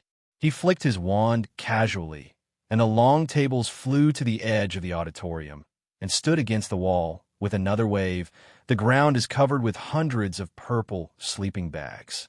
"Sleep well," said Professor Dumbledore, closing the door behind him as he went out. Immediately, the auditorium was buzzing with excitement, and the students of Gryffindor House were busy telling other students what had just happened. "Everyone in sleeping bags," cried Percy. "Quick, nobody's talking for 10 minutes. "Come on," Richard said to Hermione, Harry, and Ronald, and they grabbed for sleeping bags and ducked into a corner. "What's going on?" Richard asked Hermione in feigned confusion. It was Sirius Black who attacked the fat lady in the Gryffindor lounge. "Do you think Black is still in the castle?" Hermione whispered anxiously. "Dumbledore obviously thinks so," Ronald said. "It's our luck that he chose to come tonight, you know," said Hermione, as the three of them, except Richard in his pajamas, got into their sleeping bags and put the clothes on. "Talk on your elbows. Tonight is when we are not in the tower." "I guess he's lost his mind because he's been on the run," Ronald said. "It's Halloween. He wouldn't have barged in otherwise." Everyone around them was asking each other the same question. "How'd he get in here?" "Maybe he knows how to stealth," Miles said from a few feet away, emerging from thin air. "You know, probably came in under disguise," said a fifth-year student at Hufflepuff House. "Or it flew in," Dean Thomas said. "Honestly, haven't they all read Hogwarts, a history?" Hermione said grumpily to Harry and Ronald. "Probably," Ronald said. "Why?" "Because the castle isn't just protected by walls, you know," said Hermione. "It's also bewitched with all sorts of magic to keep outsiders from sneaking in. Optical stealths can't get in. And I like to see what kind of disguise can fool those Dementors. These guys guard every entrance. If he flies in, they will see it. And Filch knows all the secret passages. They will seal them all. Zero looking for flowers." "Lights out now," Percy yelled. "I want everyone in a sleeping bag and stop talking." All the candles were extinguished at once. The only light now came from the silver ghosts, who wandered about talking gravely to the prefects. The enchanted ceiling, like the sky outside, is full of stars. Under the circumstances, and with the still whispering voices in the auditorium, one felt as if one were sleeping in the open air with a breezy face. Richard carefully stretched his hand into Hermione's sleeping bag and then held Hermione's little cold hand. Hermione was also a little frightened tonight. Feeling Richard's hand, Hermione turned to her side, wrapping Richard's arms around her chest with both hands. At this moment, Richard couldn't help but feel distracted because of the soft touch on his arm. Every hour a teacher shows up in the auditorium to see if all is well. Around 3 o'clock in the morning, when many students finally fell asleep, Professor Dumbledore entered. 0.0. Richard watched him look around for Percy, who tiptoed between the sleeping bags, snitching on anyone who spoke. Percy was not far away from them, and they quickly pretended to be asleep. At this moment, Dumbledore's footsteps were getting closer. "Any sign of him, Professor?" whispered Percy. "No, how is it here?" "Everything is under control, sir." "Fine. There's no need to ask them to change places now. I've got temporary guards for the portrait cave in Gryffindor Yard. You can send everyone back tomorrow." "And what about the fat lady, sir?" "Hiding inside the Angel County map on the 3rd floor. Apparently she wouldn't let Blake in without asking for the password, so he did. She's still in a tizzy, but once she's calmed down, I'll tell Filch to put the sheaf fixes. 11. At this moment, the hall door rang and opened again, and there were more footsteps. Headmaster, it was Snape's voice. The entire fourth floor has been checked, and he's not there. Filch has checked the keep, and he's not there either. Where's the astronomy tower? Professor Trelawney's room? Where the owls roost? I've checked everything. Very well, Severus. I didn't really think Black would linger. Do you have any insight into how he got in here, Headmaster? Snape asked. Many, Severus, but none of them are possible. You remember our conversation, Headmaster, just before the new term started? Snape said, his lips barely parted as he spoke, as if he didn't want Percy to be part of their conversation. I expressed concern when you appointed Professor Lupin. I don't believe anyone in this castle is going to help Black in, said Dumbledore, his tone making it clear that this was the end of the matter, so Snape didn't answer. I must go to the Dementors, said Dumbledore. As I said, let them know when we've searched. Are they going to help, sir? Snape said. Oh yes, said Dumbledore dryly. But I'm afraid as long as I'm headmaster, I won't let them cross the threshold of the school. For the next few days, everyone at school was talking about Blake. Theories about how he entered the castle became more and more mysterious. Hannah Abbott, the future head of the Leaky Cauldron, is only a third-year wizard in Hufflepuff at this time. According to her, it was Black who could transform into a flowering bush and spent a lot of time in their next potions class telling it to anyone who would listen. The vandalized portrait of the fat lady had been taken down from the wall, and in its place was a portrait of Sir Cadogan and his stout gray pony. No one is very happy about it. Sir Cadogan spent half his time challenging people to duel with him. The rest of the time is spent thinking about ridiculously complicated passwords, and he has to change passwords twice a day. This move made all the little wizards of Gryffindor collapse. But Neville is an exception. For him, he can't remember whether to change 2 a day or change 1 every other day. Even Neville is a little bit happy, because now he's not the only one who is trapped outside the lounge because he doesn't know the password. When these things have nothing to do with Richard of Ravenclaw. Same as the previous 2 semesters, Richard still had to go to Snape's office every Wednesday night to practice making potions. On a normal Wednesday night, Richard handed the refined Wolfsbane potion to Professor Snape, 760. The potion must be active, and it can only be handed over to a person who needs to take it in the shortest possible time. Its effect will decrease with time. I hear you have a good relationship with Potter? Snape asked Richard as he packed his notes. It's okay. What's the matter, Professor? Richard didn't shy away from his relationship with Harry at all. That arrogant little wizard, who doesn't know what's in his head, often violates the school rules, will be expelled from Hogwarts sooner or later. Hearing what Snape said, Richard curled his lips. He is so arrogant. Why can't he just say something? I wish you could keep an eye on him from time to time and let me know if there's any problem, especially at night when they practice Quidditch. Can you break the school rules while training Quidditch? If you want to let yourself protect him, just say it and play these. All right, Professor. I'll watch Harry carefully and let him try not to violate the school rules. Richard added a little emphasis on breaking the school rules, which meant that I understood. Snape didn't say anything further. He just waved to Richard and let him go out. And on Harry's side this afternoon, Professor McGonagall called him in her office. The look on his face made Harry think someone must be dead. There's no need to keep this from you. Potter, she said seriously, I know this will come as a shock to you, but Black. I know he's after me, Harry said wearily. I heard Ronald's father tell his mother. Mr. Weasley works for the Ministry of Magic. McGonagall seemed taken aback. She stared at Harry for a moment before saying, I see, well then, Potter, now you understand why I don't think it's a good idea for you to practice Quidditch in the evening. On the field, they're only your teammate. You are very revealing, Potter. We have our first match on Saturday. Harry interrupted Professor McGonagall, furious. I must train Professor. Professor McGonagall watched him intently. Harry knew she was deeply concerned about the future of the Gryffindor team. After all, she was the one who suggested Harry as Seeker in the first place. Also, Richard will always watch me train. Harry added hastily. Richard? Has he been there all the time? Asked Professor McGonagall. If he was there, there would be no problem with safety. Professor McGonagall recalled Richard's performance with Professor Flitwick in the dueling club last semester, In Dumbledore's words afterwards, Richard's strength is bottomless. Professor McGonagall stood up, staring out the window at the Quidditch pitch, which was barely visible in the rain. Well, God knows, I'd love to see our team take home the trophy, but anyway, Potter, I'd be happier if a teacher was there. I asked Mrs. Hooch to oversee your training. The first Quidditch match is approaching, but the weather is getting worse. Under Mrs. Hooch's watch, the Gryffindor team trained valiantly, harder than ever. Then, during the final practice session before Saturday's game, Oliver delivered unwelcome news to his team. "We're not playing Team Slytherin," he told them angrily. "Flint just came to see me, and we're playing Team Hufflepuff." "Why?" the other players asked in unison. Flint's excuse was that their Seeker's injured arm wasn't healed, Wood said, baring his teeth in fury. But they did it for the obvious purpose of not wanting to play in this weather, thinking it would ruin their chances.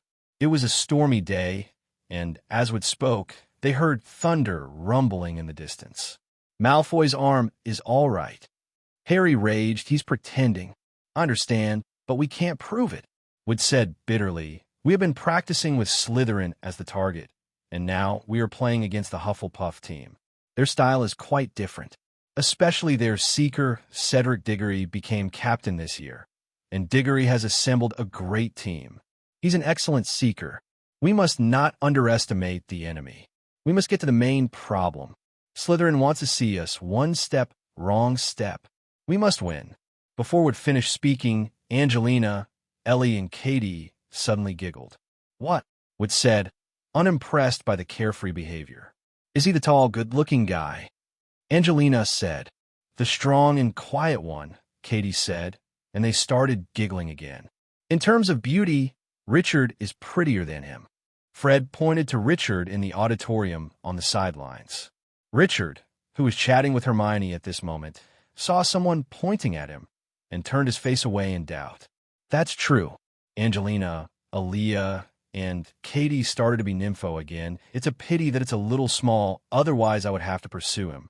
Seeing that the style of painting was suddenly a little strange for some reason, Wood yelled loudly, "Be more serious." On the eve of the Quidditch match, the wind and rain were fiercer than ever. Harry couldn't think about anything other than the next day's game. Oliver Wood kept running to him between classes and giving him tips.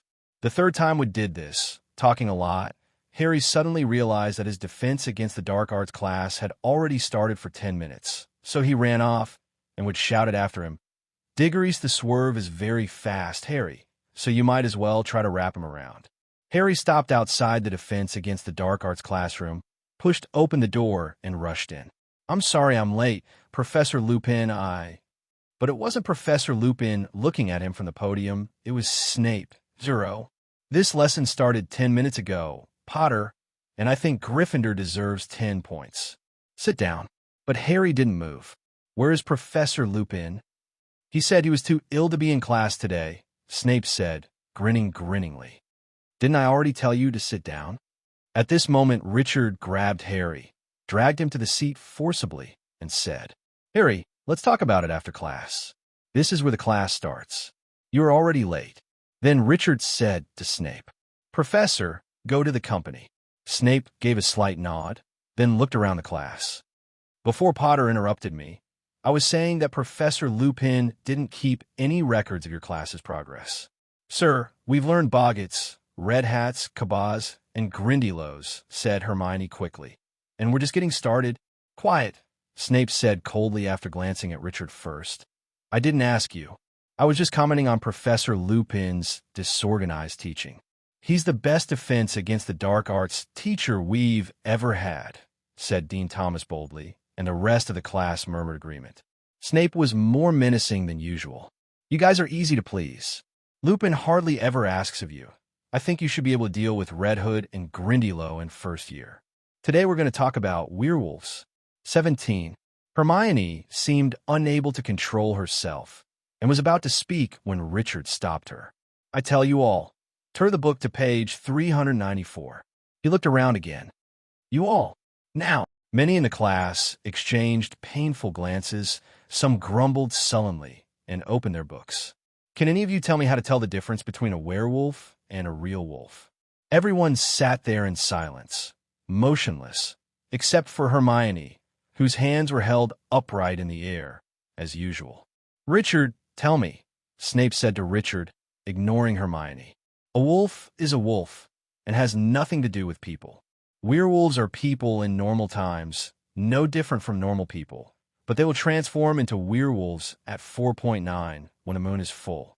When in animal form, werewolves are the same as real people. There is little difference in appearance between wolves, although werewolves will have a slightly shorter snout, smaller pupils, and a tufted rather than bushy tail. The real difference between the two lies in their behavior. Real wolves do not very aggressive, and real wolves don't attack humans except in special circumstances. Werewolves are almost exclusively human and don't pose much danger to other creatures." "Very good. If you hear everything, then write it down quickly, especially the last sentence. Werewolves are only for humans." Hearing the answer he wanted, Snape nodded in satisfaction and generously added Ravenclaw 10 points. No one made a sound in class after that, and Snape stopped asking questions. Everyone sat, taking notes on werewolves from their textbooks, while Snape paced back and forth between the desks to check on the work they'd done while Lupin was teaching the course. When a bell finally rang, Snape didn't let them go. "Each of you write a paper and give it to me on the method of identifying and killing werewolves. This topic should be written on 2 parchments and due on Monday morning." Hearing the homework assigned by Snape, both Gryffindor and Ravenclaw made voices of dissatisfaction, but Snape ignored it, pushed the door straight out, and left the classroom. Hogwarts, Defense Against the Dark Arts Classroom. "Harry, Hermione," Richard said to the two seriously, "no matter what you think or guess, but don't openly disobey a professor in class." Hearing Richard's words, both Harry and Hermione didn't take it seriously. "Don't you think this is a very heroic thing? You are wasting not only your own time, but also the time of other students."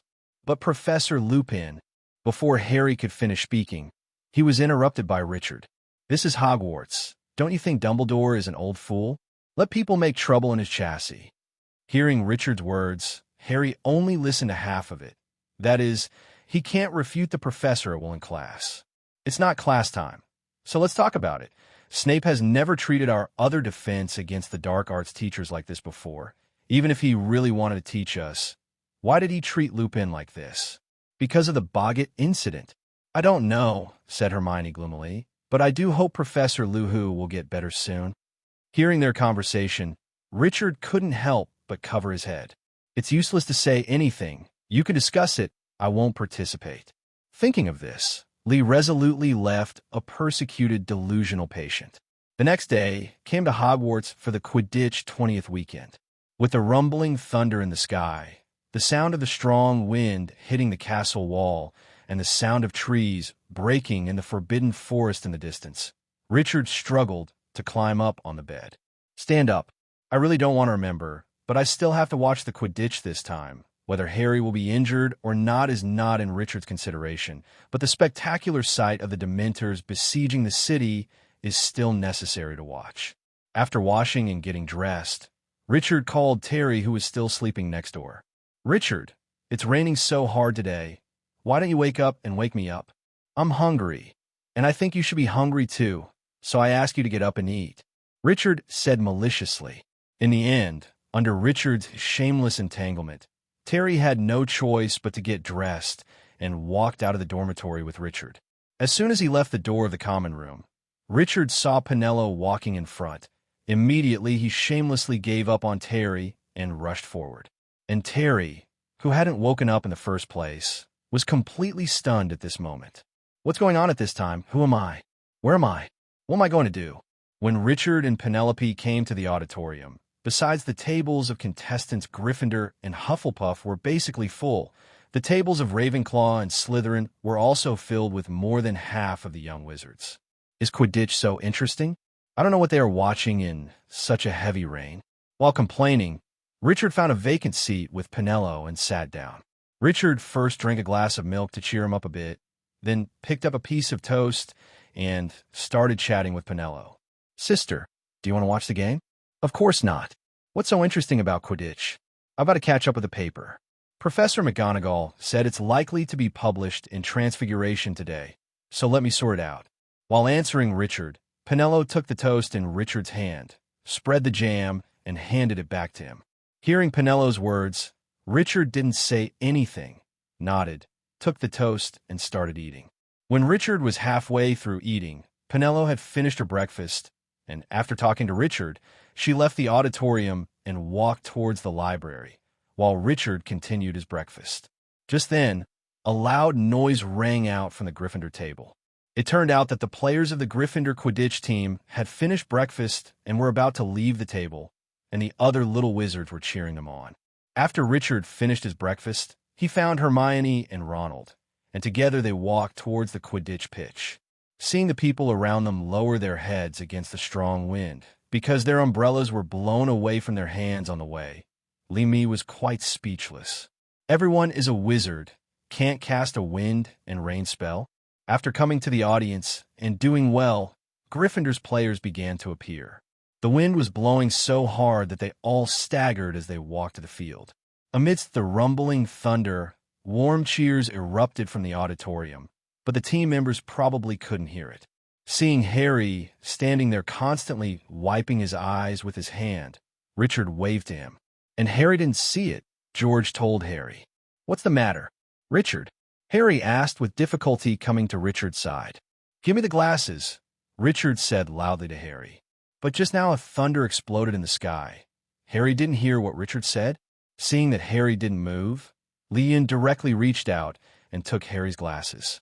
There was no need to take out the wand for a small spell, so Richard snapped his fingers and cast the windproof and rainproof charm on Harry's glasses, and then returned the glasses to Harry. After Harry put on his glasses in a daze, he suddenly found that the whole world had become clear. Originally, he was worried how he could see the golden snitch in the storm. Harry was about to thank Richard when he was sent back by Fred, who flew over. It turned out that the Hufflepuff team was coming towards them from across the field. They were wearing canary yellow robes. The captains of both sides came forward to shake hands with each other. Diggory smiled at Wood, but Wood looked as if he had lockjaw now, so he just nodded. Harry saw Mrs. Hooch mouthing, "Get on the broomstick." He pulled his right foot out of the mud and stepped onto the Nimbus 2000. Mrs. Hooch put the whistle to her mouth and blew hard. With a sharp whistle that sounded like it was coming from a distance, the game began. To be honest, Richard felt that Quidditch was boring at first, and now, under the heavy wind and heavy rain, he couldn't see anything clearly, which made the whole game even more boring.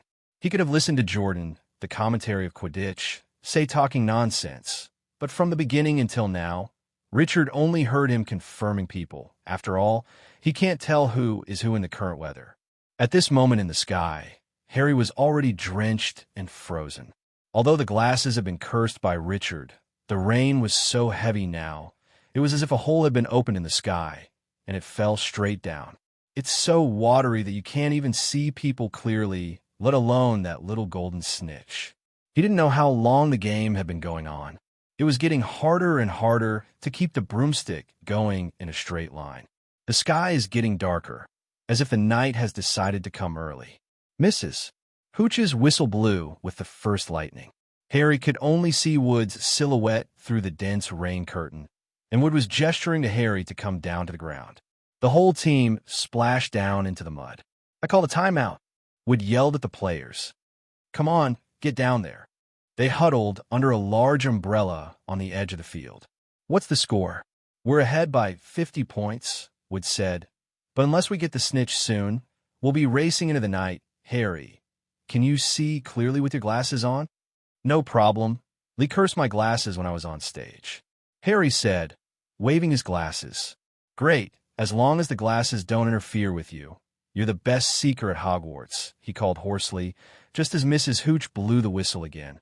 "Okay, everyone, work hard." Harry returned to the sky. His hands and feet were still numb from the cold 763, and he was still wet like never before in his life. He was determined to catch the golden snitch as soon as possible and urged his broom through the turbulent airflow, searching in all directions. He dodges a bludger and sneaks under Cedric, who was running in the opposite direction. There was another burst of thunder, followed by forked lightning. Harry had to catch the snitch quickly, and he spun around, trying to get back to the center of the field, but just then, another bolt of lightning lit up the stands, and Harry saw something that completely distracted him, a hairline covering his body.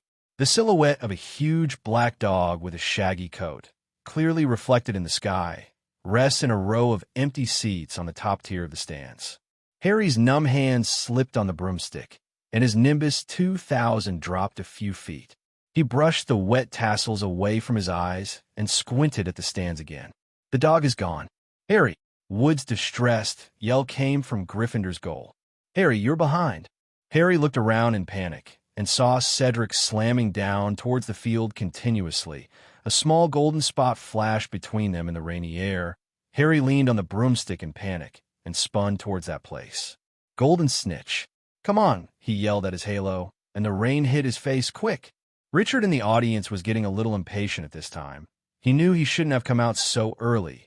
Although Richard had taken out the scarf Hermione gave him from the storage box and wrapped it around.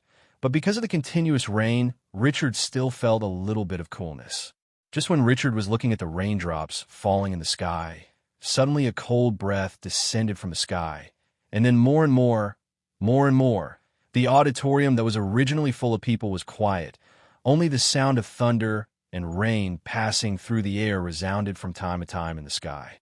Hogwarts Quidditch pitch.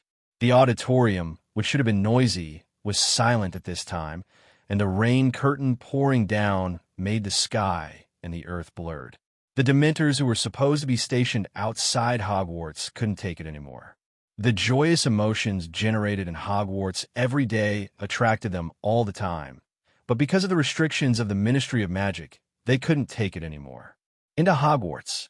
But today, because of the Quidditch match, the joy was overwhelming. Every Dementor was like an addict and couldn't restrain himself, knowing that the first Dementor couldn't bear it and flew to Hogwarts. All the other Dementors followed. This would be a grand event for the Dementors.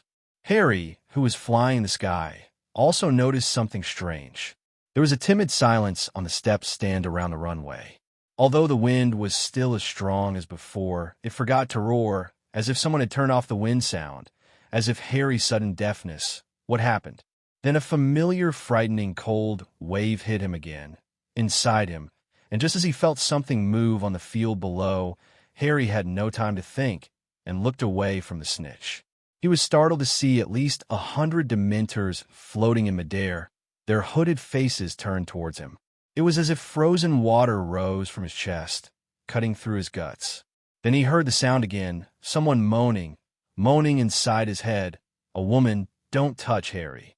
Don't touch Harry. Please don't touch Harry. Go away, you stupid woman. Go away now. Don't touch Harry. Please don't. Take me, kill me." Harry's head was numb. White fog. What was he doing? Why was he flying? He had to help her. She was dying.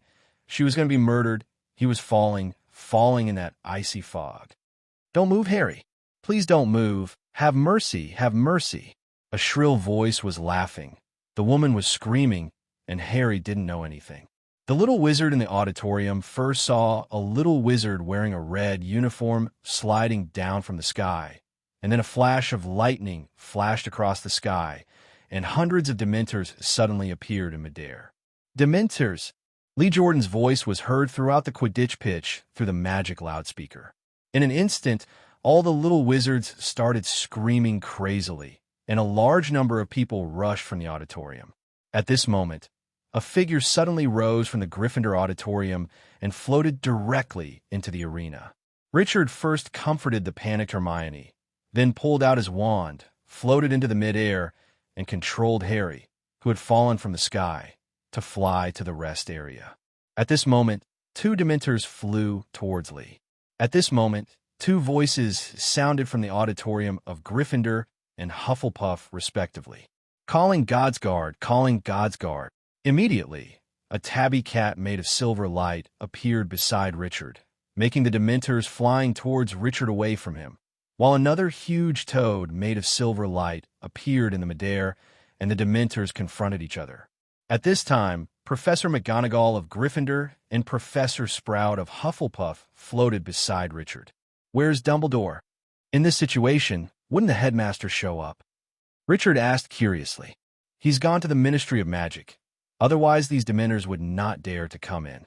Professor McGonagall said with an ugly face. Richard shrugged non-committally. No, neither of us is very good at the Patronus charm, and we may not be able to suppress the Dementors. Professor Trelawney suddenly pointed to the sky and said, Sure enough, apart from being restrained by the sudden appearance of the Patronus at the beginning, the Dementors in mid-air are now ready to move again, and the little wizards started to scream again from time to time, gliding at low altitude. Richard was just about to make a move, but two more patron saints appeared in the sky. One was an eagle, and the other was a doe.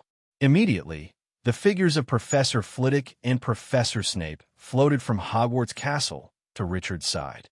What's the matter with Minerva? I'm going to sleep for a while. Professor Flitwick asked in pajamas. It should be that the Quidditch match made the little wizards too excited, which made the Dementors uncontrollable. Snape saw the cause of the incident at a glance. How is he? Snape asked Richard when he saw Harry tense in the rest area. It's all right, just passed out. I'll let them take Harry to Miss Dovey. Professor McGonagall nodded in agreement. Richard returned to Hermione's side, and Hermione quickly grabbed Richard and asked, What's going on? Why are there so many Dementors, Professor Dumbledore? Seeing that Hermione was still a little panicked now, Richard hugged Hermione and gently stroked her back. It's okay, it's okay. Dumbledore isn't at Hogwarts right now, but don't you see all four heads here?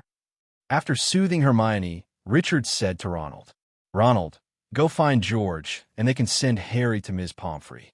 It's not okay for him to lie there all this time. Hearing Richard's words, Ronald hurriedly ran towards the Quidditch field. Hermione, you go too. Ronald is too frizzy by himself. You watch them. Hearing Richard's words, Hermione didn't leave directly, but held Richard's hand tightly. Let's go together. There are professors here. Hey, you go first. None of us professors seem to be very good at the Patronus charm. Maybe I'll need help later. With Richard repeatedly assuring that he would ensure his own safety, Hermione turned her head and walked towards Ronald. After seeing Hermione leave, Richard didn't hurry back, but sat down and began to watch the four heads of Hogwarts fight the Dementors with great interest. This is much more interesting than any Quidditch match. Richard applauded for them when they saw the rise.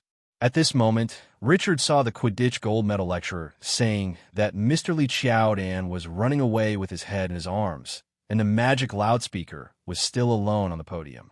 How could this be possible? A particularly interesting plan appeared in Richard's mind, and he directly cast the flying curse and took it into his hand. Hey, can you hear me? Now start the sound audition. 1, 2, 3. Okay, the sound audition is over, and now Richard Harris of Ravenclaw, will start to explain the battle between the four deans and the Dementors. Hearing Richard's voice, all the little wizards on the Quidditch pitch stopped screaming and all looked towards Richard. And the faces of the four deans in the sky also became quite ugly. Only Li Chiao-Dan expressed his admiration for Richard. Why didn't I think of that? As for George and Fred, who were carrying Harry, they both wanted to pay homage to Richard. Sure enough, he is the king of pranks at Hogwarts, and the two of us are just little calumet. Now, let me introduce the two sides of the battle. On one side are a large group of Dementors. On the other side are the four heads of Hogwarts. The head of Gryffindor, Professor McGonagall, and her patron saint, is a tabby cat. Not to mention being an older cat girl, Professor McGonagall really likes cats. Even the Patronus is a cat. At this time, Richard has completely let himself go, and even the cat girl said this. The next one is Professor Snape of Slytherin and his patron Saint Doe. It's hard to imagine that the patron saint of Professor Snape, who is the king of snakes, is actually a doe. I thought it should be a boa constrictor or something. Richard heard. If so, Snape's face became distorted. If it wasn't for the countless Dementors in front of him, he would definitely. Next is Professor Sprout of our Hufflepuff and her Patronus. Well, is that a big toad? It's a bit strange. How can someone's Patronus be a toad? I have to say that Hogwarts is really all-encompassing. Professor Sprout, who is also kind and gentle at this time, looked at Professor Flitwick with a special look, meaning that you Ravenclaws are all like this. Finally, Let me introduce the Dean of Ravenclaw, Professor Flitwick, and his guardian eagle. Here I want to emphasize that Ravenclaw College advocates wisdom, justice, erudition, and curiosity. The eagle soars alone in the sky. A lonely predator. In order to survive, the eagle needs to use its own wisdom to hunt. The eagle's eyes are sharp, and it curiously observes all the changes in nature, which embodies the quality of curiosity and knowledge. When the eagle flies high, the wings and the air, an ingenious balance is maintained between them, like a scale, reflecting the quality of justice and fairness. Therefore, the eagle can embody the spirit of Ravenclaw College and become the spiritual symbol of the college. And Professor Flitwick is obviously the most qualified one. Hearing Richard's words, the audience in Ravenclaw burst into applause, and in the sky, except for Professor Sprout, McGonagall and Snape all cast strange glances at Professor Flitwick. This kid is talking nonsense. Professor Flitwick scratched his head in embarrassment. And under Richard's joyful explanation, a large number of young wizards suppressed their fear and sometimes even burst into laughter from time to time. The people below were happy, but the four deans gradually couldn't support it. First of all, the magic spell consumes a lot of magic power, and they're not very good at protecting Goodley's magic spell, especially Richard. The explanation made the joyful mood rise again, and the Dementors began to become irritable again. Richard, don't talk anymore. Come here quickly. Finally, Professor Flitwick stopped Richard's explanation and called him over. Hearing his dean's greeting, Richard stopped and floated to the side of the professors. I have asked the prefects to leave the venue with the students from the four colleges, and everyone is holding on. Professor McGonagall said, Richard, I remember you can also cast the Patronus charm. Hearing Professor McGonagall's words, Richard nodded and took out his wand. Call God for protection. In an instant, a pure white Yin Huang dragon appeared in the midair. Compared with other professors' patron saints, Richard's patron saint was even bigger, and since Richard injected purification lightning into the patron saint, his patron saint became white holy. Seeing Richard's patron saint, the four professors gave him surprised looks. And just when Richard's patron saint appeared, the Dementors retreated to higher places in the sky. Obviously, this patron saint made them more uncomfortable. Richard controlled his patron saint and rushed towards the nearest Dementor. Before the Dementor had time to react, it was pierced by the Yin Huang dragon, and immediately the Dementor was gone, dissipated in smoke. How is this possible? McGonagall, Snape, Flitwick, and Sprout shouted in unison. Hogwarts Quidditch pitch. Seeing that Richard had wiped out all the Dementors, the four professors all cast strange glances.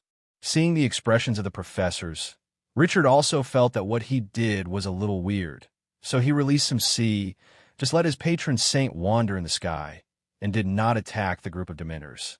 And at this moment, a phoenix made of silver light appeared on the Quidditch court. Dumbledore finally came. Professor McGonagall breathed out a deep breath. Among all the people present, she was under the greatest pressure. As the vice-headmaster of Hogwarts, when Dumbledore was not in school, she had the greatest responsibility. So many Dementors appeared in the school, and there were so many little wizards present. As long as one little wizard had a problem, she couldn't accept it. As for Harry, that's okay. Minerva, Pomona, Filius, Severus, thank you for your hard work. Dumbledore's figure appeared above the stadium with a burst of crackling explosions. Richard coughed dryly twice. Dumbledore narrowed his small eyes and continued. Of course, the most important thing is, Richard, I just saw that your Patronus charm is unique and quite powerful. Okay, Professor, I don't care here. I'm going to see how Harry is doing. After speaking, Richard put away his patron saint and left the court under the watchful eyes of all the professors. Go to Hogwarts Castle. And in the infirmary at Hogwarts, Harry was still lying straight on the hospital bed. Harry heard what the people around him were saying, but he couldn't understand what they were saying. He didn't know where he was, or how he got here, or what he was doing before he got here. All he knew was that his whole body was in pain, as if he had been beaten. This is the scariest thing I've ever seen in my life. Scariest thing, hooded black shadow, cold, screaming. Harry opened his eyes suddenly. He was lying in the hospital. Members of the Gryffindor Yard Quidditch team, splashed from head to toe with mud, were circling around his bed. Ronald and Hermione were there too, looking like they just climbed out of the pool. "Harry," said Fred, who looked extraordinarily white under the mud. "What do you think?" Harry's memory seemed to come back quickly. Lightning, rainstorm, golden snitch, and the Dementor. "What's going on?" Harry sat up suddenly, startling them all. "You fell," said Fred. "Must have been 50 feet. We thought you were going to die, but Richard caught you," Arya said, still shaking. "But that match," said Harry. "What happened? Can we play it again?" No one spoke. The terrible truth sank like a stone to Harry's mind. "We didn't fail, did we? Cedric caught the snitch," George said, "just after you fell. He didn't understand what happened. When he looked back and saw you fell to the ground, he was going to stop the game. Wanted a rematch. But they won fairly and above board, and Evenwood admitted that." "Where's Wood?" Harry said, suddenly realizing that Wood wasn't there. "Still in the rain," Fred said. "We think he's going to drown himself." Harry buried his face between his knees, clutching his hair with his hands. Fred grabbed Harry by the shoulders and shook him roughly. "Well, Harry, you've always caught the snitch before." "There's always a miss," George said. "The game isn't over yet," Fred said. "We lost 100 points, didn't we? So, if Hufflepuff loses to Ravenclaw, and we beat Ravenclaw and Slytherin, Hufflepuff's going to lose at least 200 points, George said. "But if they beat the Ravenclaw—" Everyone stopped talking. Ravenclaw beat Hufflepuff? It was somewhat unlikely. Harry lay there without saying a word. They lost, and it was the first time he had lost a Quidditch match. At this moment, Richard walked in from the outside, and when they saw Richard coming in, everyone surrounded him. "What's up, those Dementors?" Hermione asked. "It's okay, Dumbledore is back. He will negotiate with the Dementors, although I don't know if he can speak the language of the Dementors. By the way, were you preaching that voice just now?" Hermione asked strangely. Richard nodded, and immediately George and Fred rushed in front of him. "It's really wonderful. It's simply incomparable." He was highly regarded by the twins.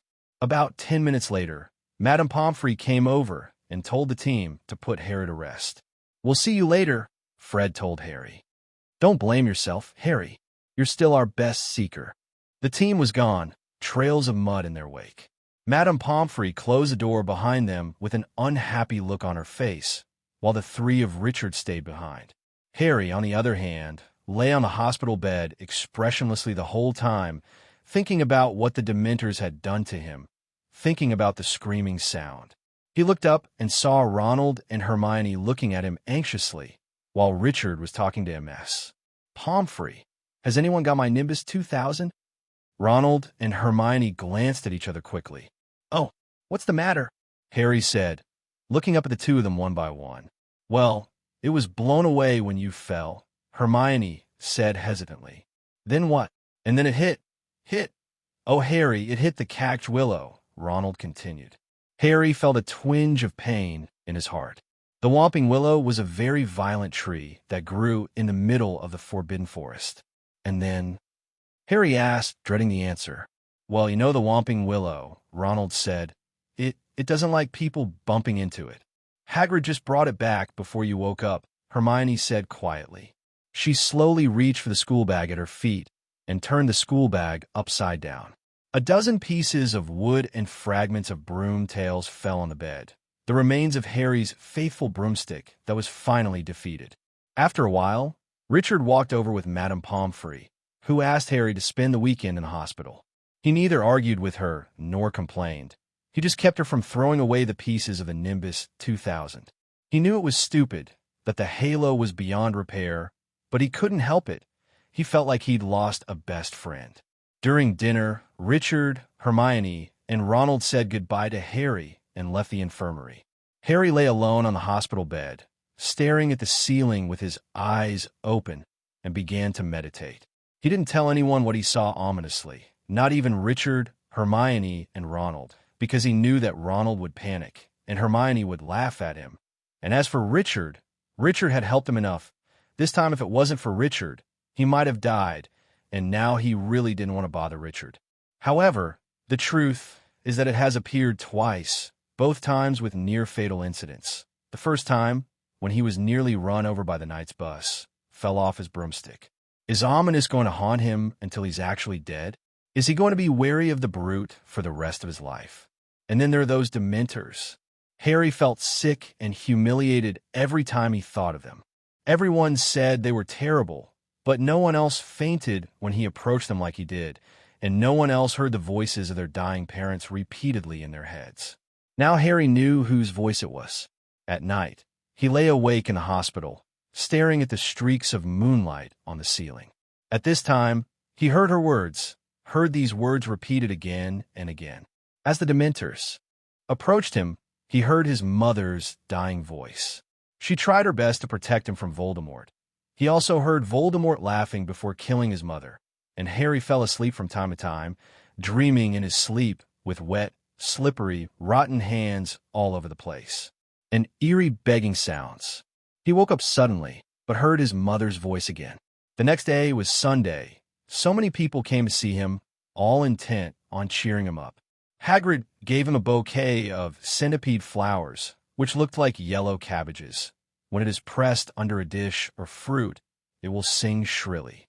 The Gryffindor team came to see Harry again on Sunday morning, and this time Wood came too, and Wood, who was loud and lifeless, told Harry that he didn't blame Harry at all. No matter what people said or did, it couldn't make Harry feel better, because people only knew half of his troubles. At this moment, Harry suddenly thought that Richard seemed to have a way to deal with Dementors. So, should he learn from him? Should I still bother Richard? Harry couldn't help but feel a headache. At this moment, Richard came to the infirmary together with Hermione and Ronald. "Harry, how are you?" Ronald asked, looking at Harry with concern. "Me? I don't have anything else to do," Harry replied absent-mindedly. Hermione saw Harry's ecstasy and touched Richard beside him. "Harry, are you in any mood?" Richard asked for Hermione. I want to know how to avoid the influence of Dementors." Finally, Harry asked. "Hogwarts, inside the infirmary." Hearing Harry's question, both Hermione and Ronald turned their heads to Richard. Richard filtered the relevant information about Dementors in his head and then said to Harry, "Harry, remember what I told you on the Hogwarts Express? Of course, I remember you said that Dementors feed on the happiness of human beings, sucking away all happy memories and making people recall all the most terrible things, and my resistance to Dementors is due to childhood accidents. The force is very weak." Hearing Harry's words, Richard couldn't help feeling that Harry was more reliable when it came to key matters. "That's right, that's it. In fact, no one can completely resist Dementors. As for me," Richard recalled the scenes of encountering Dementors several times. "To be honest, he didn't feel anything at all. As for me, in fact, I can't give you any advice. Remember the first time you were in the Defense Against the Dark Arts class?" Harry and the others nodded, and Hermione suddenly realized. "I remember that Boggett had no way of knowing what you were really afraid of, and you said it was your talent, didn't it?" "That's right. I can't help, but the Boggett has no way of knowing what I'm afraid of, and even the Dementors can't absorb my happy memories. So I probably can't overcome the Dementors, so I have no way to give Harry advice. I don't know how you feel. It's really a pity." Hearing Richard Versailles' speech, Harry felt jealous of his companion for the first time. If only he could be like this. "And the Patronus charm?" Hermione asked sharply. "The Patronus charm can indeed ward off Dementors. But are you really going to learn the Patronus charm from me, Harry?"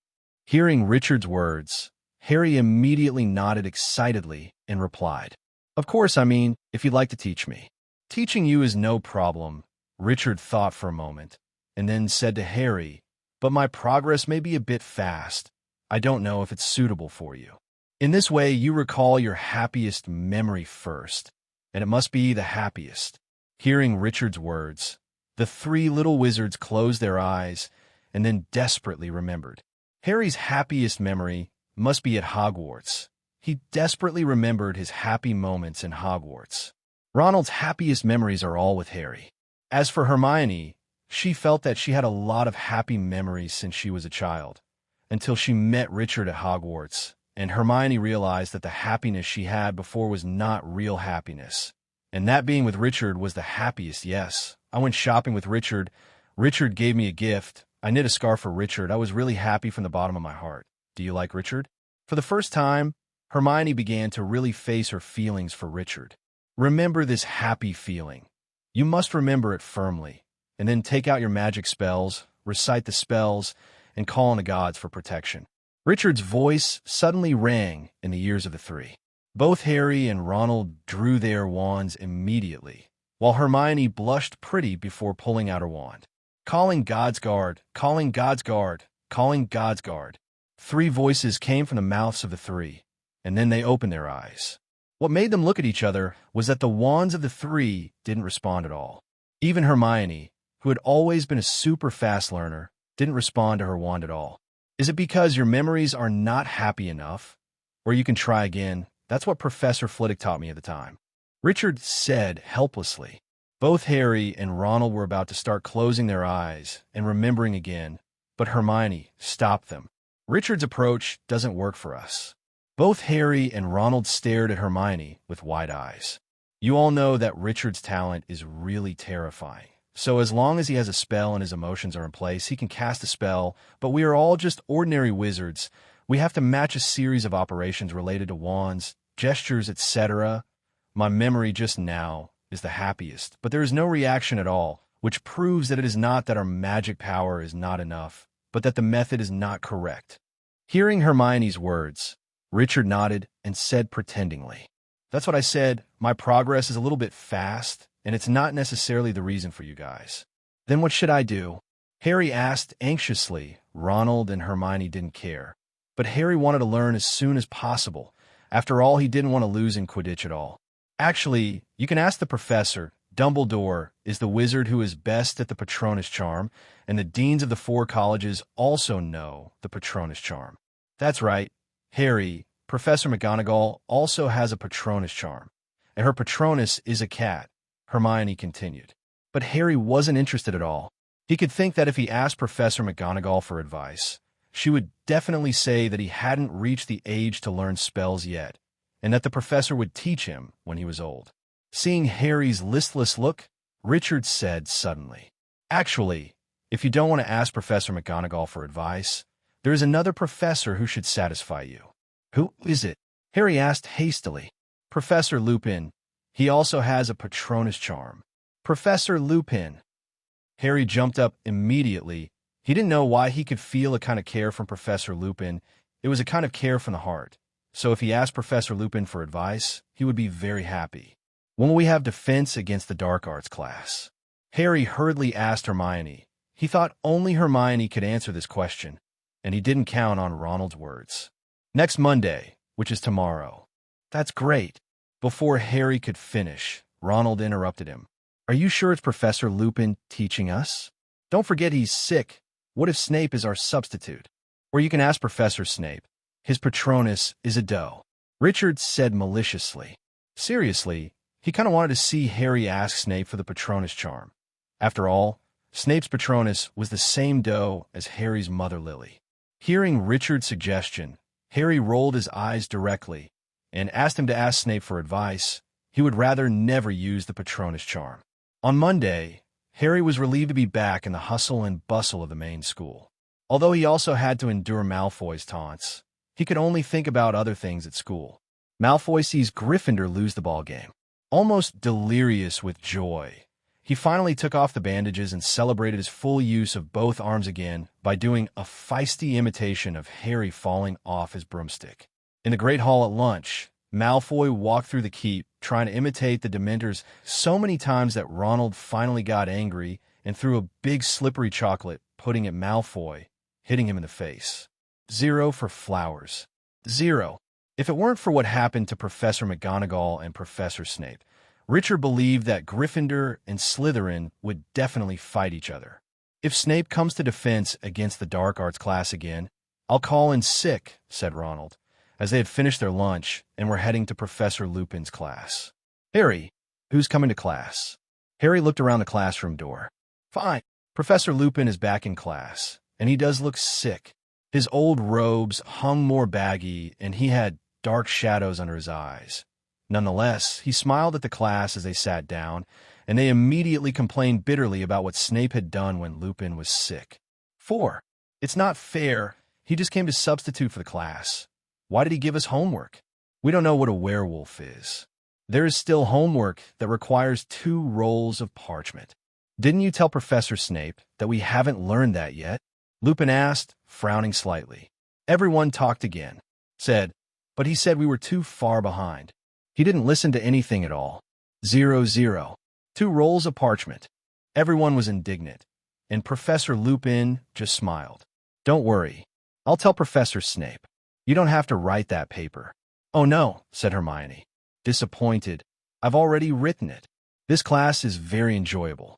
Professor Lupin brought a glass tank containing Shinpunk, a one-legged guy who looked like it was made of wisps of smoke, was fragile, and didn't look like he wanted to hurt anyone, luring the traveler into a swamp.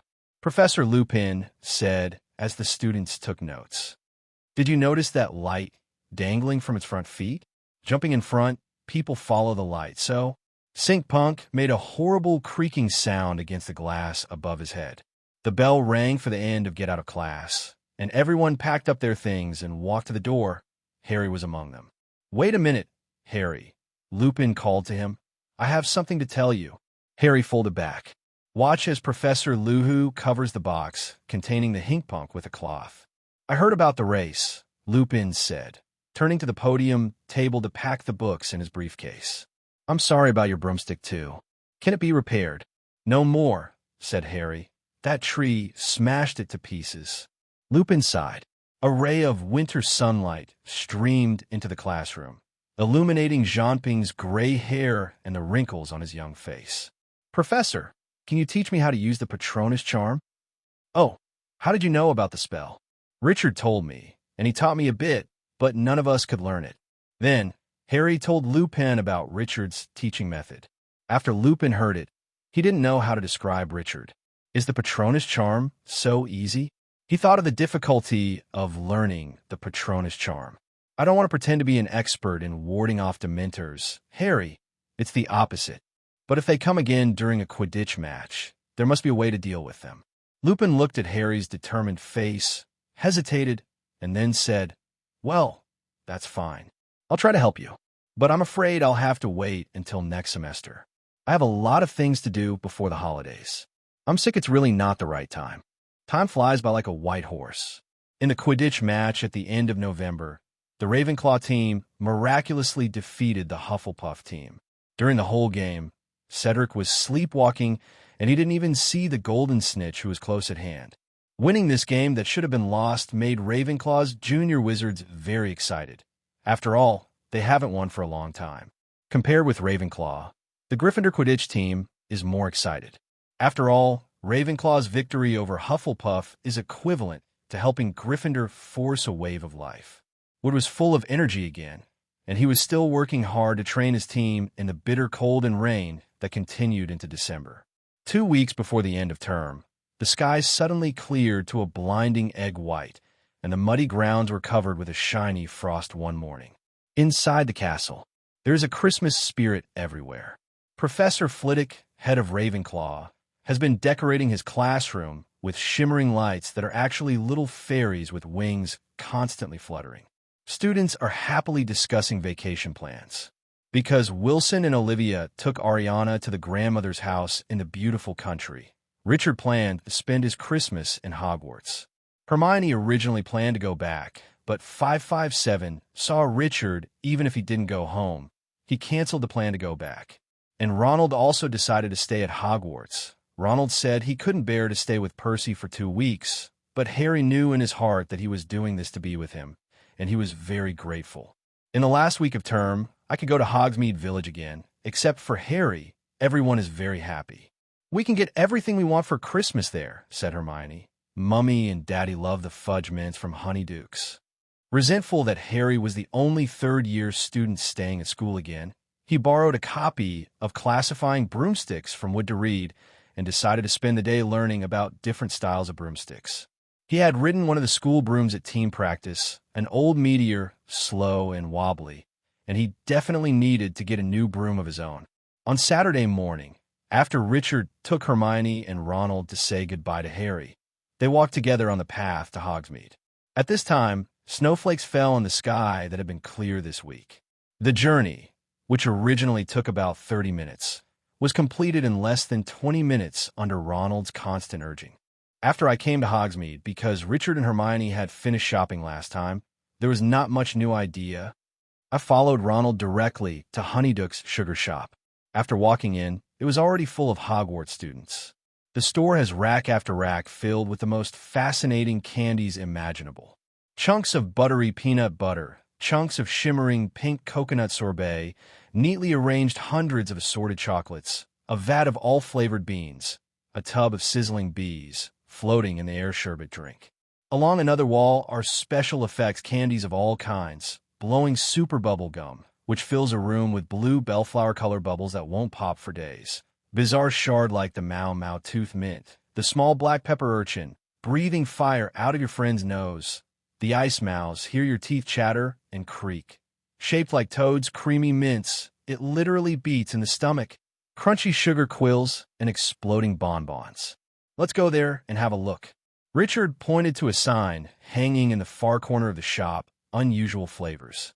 Hermione and Ronald nodded in agreement after seeing it. After the three came to the corner, Richard looked at a lollipop and asked Ronald, "What do you think of this?" Ronald looked carefully at the plate of lollipops that smelled of blood. "Well, no. Harry won't want it. It's for vampires, I suppose," Hermione was talking. "How about this?"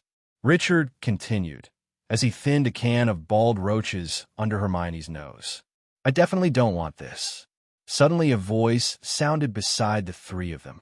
"Ronald, I'm not asking about you, but about how to bring Harry."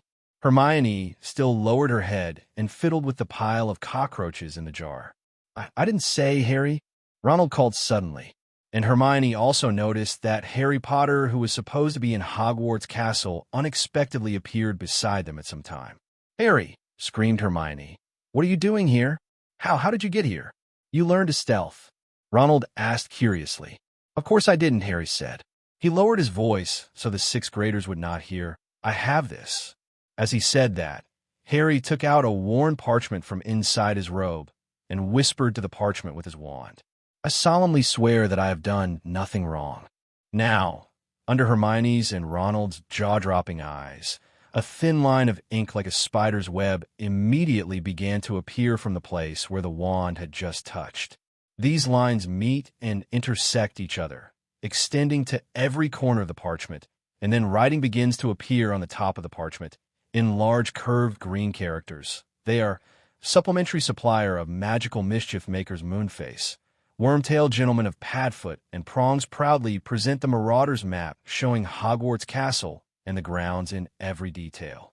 But what's really worth noting are the tiny ink dots that move along the map, each marking a name in tiny letters. Ronald leaned over to take a closer look. A small ink dot in the upper left corner shows Professor Dumbledore pacing the study.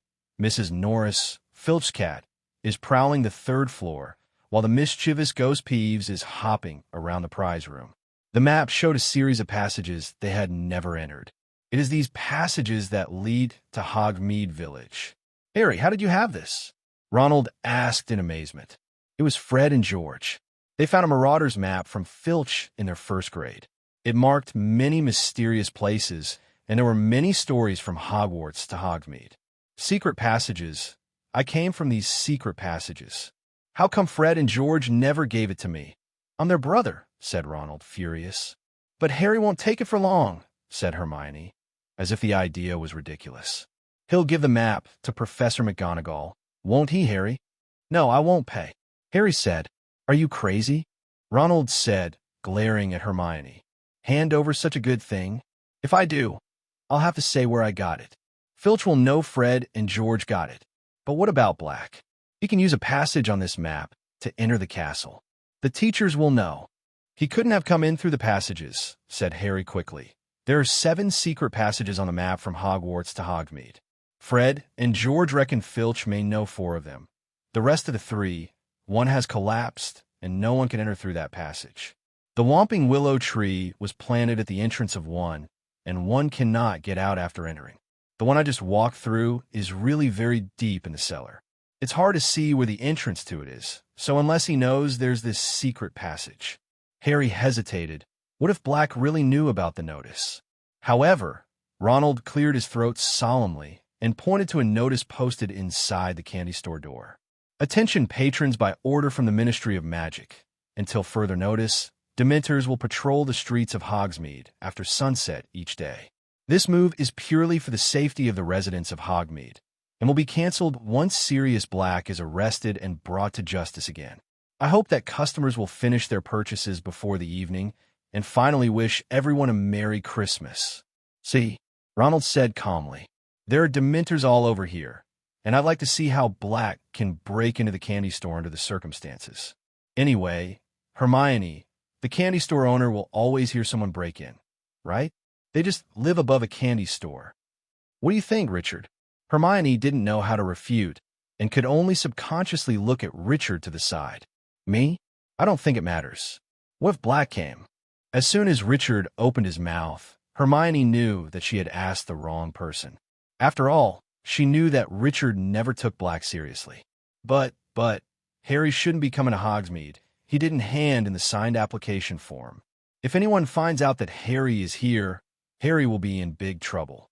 Okay, Hermione, it's all right. Didn't you see Harry with the cloak? Let him relax. Hearing Richard's words, both Harry and Ronald nodded desperately, and Hermione had nothing to say. The three paid off their candy bills and left the candy store to walk outside into the snowstorm. At this time, Hogsmeade Village looked like a Christmas card. The huts and shops were covered with a layer of crisp snow, and there were holly wreaths on the doors of every house. Sure, enchanted candles hung in clusters on the tree. Ronald and Hermione enthusiastically introduced various shops in Hogsmeade to Harry. That's the post office. Zoko's shop is over there. We can go to the Screaming Shack. Wait, I'm really too cold. Harry was shivering from a cold. Although he was wearing an invisibility cloak, he didn't wear a cloak because he came out in a hurry. At this time, he could only lower his head to resist the cold wind. How about we go to the Three Broomsticks for a butterbeer? Richard suggested to the trio. Harry couldn't be more willing, and the wind and snow were blowing violently. His hands were almost numb from the cold. So they crossed the road and, after a few minutes, entered the small hotel. It was crowded and noisy, warm and smoky, and a woman with a curvaceous figure and a pretty face was tending a group of rowdy wizards at the bar. I'll go get a drink, okay? Ronald said positively with a blushing face. The three of Richard walked to the back of the room, where there was a small, empty table between the window and the beautiful Christmas tree near the fireplace. 5 minutes later, Ronald returned with 4 large mugs of hot, frothy butterbeer. Written, Hogsmeade, the Three Broomsticks. Merry Christmas. The 4 little wizards toasted together in the bar. Unlike other people who gulped down, Richard just took a shallow sip and then gave up decisively. He stood up by himself, walked to the bar, asked for a glass of canyon water, and brought it back. Don't you like butterbeer? Hermione silently wrote it down after seeing it, and then asked curiously, don't you think this butterbeer is too sweet and a bit greasy? Lisua explained. Of course not. It tastes so sweet. Harry continued. All right, then, drink more. But watch your teeth. I feel you look like my father. Hermione said suddenly. This sentence made Richard cough nonstop. In fact, you can also call me that, Richard said secretly in his heart. At this moment, a breeze blew through his hair and opened the broom door again. Harry, quickly put on your invisibility cloak. It's Professor McGonagall. Hermione also saw the person coming and hurriedly said to Harry.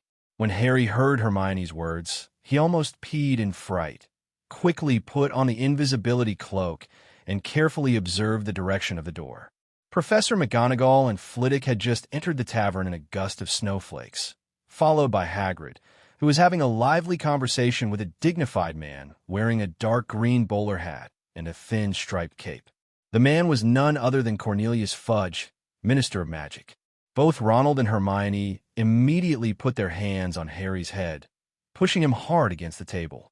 With butterbeer dripping from his mouth, Harry squatted where people couldn't see him, clutching the empty glass tightly in his hand, watching the teachers and Fudge walk towards the bar, stop, then turn around and walk directly towards them. Richard snapped his fingers directly.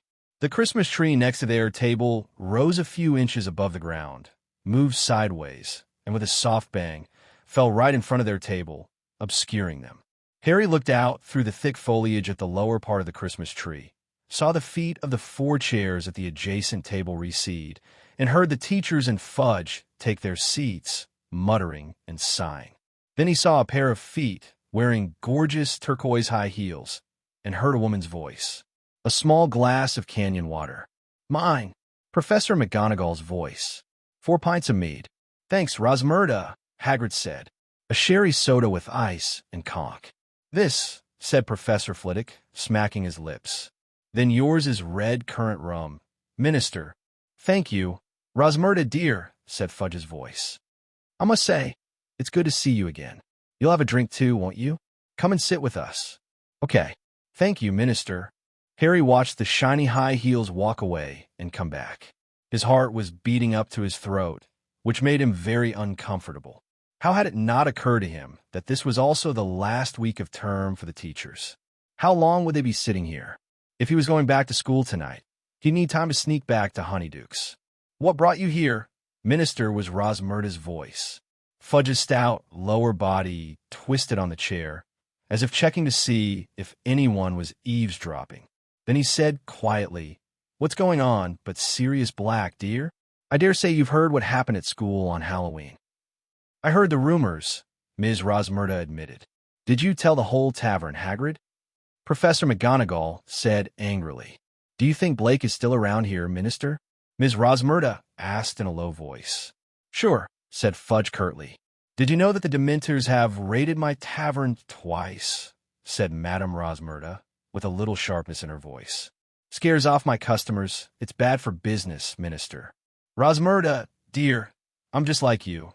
And I don't like them either, said Fudge, a little uneasy. Necessary precaution. But you're right, I just met a few more. They're so P**************** D at Dumbledore. He won't let them into the castle grounds. I don't think they should be allowed in, said Professor McGonagall pointedly.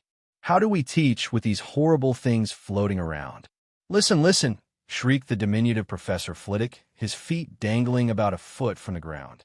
And I heard that a little wizard in Hogwarts killed a Dementor. Ms. Rosmerta said to Professor McGonagall and Professor Flitwick, Is it true? Of course, that's the pride of our Ravenclaw. At this moment, Professor Flitwick almost floated onto the table. Actually, this should be a mistake. You see, Richard is often with Harry and the others, and what he does, so I think he should come a Gryffindor. Professor McGonagall muttered softly. No, it's absolutely impossible. Richard is an integral part of Ravenclaw, just like the Muggles say that the West cannot lose Jerusalem. Professor Flitwick retorted excitedly. Look, they're getting into a fight over you. Hermione whispered in Richard's ear, and Richard felt his ears itch and turned his head inadvertently. This turn of the head made Richard feel that his lips seemed to touch something soft, like cotton candy, sweet. And Hermione was startled by Richard's head turning, and then the touch on her lips told her what happened. She first glanced at Ronald, and found that Ronald was still staring at Ms. Rosmerta. And because Harry was wearing an invisibility cloak, he couldn't know if he had seen it. Richard saw Hermione's panic-stricken expression was very cute, and unconsciously moved his face forward secretly, and his lips touched Hermione's little face that was about to smoke again. Hermione hurriedly cupped her eyes as Richard fell asleep wolfishly. At this time, Ms. Rosmerta's voice came again. You know, I still can't quite believe it, said Miss Rosmerta thoughtfully. Of all the people who have fallen into the ranks of villains, Sirius Black is the one I least expect to do. I mean, I remember when he was a kid at Hogwarts. If you had told me at that point what he would have been like, I would have said you drank too much. You don't know half the truth. Rosmerta, said Fudge stiffly. Very few people know the worst of what he did. Worst, said Ms. Rosmerta, her voice full of curiosity. You mean worse than killing so many poor people? Of course, said Fudge. I can't believe it. What could be worse? You said you remembered him at Hogwarts. Rosmerta, murmured Professor McGonagall. Do you remember who his best friend was? Of course I do, said Ms. Rosmerta, with a faint smile. They were inseparable, didn't they? The number of times I've seen them here. Oh, they always make me laugh. A good pairing, Sirius Blake and James Potter. There was a sudden clang under Richard's table. It was Harry, Richard, and the others immediately realized that Ronald kicked him immediately. Exactly, continued Professor McGonagall. Blake and Potter, the heads of their little gang. Both are very clever, of course, to be honest, very clever, but I don't think we've ever had anything like that before. A couple who can cause trouble. 11. I don't know, Hagrid said with a smile, and said exactly what Richard was thinking. Could Fred and George Weasley have some serious competition with them? You'd think Black and Potter were brothers, interjected Professor Flitwick in agreement. Inseparable. Of course they were inseparable, said Fudge. Potter trusted Black more than he trusted any of his friends. They left school like that. When James and Lily married, Black was best man. Then they also called Blake godfather to Harry. Of course Harry didn't know. You can imagine how much it tortured him to know. Is it because Black later formed a gang with the mysterious man? Rosmerta asked in a low voice. It's worse than that, dear. Fudge continued in a low voice, lowering his voice. Many people don't know that the Potters understand that you-know-who is after them. Dumbledore, of course, has been tirelessly against Mystery Man. He had many capable spies. One of the spies told Dumbledore about it, and Dumbledore told James and Lily right away. He advised them to hide. Dumbledore told them that their best chance was that the first spell of loyalty. How does that thing work? Ms. Rosmerta asked, breathless with interest. Professor Flitwick cleared his throat. It's a very complicated spell that involves magically hiding a secret in the soul of a living person. The secret is kept in the mind of the chosen one, or keeper, from where it is impossible to discover it, of course, unless the secret keeper deliberately leaks. As long as the secret keeper refuses to speak, the mysterious man will search the village where the Potters have lived for many years and will never find them. Even if he crushes his nose on a glass window outside their living room, can't find it either. So Black is the Potter's secret keeper? Naturally, said Professor McGonagall. James Potter told Dumbledore that Black would rather die than tell where they were, and that Black himself was going to hide. That's all. And Dumbledore was worried. I remember him bringing up his own come and be the Potter's secret keeper. Can't he trust Black? Ms. Rosmerta gasped. He must have been among those close to the Potters who had been telling you-know-who about their whereabouts, said Professor McGonagall darkly. Much information has been given to you-know-who. But James insisted on using Black. Yes, said Fudge heavily. However, it has not been a week since the fidelity charm was cast. Has Black betrayed them? Rosmerta asked. He did betray them. Black was tired of being a double-faced persona, ready to publicly announce his support for you-know-who, as if intending to do so the moment Potter died. But as we all know, you-know-who lost in Harry Potter Jr. hand. He lost his powers and was so weak that he had to run away. This put Black in a dilemma. No sooner had Black exposed his traitor than his master fell. He had no choice but to run for his life. Dirty, stinking traitor, Hagrid said, so loudly that the whole bar fell silent. Hogsmeade, the Three Broomsticks. In a bar at this time, Professor McGonagall and the others are still discussing about Sirius Black. I've met him, growled Hagrid. I must have been the last to see him before he killed a lot of people. After they were all killed, it was I from James and Lily's Harry was rescued from the family. I rescued him from the rubble, poor little thing with a long gash on his forehead, and his parents were dead when Sirius Black appeared, riding on the flying motorcycle he usually rides. I have never been able to figure out what he was doing there. I didn't know he was James and Lily's secret keeper. At that time, I thought he had heard the news of the attack by you-know-who.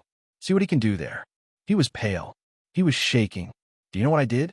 I comforted that murderous traitor. As Hagrid's emotions became more and more agitated, his voice gradually became louder. Hagrid, don't, said Professor McGonagall. Lower your voice. How do I know he's not grieving for Lily and James? He's concerned about you-know-who. Then he says, give me Harry, Hagrid. I'm his godfather, and I'll take care of him. But he unexpectedly, Dumbledore had ordered me, so I said no to Black, and Dumbledore said that Harry should go to his aunt and uncle. Black disagreed, but finally he gave in. He asked me to take Harry there on his motorcycle. I don't need this bike anymore. That's what he said. I should have known there was something fishy about it then. He loves that bike. Why did he give it to me? Why doesn't he need it anymore a motorbike? It's easy enough to understand. Dumbledore knew he had been the Potter's secret keeper. Black knew he was going to run for his life that night, and knew the Ministry of Magic would be after him in a matter of hours. But what if I gave him Harry? I bet he'd throw Harry off the motorbike and into the ocean halfway through. His best friend's son.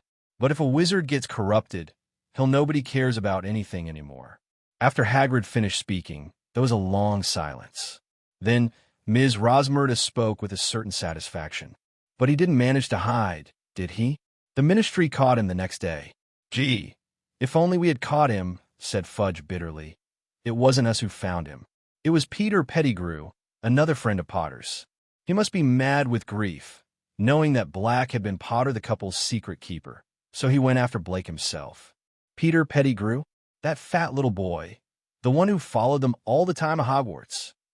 Rosmerta asked. Worshipping Potter and Blake as heroes, said Professor McGonagall, was never one of them if they were wise. I used to be cruel to him. You can imagine how I regret it now. Her voice was astringent, as if she had suddenly caught a cold. Well, Minerva, said Fudge indulgently, Peter Pettigrew died a hero. Witnesses, muggles, we erase their memories afterward. Tell us how Peter Pettigrew drove Black to the Jedi. They said he was sobbing. Lily and James, serious. How could you? And he picked up his wand. Of course, Blake was faster than him. Peter Pettigrew was blown to pieces just like that. Professor McGonagall blew his nose and said excitedly, stupid boy, he always sucks at duels. The Ministry of Magic should do it. I'm telling you, if I catch Blake before Peter Pettigrew, I don't need a wand. I'll snap him limb by limb, growled Hagrid. You don't even know what you're talking about. Hagrid, said Fudge sharply. Only a trained striker from the Magical Law Enforcement Squad might be able to beat Black before he was cornered. I was a magical disaster then. I was one of the first to arrive at the scene after Black killed so many people. I will never forget that scene. Sometimes I dream about it. There's a big hole in the middle of the street. The sewer pipe down there was also broken. Corpses everywhere. Muggles screaming. And Black stood there laughing. The remains of Peter Pettigrew right in front of him. A pile of blood-stained robes and not many pieces. Fudge stopped suddenly. There were 5 people blowing their noses. Ms. Rosmerta sighed, then asked, Is it true that he is mad, Minister? I hope he's crazy, said Fudge slowly. I believe his master's failure has knocked him out of his mind for a while. Killing Peter Pettigrew and so many muggles is a cornered, desperate people do things, cruel and purposeless. But the last time I visited Azkaban, I met Black. You know, most of the prisoners that are sitting there, muttering to themselves in the dark that they have nothing left conscious. But, to my shock, Blake seemed normal. What he said to me was very organized. I was disturbed. You would think he was just bored, asked me if I had finished the paper, and was so calm said he wanted to do the newspaper crossword puzzle. I'm shocked that the Dementors didn't have any effect on him, and he's still a big criminal there, and he's got a lot of guards, you know. Jailer right at his door, day and night. But what do you think he's going to do when he escapes? Ms. Rosmerta asked. My God, Minister, he won't go to you-know-who again, will he? I dare say it's his, final plan, said Fudge vaguely, but we hope to catch Black long before that. I must say that if you-know-who is alone and friendless, it's a situation, but giving him his most loyal servant back makes me shudder at the thought of his quick comeback. After several people were silent for a while, Professor McGonagall took the initiative to speak. You know, Connolly, if you're going to have dinner with the headmaster, we might as well go back to the castle now. Hearing Professor McGonagall's words, several people put their cups on the table one after another, then got up and left the bar. Harry, seeing the professors leave the bar, Ronald quickly put his head under the table, but he didn't know where Harry was, so he could only maintain this position blankly. At this moment, suddenly, the table shook suddenly, and then the door of the 3 broomsticks opened again, and a burst of snowflakes circled in. Everyone knew it must be Harry, and Ronald followed up and chased him out. "Wait, let me finish this glass of canyon water. It's a shame to waste it." Richard grabbed Hermione's hand and stopped her from running out. "But it's Harry," Hermione said anxiously. "Don't worry. He must have been very upset when he heard such important news. It will be good for him to let him run for a while to let off steam," Richard said unhurriedly, holding a glass of wine. Hearing Richard's words, Hermione also calmed down, and the two stayed in the bar for almost half an hour before running into the blizzard again. Looking at the vast expanse of whiteness between the sky and the earth, both of them were dumbfounded. "Where are we going to find them?" Hermione asked Richard. "I don't know either, but it's not very big here. Why don't we just search for it and go back if we can't find it? Anyway, they will definitely go back to Hogwarts." After hearing Richard's words, Hermione had no choice but to do so. Then the two of them searched aimlessly in the vast snow field. As I mentioned earlier, the town of Hogsmeade is very small. There are only a few shops in total, and the two quickly searched for it. The snow was getting heavier and heavier. Even if Harry was not far away from them at this time, they should not be able to see him. So Richard decided to give up and continue searching and return to Hogwarts. And at this moment, suddenly a swaying red color flew past them, and Richard grabbed him. "And Harry is at the rock not far ahead. Why are you here? I just went looking for you and found that you are no longer in the bar." Seeing Richard, who pulled him back, Ronald said in surprise. "How's Harry?" Hermione asked hastily. "Well, you'll know when you go and have a look." After speaking, Ronald led Richard and Hermione towards the outside of the village, and soon came to the place where the end of the village was connected to the forest. At this time, Harry was squatting on a big rock, hugging his invisibility cloak, weeping silently.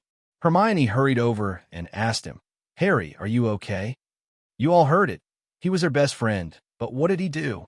"He betrayed them, and every time a Dementor came near me, I could hear it. I could hear my mother screaming, heard, 'Good for you,' her begging for Voldemort. If you heard your mother screaming like that, just before she was about to be killed, you wouldn't forget it. If you found someone, everyone thought it was her friend, but he betrayed her and told Voldemort to go after her. We all know that you must be very angry and distraught, but the important thing is that you must not do stupid things." "Like?" Harry asked. "Like going after Black," Ronald said sharply. "You wouldn't do that, would you, Harry?" Hermione said. "It's not worth dying for Blake. The Dementors will catch Black, and Black will return to Azkaban." You heard what Fudge said. Black was not under the influence of Azkaban like normal people. This punishment is not the same for him as it is for other people. "What are you talking about?" Ronald said, looking nervous. "Do you think there are other plans to kill Black?" "Don't be stupid. Harry didn't intend to kill anyone. Did he, Harry?"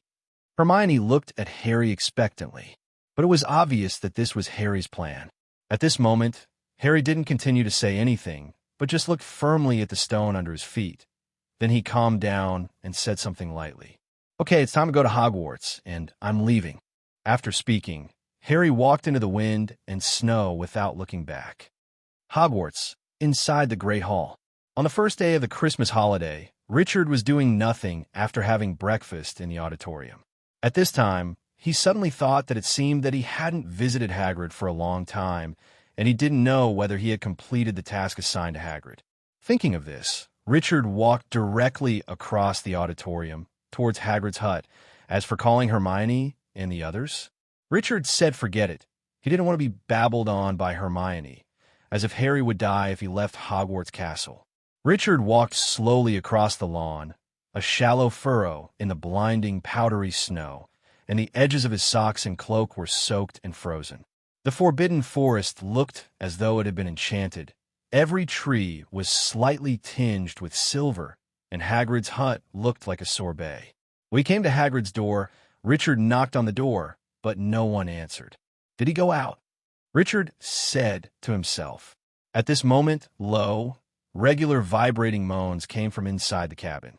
Richard suddenly shivered, and his hair stood on end. Forget it. Let's go and leave Hagrid alone.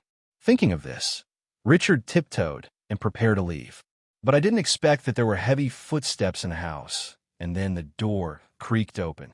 Hagrid stood there, eyes red and swollen, tears streaming down the front of his leather vest. "Why are you still crying? Is it too comfortable?" Richard thought maliciously. "You heard me," he yelled, and then he jumped on him. Richard wanted to dodge at first, but he didn't expect that Hagrid's huge body was so fast. He jumped 287 on Richard and wrapped his arms around Richard's neck. Hagrid is at least twice the size of a normal human, and that's no joke. Richard almost collapsed under Hagrid's heavy pressure. After desperately resisting to no avail, he could only lower the power and send out a purifying lightning, which made Hagrid wake up and let Richard go. Hagrid let go of Richard, sat down in a chair, and flung himself on the edge of the table, sobbing uncontrollably, tears streaming down his face and falling onto his tangled beard. "Hagrid, what's the matter with you?" Liang asked in surprise. Hagrid sobbed harder as he pushed a letter on the table towards Richard. Richard picked up the letter and read it. "Dear Mr. Hagrid, we have further investigated the incident of a hippogriff attacking a student in your class, and we accept Professor Dumbledore's assurance that you are not responsible for this regrettable incident. However, we must express our concern for this problematic hippogriff. We have decided to support Mr. Lucius Malfoy's formal complaint, and the matter will therefore be referred to the Hazardous Creatures Committee. A hearing will be held at the Commission's London offices on April 20th, and we will ask you and your hippogriff to attend on that day. During this period, the hippogriff should be tethered and kept in isolation. Your colleagues, below is a long list of school boards." At this moment, there was a sudden knock on the door. Seeing that Hagrid didn't care and was still sobbing, Richard stood up and opened the door. "Hermione, Richard, why are you here?" the two said in unison. "We thought Cadge hadn't seen Hagrid for a long time, so we came to see him." Harry and Ronald also appeared at the door. "What's wrong with him now?" Ronald asked curiously. Richard told the three of them that Hagrid had received the letter from the Ministry of Magic, and the three read the letter quickly after hearing it. "Oh, Buckbeak isn't an evil hippogriff, Hagrid. I bet he'll be all right," Harry said to Hagrid. "You don't know those weirdos from the Hazardous Creatures Committee." Hagrid choked up, wiping tears on his sleeve. "They ed these funny animals." At this time, a voice suddenly came from the corner of Hagrid's hut, and several people turned around quickly. Buckbeak, the hippogriff, was lying in the corner of the room, chewing something so blood was running all over the floor. "I can't tie in the snow with a rope." Hagrid choked up, "Lonely Big Christmas." Richard and the three of them looked at each other in blank dismay. It's true that although he also likes magical animals, he has never thought that these behemoths are interesting animals. And the other three had never seen Hagrid face to face with what Hagrid called an interesting animal and others called a scary monster. In fact, by Hagrid's usual standards, it's certainly endearing. "You'll have to prepare a strong defense, Hagrid," said Hermione, sitting down and putting her hand on Hagrid's massive forearm. "I'm sure you can prove that Buckbeak can't hurt." "That's no use," sobbed Hagrid. "Those fiends of the disposal committee, they're all in the hands of Lucius Malfoy. Afraid of him. If I lose the case in Belgium."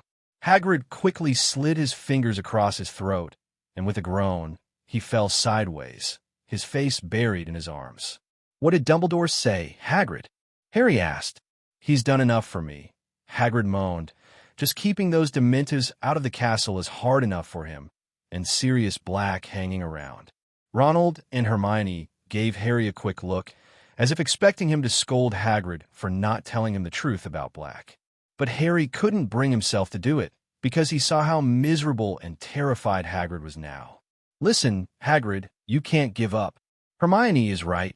You have to prepare your defense." "You can call us as witnesses," Harry said. "I must have read about a hippogriff baiting case," Hermione mused. "In that case, the hippogriff was fine. I'll help you, Hagrid, if you find it. Look into it." "What's going on?" Hagrid howled louder. Harry and Hermione looked at Ronald, expecting him to help. "Oh, how about I make tea?" Ronald said. Harry glared at him. "That's what my mom does when someone's in a bad mood," Ronald muttered, shrugging. Finally, after several promises to help and a cup of hot tea in front of him, Hagrid blew his nose on a handkerchief the size of a tablecloth and said, "You're right. I can't break down. I must cheer up." Fong stepped timidly from under the table and rested his head on Hagrid's lap. "I haven't been feeling right lately," said Hagrid, stroking his teeth with one hand and his face with the other, worrying about Buckbeak and nobody liking my class. "We love it." Hermione immediately lied. "Yeah, your class is awesome," said Ronald, crossing his fingers under the desk and telling God he was lying. "Oh, what's up with the Flobber Caterpillar?" "Dead," said Hagrid darkly. "Too much lettuce." "Oh no," said Ronald, his lips quivering. "Those Dementors are driving me crazy too," said Hagrid, with a jolt. "Every time I want to go drink with the three broomsticks, I have to walk past them. It's like I'm back in Azkaban of." Then Hagrid fell silent, gulping down his tea. They never heard Hagrid mention his previous brief stay in Azkaban. After a short silence, Hermione asked cautiously, "Is it scary there?" "You can't imagine," said Hagrid calmly. "It's nothing like that. I thought I was going crazy. My mind kept going through horrible things. The day I was expelled from Hogwarts, my dad died the day I had to let Norberta, Noble's name change, go. The thought of Norberta Hagrid brought tears to his eyes. After a while, you don't know who you are, and you don't know what it's like to be alive. I used to wish I'd just fell asleep. When they let me out, I felt like I was alive again. It was the best feeling in the world to remember everything. Remember, the Dementors wouldn't let me go." "But you're not guilty," said Hermione. Hagrid snorted angrily. "Do you think they care about that? They don't care. They've got 200 people with them, and they can suck the fun out of them, and they don't care who's guilty and who's not." Hagrid was quiet for a moment, staring at his tea. Then he said calmly, "I thought about letting Buckbeak go and wanting him to fly away, but how are you going to explain to a hippogriff that he should hide? And I'm afraid of breaking the law." He looked up at them, tears streaming down his face again. "I don't want to go back to Azkaban again." Richard, who had been silent here, said suddenly, "Hermione, you take them to the library to find out what can help Hagrid." Hearing what Richard said, Hermione nodded. She knew that Richard must have something to say to Hagrid alone, so she dragged Harry and Ronald, who looked reluctant, out of Hagrid's hut. "Hagrid, if you believe me, then don't do anything, and I will help you in this matter," Richard said to Hagrid seriously after seeing that the others had left. "Yes, of course I believe you, but that's the Ministry of Magic." Hagrid was interrupted by Richard before he could finish speaking. "So what if it's the Ministry of Magic, as long as no one complains? What about Malfoy?" "Don't worry about it. Hagrid, I'll help you convince Malfoy." Seeing Richard with a confident face, Hagrid's sadness dissipated a lot. Although Richard is just a little wizard, he has a good relationship with the Foley family. Everyone knows this. If the Foley family takes action, it should be easy to solve it. Inside Hogwarts, Ravenclaw Richard's dormitory. After thinking about it, Richard wrote a letter to Lucius Malfoy. But now it is Christmas. Draco has gone home, and Richard didn't know the address of Malfoy's home, so he put it in the storage middle. At this time, when the three of Hermione returned from the library to the empty common room, their arms were already full of books, and these books might help prepare Buckbeak's defense. The three sat in front of the roaring fire, slowly flipping through the dusty tomes of famous cases of predators, talking occasionally as they came across them. "Here's something, it's a case in 1772, but the hippogriff was convicted. Well, look what people did to it, disgusting. That might help. Look, in 1296 a sphinx bit somebody, and they let the monster go. Oh no, it was just because everyone was afraid to go near it." By this time, in the rest of the castle, the customary splendor of Christmas decorations was done, though few pupils remained. Thick friezes of holly and mistletoe were hung along the corridors. Mystic lights shone from within each suit of armor, and the great hall stood, as usual, with 12 Christmas trees, shining with golden stars. The hallway was filled with a strong and alluring cooking aroma. On Christmas Eve, the aroma was so strong that even Richard, who had been hiding in the dormitory for a long time, was lured out. Soon it was Christmas morning, and, of course, it was not too early depending on the position of the sun. Was Richard awakened by a knock on the door? He opened the door sleepily, and Hermione and Harry walked out. "Why are you here so early?" Richard asked with half-closed eyes. Early? We've already finished our breakfast, so we came here. Hermione pushed Richard away and put the breakfast specially brought for Richard on the table. At this time, Richard was attracted by the smell of breakfast and opened his eyes, seeing the three people in front of him, and asked curiously, "How did you get in here?" Immediately, the three of Hermione didn't know what to say, and Richard saw that all the gifts piled up outside the house were directly received into the storage, so don't worry about waiting until night to look at them. Richard, my mother gave you a Christmas present, but I didn't know how to give it to you, so I sent it to me. With that said, Ronald handed the big package in his hand to Richard. Richard opened it and looked inside. Inside was a blue hooded leather coat with a Ravenclaw eagle woven on the front, a dozen home-baked mince pies, some Christmas pastries, and a box of crisps. Peanut flakes. While putting on the dress, Richard asked Ronald to thank Molly for himself. Ronald was also very excited to see that Richard didn't dislike him and put on the clothes directly. I also have a hooded fur coat, which is maroon, and Harry's is scarlet, but ours are embroidered with lions and yours are eagles. It must be from the academy. Okay, don't talk so much. Harry, take out the broom you received. Hermione said impatiently. Harry received a broomstick, but don't know who sent it from. That's not a broomstick, it's a firebolt, Ronald said seriously. Hermione ignored him and continued talking to Richard. I remember, didn't you take apart a lot of brooms in the first grade? Can you help Harry see if there is any problem? When Richard was in the first grade, although he had no interest in flying on a broomstick, he was still interested in flying broomsticks, and he found a lot of broken broomsticks in the room of requirement, which he often used to dismantle them. Harry carefully handed over the shiny broom in his hand. Be careful. Before Harry could say anything, Ronald's heart was already in his throat, and his eyes widened with effort. Richard took the firebolt, thought for a while, and cast various detection spells. After more than 10 minutes of hard work, Richard let go of the firebolt in his hand. It didn't fall, it just hung in midair without any support, and the height from the ground was just right for riding on. It was indeed the most expensive broom.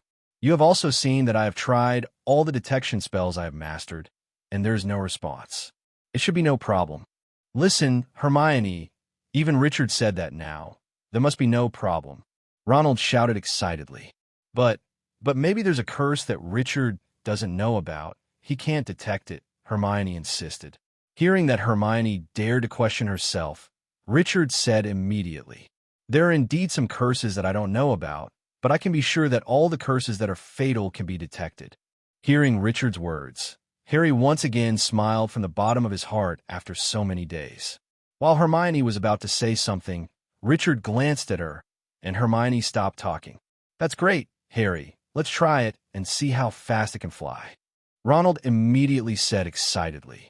Harry moved a little and was about to nod when Richard stopped him.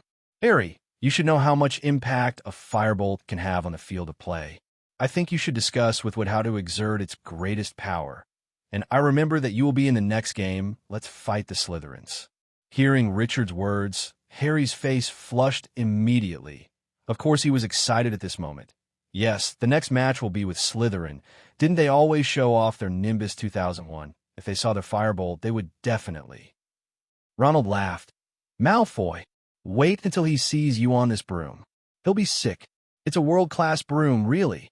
Apparently, Ronald thought so too. The two of them looked at each other and then nodded fiercely. That's right, they did it.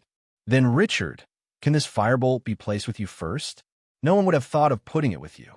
Since you think so, put it here. Richard reluctantly agreed, and Hermione was stunned when she saw Richard's series of operations. The series of processes and results in the middle seemed to open the door to a new world for Hermione. If he followed his own ideas, Harry would definitely hate himself, but Richard, in a few words, actually made Harry willingly beg to hand over the broom to him. This is really not a big deal. Tell me, who gave Harry this broom? Hermione began to trace the source again. I bet it's Dumbledore, Ronald said, walking around the brilliant firebolt, looking at it from beginning to end. Didn't he anonymously give Harry the invisibility cloak? It's my dad's, Harry said. Dumbledore just gave it to me. He wouldn't spend that much money on me. He can't give a student something so expensive. I can't believe it, Harry muttered, stroking the broom with one hand. I know, Ronald said, trying to suppress his laughter. I know who might have sent Lupin. What? Hermione was the first to laugh when she heard that. 0 for flowers. Lupin? Listen, if he had that much money, he'd be able to buy himself a few more new robes. Yeah, but he likes you. Ronald took Hermione's words and continued. He wasn't there when you shattered the Nimbus, and he probably heard about it and went down to Diagon Alley and bought you one. What do you mean he wasn't there? Said Harry. While I was at the game, he was sick. Yes, he is not in the school hospital. Ronald said, Did you forget when we sent you to the hospital? Professor Lupin is not there. Harry frowned at Ronald. I don't think Lupin can afford something like that. At lunchtime, they all went into the hall and found that the tables there had again been moved against the walls, and there was only one table for 12 in the middle of the room. Professor Dumbledore, McGonagall, Snape, Sprout, and Flitwick were all there, as was Filch the janitor. Filch had shed his usual brown coat and was wearing an old and rather outdated tuxedo. Apart from them, there were only 2 students, an extremely nervous first year and a sullen 6th year from Slytherin House. 0. Merry Christmas, said Dumbledore as Richard approached the table. We don't have many people. It's a bit silly to use those tables in different courtyards. Everyone sit down, sit down. Richard, Hermione, Ronald, and Harry sat side by side at the end of the table. Firecracker, Dumbledore said enthusiastically, handing the tail of a large silver firecracker to Snape, who reluctantly took it and pulled it. With a bang, the firecrackers scattered like a shotgun, revealing a large witch's hat with a pointed top, and there were specimens of mountain eagles on the top of the hat. Snape's mouth pursed, obviously thinking of Neville's first defense against the dark arts class, and he pushed the hat to Dumbledore, who promptly replaced his own wizard hat with it. Eat, he said with a smile to the whole table. At this moment, the door of the hall opened. In came Professor Trelawney, gliding towards us as if on wheels. For Christmas, she wears a green dress with tinsel decorations that make her look even more like a shiny, oversized dragonfly. Sybil, it's a pleasure to have you here, said Dumbledore, standing up. Headmaster, I've been looking at the crystal ball, said Professor Trelawney, in her faintest, most distant voice. To my surprise, I saw myself abandoning my lunch alone to attend your dinner. Who am I to resist the urging of fate? I walked out of my building at once, and I sincerely beg you to forgive me. Of course, said Dumbledore, eyes shining. Let me get you a chair. As he spoke, Dumbledore pulled a chair in midair with his wand, and the chair spun in midair for a few seconds before falling between Professor Snape and Professor McGonagall with a dull bang. However, Professor Trelawney did not sit down. Her big eyes were all over the table, and suddenly she let out a low scream. I dare not, Principal. If I sit down, there will be 13 people at the table. There is nothing more unlucky than 13.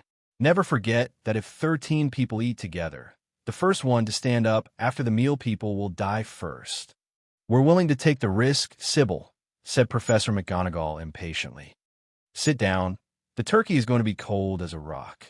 Professor Trelawney hesitated, and then sat on an empty chair with his eyes closed and his mouth tightly pursed, as if a thunder would hit the table soon.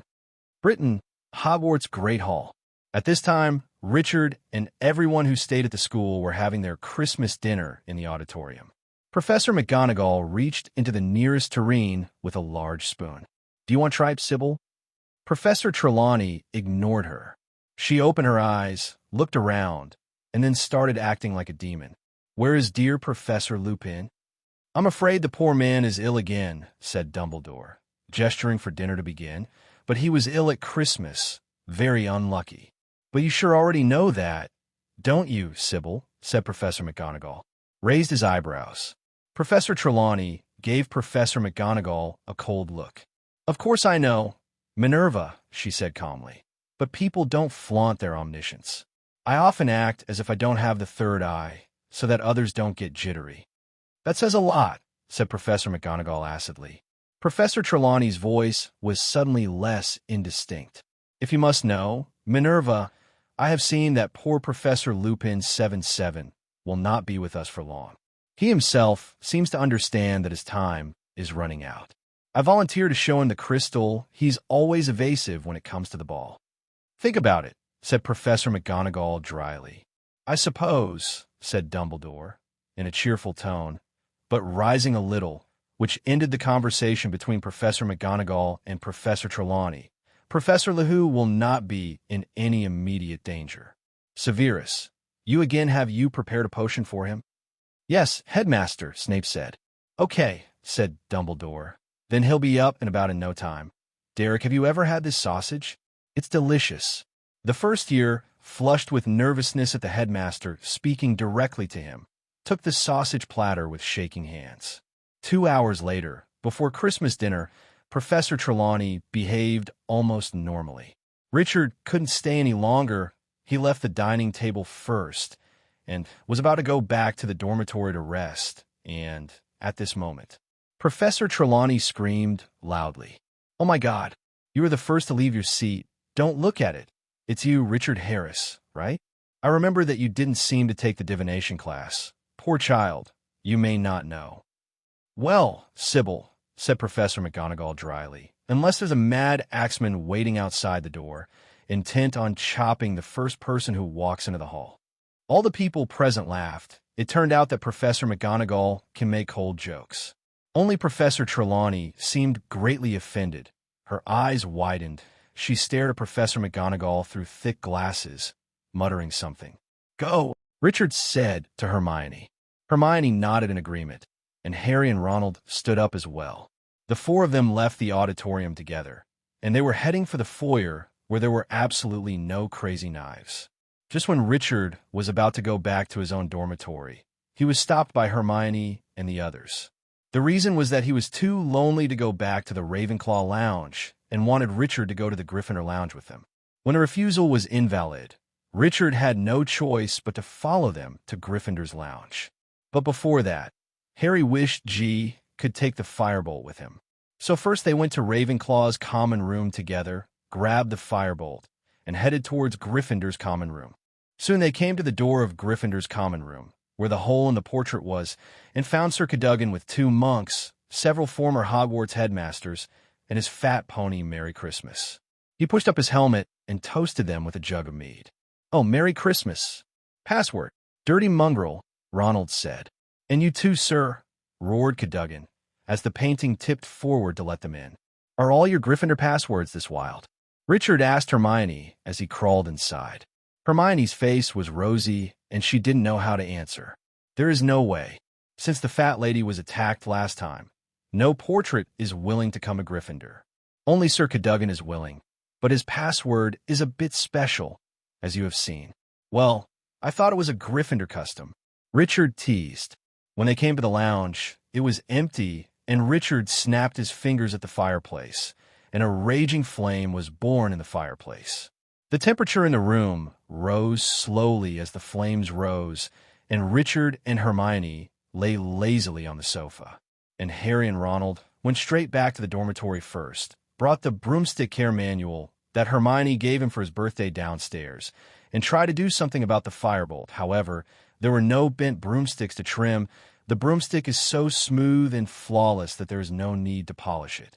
He sat there with Ronald admiring it from every angle. I said, it's just a broom. There's no need to do that. Richard couldn't stand it anymore and said directly, but he regretted it after he finished speaking. Sure enough, Ronald was the first to say, this is not a broom, it's a firebolt. Harry also hurriedly followed blah blah blah blah blah blah blah blah blah blah blah blah blah. We should do something. We can't just sit like this. Richard said with a yawn. Why don't we help Hagrid look for information? Hermione suggested, but was overruled by the 3 of them. Were you kidding? What's wrong with this big Christmas? You still need to read books? Seeing that the 3 of them disagreed, Hermione had no choice but to say, then what are we going to do? We can't just let the 2 of us watch you admiring that broom. After several people discussed, they finally decided to play wizard chess. To be honest, wizards are really boring, and there are no entertainment tools at all. Richard and Hermione, Ronald and Harry divided into 2 groups and started playing wizard chess. It went straight to the middle of the night. Originally, Harry and the others hoped that Richard would go directly to sleep in their dormitory, but Richard didn't have the habit of sleeping in other people's beds, so he returned to his own dormitory despite his insistence. Richard, who was lying on the bed, actually didn't feel much about the so-called Christmas, nor did he feel lonely. 0. Looking at the snowflakes falling outside the window, Richard slowly fell into a sweet dream. The next morning, watching the blizzard outside, Richard gave up the idea of getting up and eating. Although he can't sleep now, the warm blanket is so comfortable. In this way, he stayed until noon, when Richard was tormented by a series of knocks on the door and had to get up. Opening the door, there were still 3 of Hermione and the others. In fact, there was no need to guess. There were only 6 young wizards in school now, and no one else would come to him except Hermione and the others. How can you sleep so well? Lunch is over. You must have eaten nothing. Hermione complained, taking out the lunch prepared for Richard. Does sleeping more make people smarter? Ronald muttered softly. After eating in the dormitory, Richard was dragged by Hermione and the others to Hagrid's hut. As for why he was dragged, it was very simple. If he didn't drag Lizzie, he would probably spend his days in bed. After walking out of Hogwarts Castle, the blizzard became more and more fierce. The biting cold wind brought large flakes of snowflakes.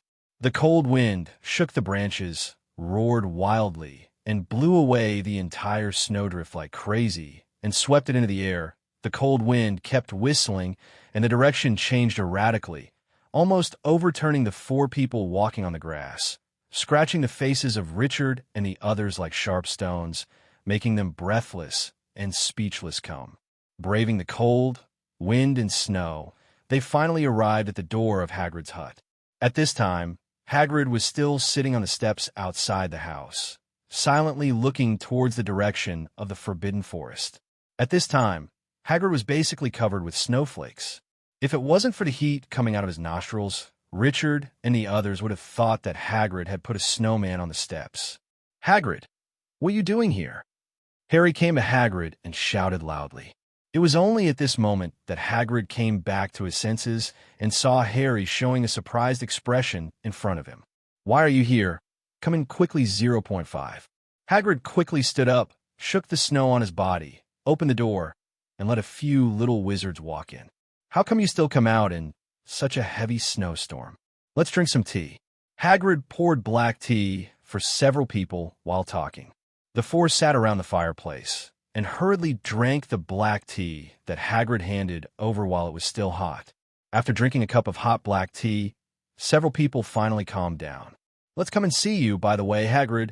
Why didn't you go to Hogwarts Castle for dinner yesterday?" Harry asked. "If I go to eat, then Buckbeak is not too lonely, so I will watch it here." Seeing that Hagrid's tears were about to fall again, several people quickly changed the subject. "By the way, Hagrid, are you ready for next semester's classes?" Hermione asked. "Of course, I discussed it with Richard for a long time before deciding on it, and it is very suitable for the current weather." Talking about the class, Hagrid finally recovered a little. "What is it?" Ronald asked curiously. "That can't be said. It's boring to say it, but what Hagrid said is right. I believe you will like it this time." Leaning also cooperated with Hagrid and did not tell several people to collectively complain. The holiday time is over soon, and shortly after New Year's Day, other students go back to school. The Ravenclaw common room, which had always been quiet, became lively again, and Richard, who had always felt that he was indifferent, was in a much better mood unconsciously. On the eve of the start of term, Wood, captain of the Gryffindor Quidditch team, took Harry outside. "Have a nice Christmas?" he said. Then, without waiting for Harry to answer, he sat down and said in a low voice, "Since the last game, Harry, I've been thinking about it, and Christmas is not idle.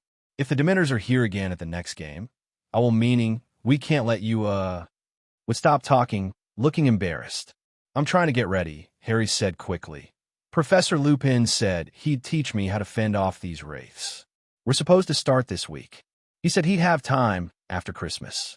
"Well, in that case, I really don't want to lose a seeker like you, Harry. Have you ordered a new broomstick yet?" "No," Harry said. "What?" "You better hurry up. You can't race Ravenclaw on that shooting star. He got a firebolt for Christmas, Ronald said. Firebolt? No. Seriously? A real firebolt? Yes, Oliver, Harry said to Wood, suppressing his excitement. In order to avoid being found out, I put it in Richard's place. That's right, it should be like this. Don't let others know. Let them later. Wood is very excited now. His seeker should have no problem, and he still has a firebolt. No one can stop Gryffindor from taking the crown. 20. The next day, school begins. 2 hours on the playground on a cold January morning is the last thing anyone wants to do.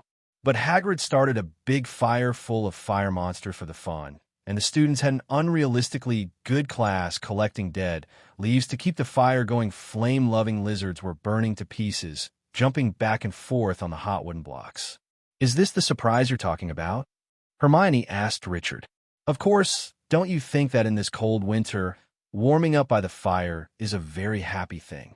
When it was time for lunch, Richard took the initiative to come to Slytherin's table and found Malfoy.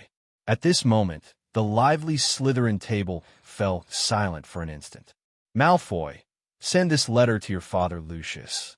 Originally, Malfoy wanted to say hello, but seeing the expressionless Richard, Malfoy still obediently agreed. Just after Richard finished eating, he was called into his office by Professor Snape. What did you go to Draco for at noon? Snape asked curiously. Asked him to send a letter to his father about Hagrid. Richard didn't hide anything. Hearing what Richard said, Snape didn't continue to say anything, but Richard saw that Snape fell silent and continued to ask. Professor, did you call me here just for this? Of course not. Isn't Potter going to learn the Patronus charm from Lupin? Snape asked. It seems to be, what's the matter, Professor? I suggested that Harry can actually study with you, but he refused. Obviously in his eyes, Professor Lupin is more trustworthy than you. Snape ignored Richard's teasing and continued. I wish you could join Harry while they teach. Oh, that's why. I don't think I need to continue learning my Patronus charm. Stop talking nonsense. There's no way you don't know why. Snape said nonchalantly. Why? Dumbledore can have a werewolf as a professor, so do you still need to guard against him? Richard asked curiously. At this moment, Snape showed a satisfied look, as expected of his proud disciple. He still knew it. Looking at Snape's expression, he knew what he was doing.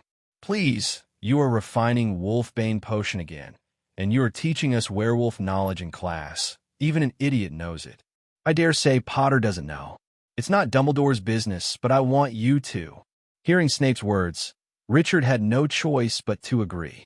After all, taking so many potions from people every year, he couldn't just do nothing. Harry's favorite class was Defense Against the Dark Arts, and, after talking to Wood, he was eager to start learning how to fend off Dementors. After class, Harry reminded Lupin that he had promised to teach him how to fend off Dementors. Ah, yes, Lupin said. Let me see. How about 8 o'clock on Thursday night? The history of Magic classroom should be big enough, and I'll have to think carefully about what to do. We can't bring a real genie for practice. What do you think is wrong with him? Ronald asked Harry. There was a loud, impatient beat behind them. That was Hermione, who had been sitting under a suit of armor, packing her school bag. There are too many books. The school bag can't close. What's wrong? Ronald asked her strangely. Nothing. Hermione put her school bag back on her shoulders. No, there's something, Ronald said.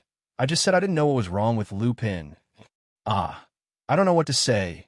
Let me think about it. Hermione walked away after saying that.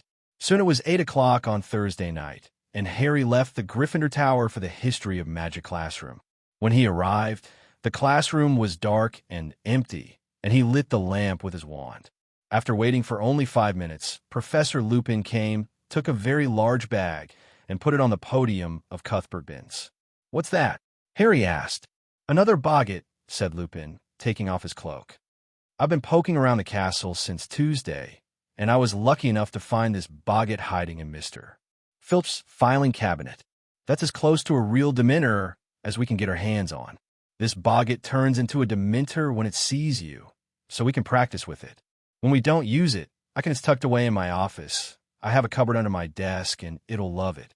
Okay, Harry said, trying to sound like he wasn't timid at all, just happy to have found such a replacement. And at this moment, someone suddenly pushed the door and walked in. "Richard? Why are you here? Is there something?" Harry asked curiously. "It's nothing, I just want to see how to learn the Patronus charm normally. Is that okay, Professor Lupin?" Richard asked Lupin. "Of course not. I know that your level is very high. To be precise, it is much higher than mine. If there is something wrong with it, you could tell it directly." Professor Lupin was not angry at all because of Richard's sudden joining, and still used said in a gentle tone. "Then let's start from scratch." Professor Lupin pulled out his wand, motioning for Harry to do the same. "The spell I'm about to demonstrate and teach you is a very high level of magic, Harry, because it's above the level of ordinary wizards. It's called the Patronus spell. Well, when it works correctly, it summons a Patronus," Lupin said. "A Patronus is something that protects against Dementors, a sort of guardian that stands between you and the Dementors, to the role of a shield." Harry suddenly imagined himself squatting behind a giant like Hagrid, holding a big club in his hand. Professor Luhu continued, "The Patronus is a positive force, and what it advocates is exactly the Dementor's food, hope, happiness, and the desire to live, but it cannot feel despair like a real person, so the Dementor ghosts can't hurt it. But I must warn you, Harry, that this spell may be too advanced for you. Many senior wizards have trouble using this spell. Are you sure you really want to learn it?" Harry nodded firmly. "I'm sure Richard told you that the spell only works when you're concentrating on it, and that the first thing you should do is try to recall a happy event with all your might." Harry searched his brains, looking for happy memories. What had happened at the Dursleys certainly had nothing to do with happy memories. Finally, he tried to remember the first time he rode a broomstick.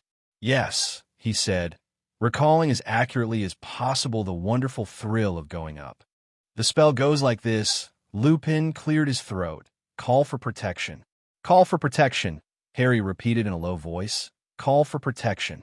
Try to only recall your happy events." 577.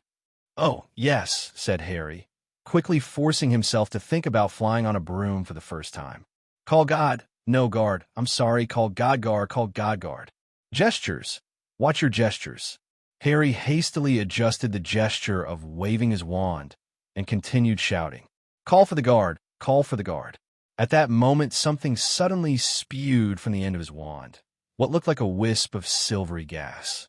"See that?" Harry said excitedly. "There's movement." "Fine," Lupin said with a smile. "So, let's try it with the Dementor. Are you ready?" "Okay," Harry said, clutching his wand tightly, and walked slowly to the middle of the deserted classroom. He tried to remember the flight, but there was always something else to disturb, and now, every moment, he might hear his mother screaming again. But he shouldn't think about these things, or he will listen again. He heard her voice, and he didn't want it, did he? Lupin grabbed the lid of the packing box and pulled it. A Dementor slowly emerged from the box. Its hooded face turned toward Harpo, a glowing, scabbed, rotting hand clutching its cloak. The lights around the classroom flickered and went out. The Dementor stepped out of the box and began walking quickly and silently towards Harry, taking a deep breath. A bone-piercing cold hit him. "Call the gods!" Harry yelled, "Call the gods! Call the gods!" Both the classroom and the Dementor were melting. Harry was falling again in the thick white mist. His mother's voice was louder than ever, and the voice echoed in his head. "Don't touch Harry.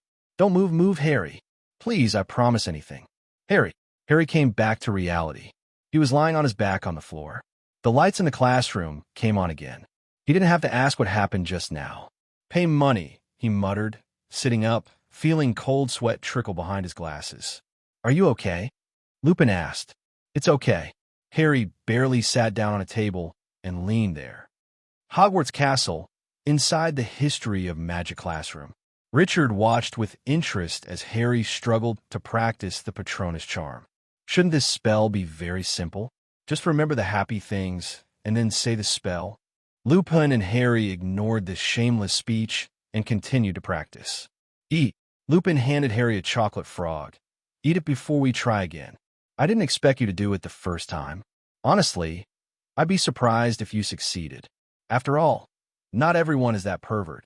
Hearing Lupin's words, Harry nodded in agreement first, then scratched his head annoyed.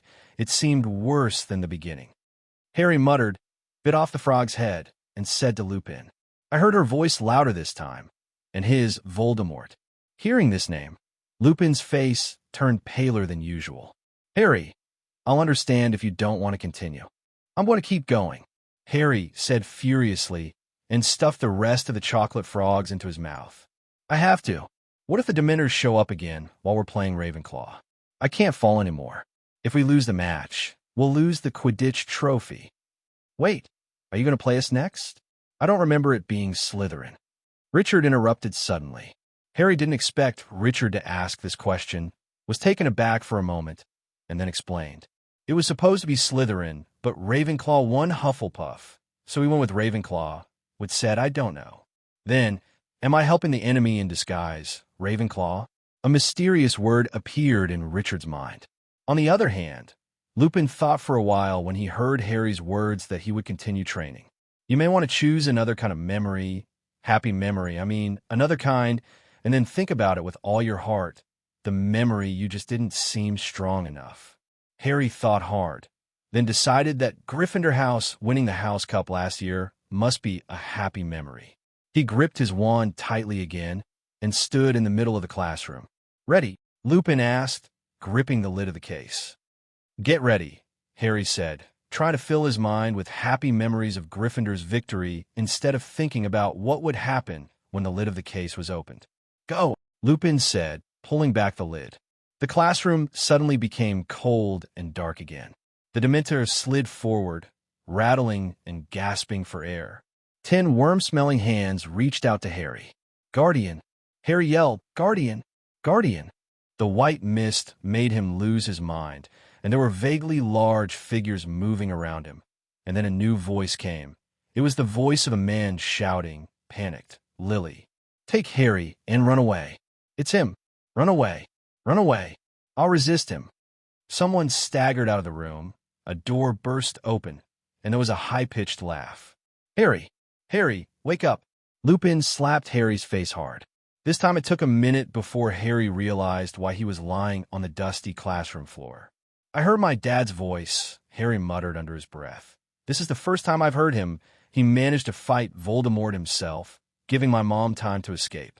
Harry suddenly realized that the tears and sweat on his face were mixed together. He kept his head down as far as he could, drying his tears and sweat on his robes, pretending to be tying his shoes so Lupin couldn't see. Did you hear James? Lupin asked, his voice strange. Yes. Drying his face, Harry looked up. Huh, you don't know my dad, do you? To tell you the truth, I know each other, Lupin said. We were friends at Hogwarts. Look, Harry, maybe we should call it a day. The spell is too advanced for me to suggest you go through these things. No, Harry said. He stood up again. I'm going to try again.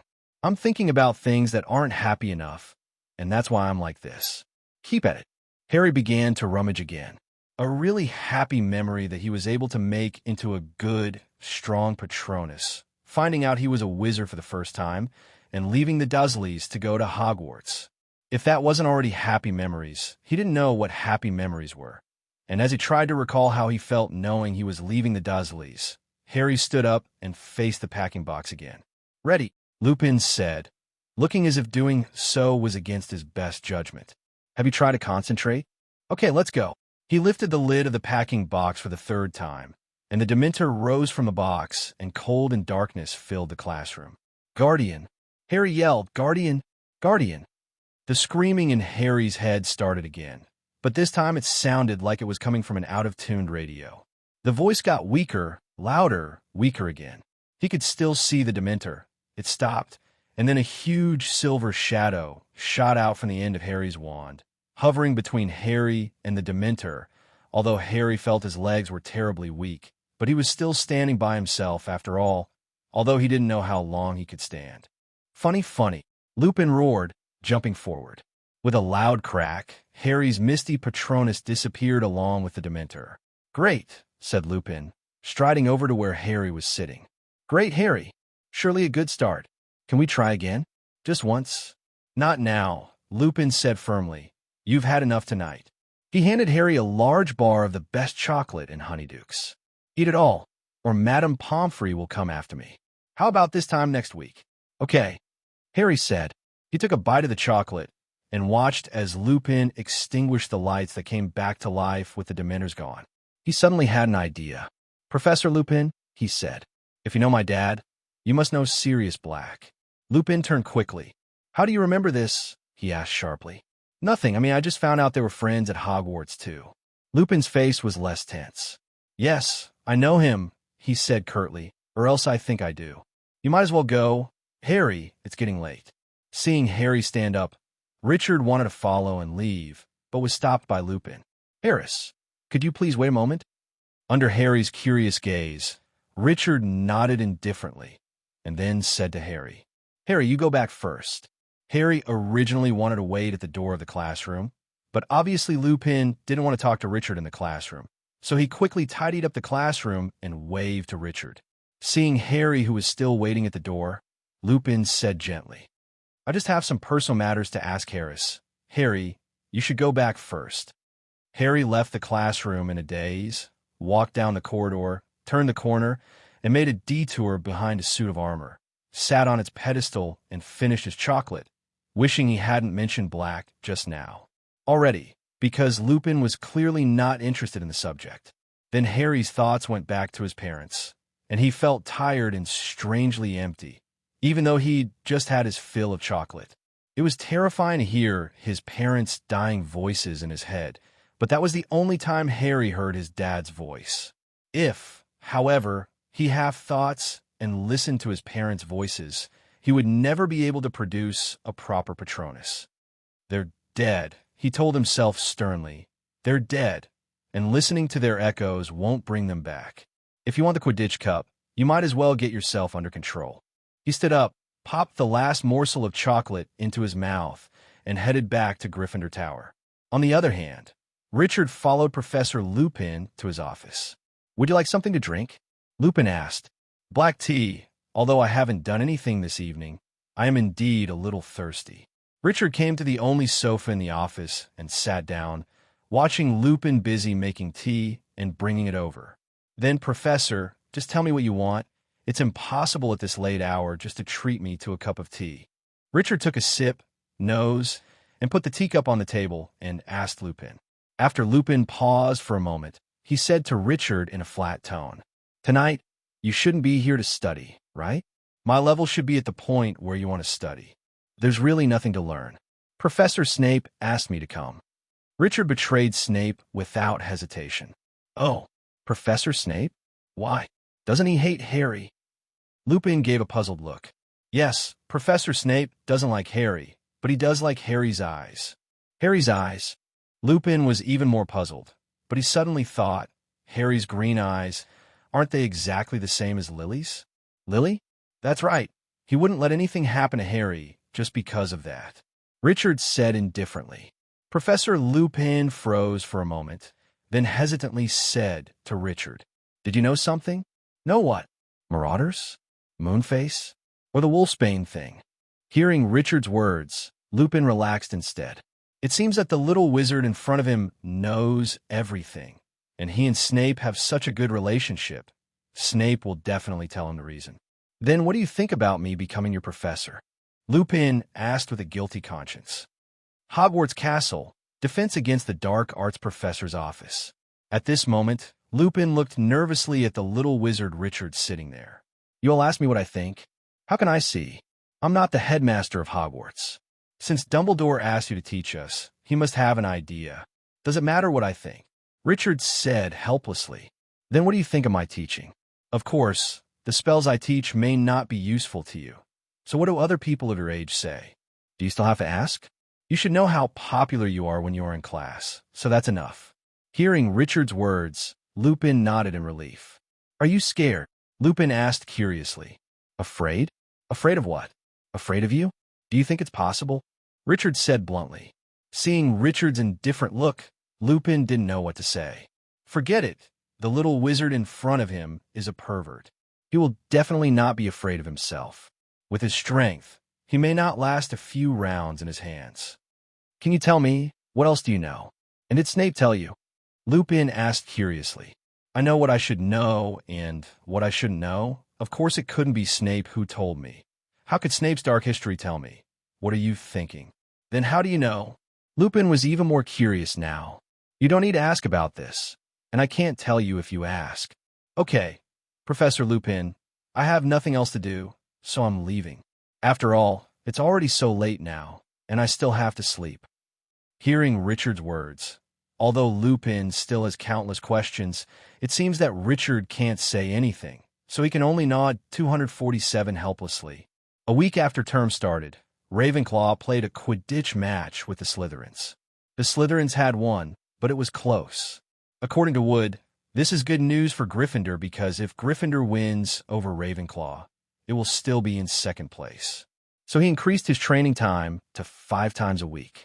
In this way, Richard didn't have enough time at night, so Richard specially found Snape.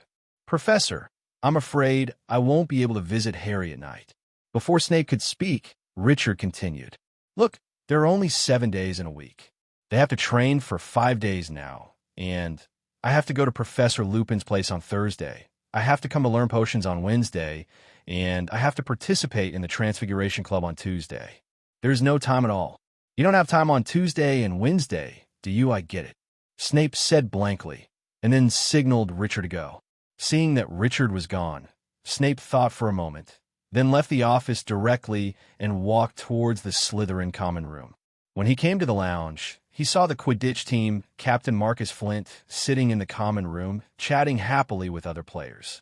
Hearing the sound coming from the door, Flint glanced casually, and suddenly found that the dean had walked into the lounge. Flint stood up quickly, came to Snape's side, and asked cautiously, Professor, who are you looking for? I'll call it for you. Why are you still here? Don't you need to train? Snape said coldly. Training? Training for what? Quidditch. Flint asked blankly. What else? Snape also realized at this time. It was already past 10 o'clock in the evening, but how could the dignified Snape admit his mistake? He continued. In the future, you will train 5 days a week, and you must go to the Quidditch field for training on Tuesdays and Wednesdays. I will give you special permission to use the entire field. If you can't win the championship this year, then the Slytherin Quidditch team should have a new captain next semester. Snape left immediately after speaking, leaving Flint in a daze. What's wrong? And Harry and Ronald were also full of curiosity about Hermione's whereabouts. Every night, Hermione would inevitably appear in a corner of the common room, with various textbooks spread out on the tables in front of her, arithmetic charts, various magic dictionaries, diagrams of muggles lifting heavy objects, and various ranges. Extensive notes. She seldom talks to others, and if anyone disturbs her, she speaks in a foul voice. How did she deal with it? Ronald muttered to Harry one night, as Harry was finishing a paper on various undetectable poisons assigned by Snape. Harry looked up, and Hermione was almost out of sight, sitting behind a pile of precarious books. What to deal with? She has so many classes. Ronald said, This morning, I heard her talking to Professor Vector, who is the witch who teaches arithmetic and divination. They were talking about yesterday's homework, but Hermione couldn't have attended yesterday. Arithmancy, because she took care of magical creatures with us. And Ernie Macmillan told me that Hermione never missed a Muggle Studies class, which conflicted with divination half the time, and she has never missed a divination class. Harry didn't know how to explain it. Indeed, since last semester, Hermione has been behaving strangely. But what made Harry even worse was that the defense against Dementors didn't go as smoothly as he'd hoped.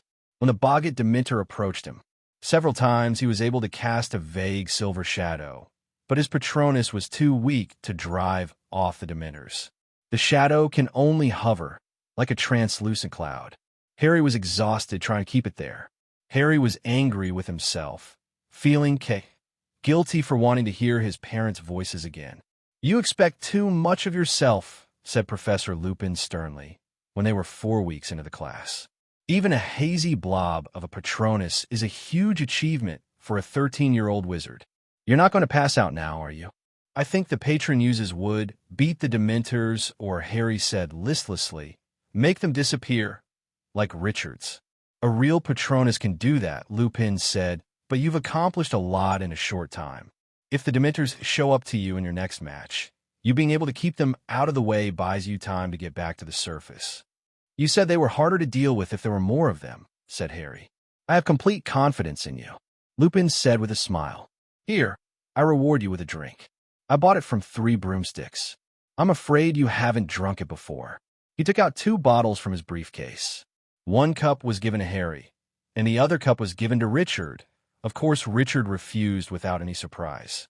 Butter beer, Harry blurted out. Yeah, I like that stuff. Lupin raised an eyebrow. Oh, Richard, and they brought me back from Hogsmeade.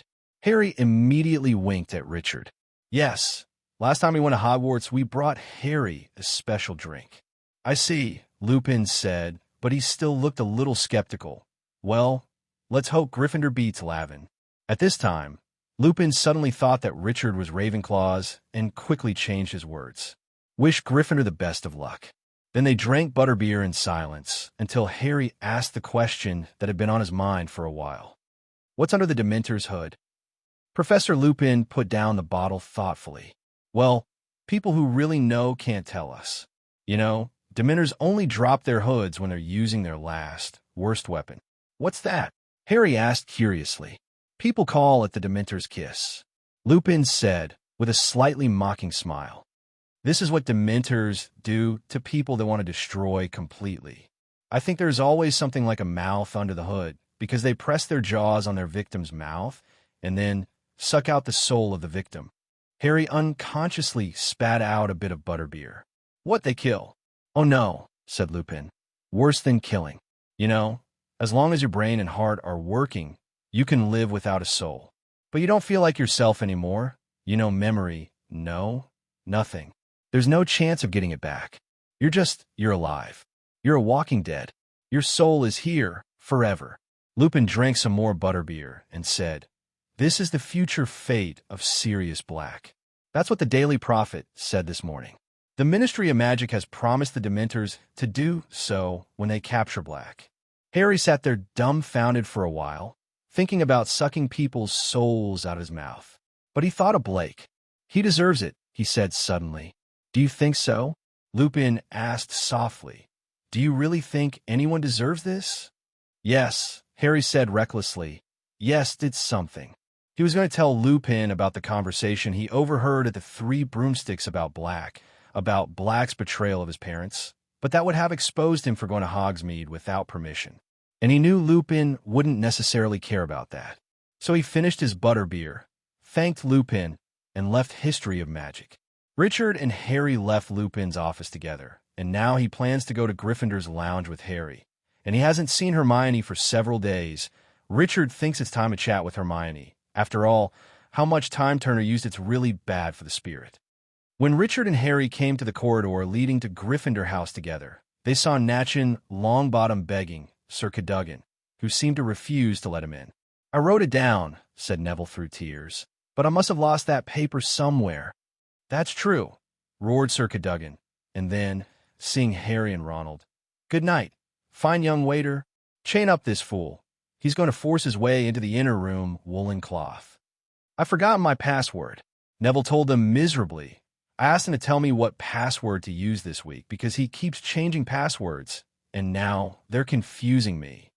Strange skin, Harry said to Sir Cadogan, who looked extremely disappointed and reluctantly let them into the common room. After entering, Richard looked around. In a deserted corner, Hermione was bending over her homework alone, avoiding everyone's attention. Has she been like this lately? Richard asked Harry. Yes, she has always been like this now, and no one is allowed to disturb her. Harry also said helplessly. Richard nodded, and then quietly came to Hermione's side, seeing that she was doing her homework on Muggle studies. Hearing someone approaching, Hermione looked up blankly. Richard, why are you here? Seeing Hermione's pale face, Richard felt distressed. He grabbed Hermione's homework, suppressed the unknown fire, and said to Hermione indifferently, Can you tell me what is the use of this course for you? Give it to me quickly. I'll finish writing it right away. Of course, this class is useful. It can let us know more about Muggles. Aren't you yourself? How else do you need to know?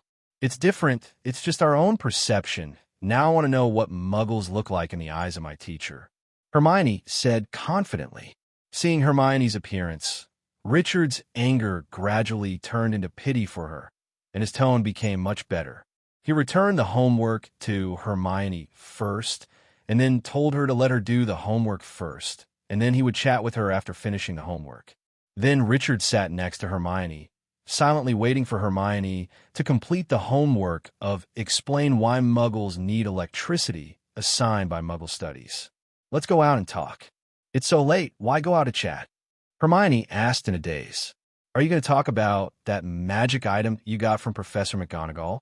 Although Hermione was in the corner, there were still quite a few little wizards around, and this should not be known to others. Hermione looked at Richard incredulously. Obviously, she meant how you know. Richard didn't say anything, and directly pulled Hermione out of the Gryffindor common room amidst the booing of the crowd. Then walk all the way to the Astronomy Tower in Hogwarts. The Astronomy Tower is a building within the Hogwarts School of Witchcraft and Wizardry, located in the North Tower of the school. It is a towering tower dedicated to the teaching and research of astronomy. There is a stargazing room in the Astronomical Tower, which provides various astronomical observation equipment and instruments, including telescopes, star maps, and astronomical clocks, for students to study the sky, operations, and astronomical observations. In addition to being used for teaching, the Astronomy Tower is often used by students as a leisure place. There is a wide platform at the top of the tower. Under normal circumstances, the Astronomy Tower is closed except when you're in astronomy class, and it is closed at other times, but it obviously can't stop Richard. It didn't take long before Richard and Hermione came to the top platform of the Astronomical Tower. Richard stretched out his hand to point to an astronomical clock beside him, and the clock rose from the ground and flew towards them, and in mid-air, transformed into a big, lazy sofa. Richard pulled Hermione to sit down, and took out a quilt from the storage to cover the two of them. Neither of them spoke, but looked at the sky. At this time, the curtain of the night slowly opened, and the stars began to light up, blooming a charming light. The stars in the sky seemed to be scattered on the dark blue canvas, like bright pearls, embellishing the whole night.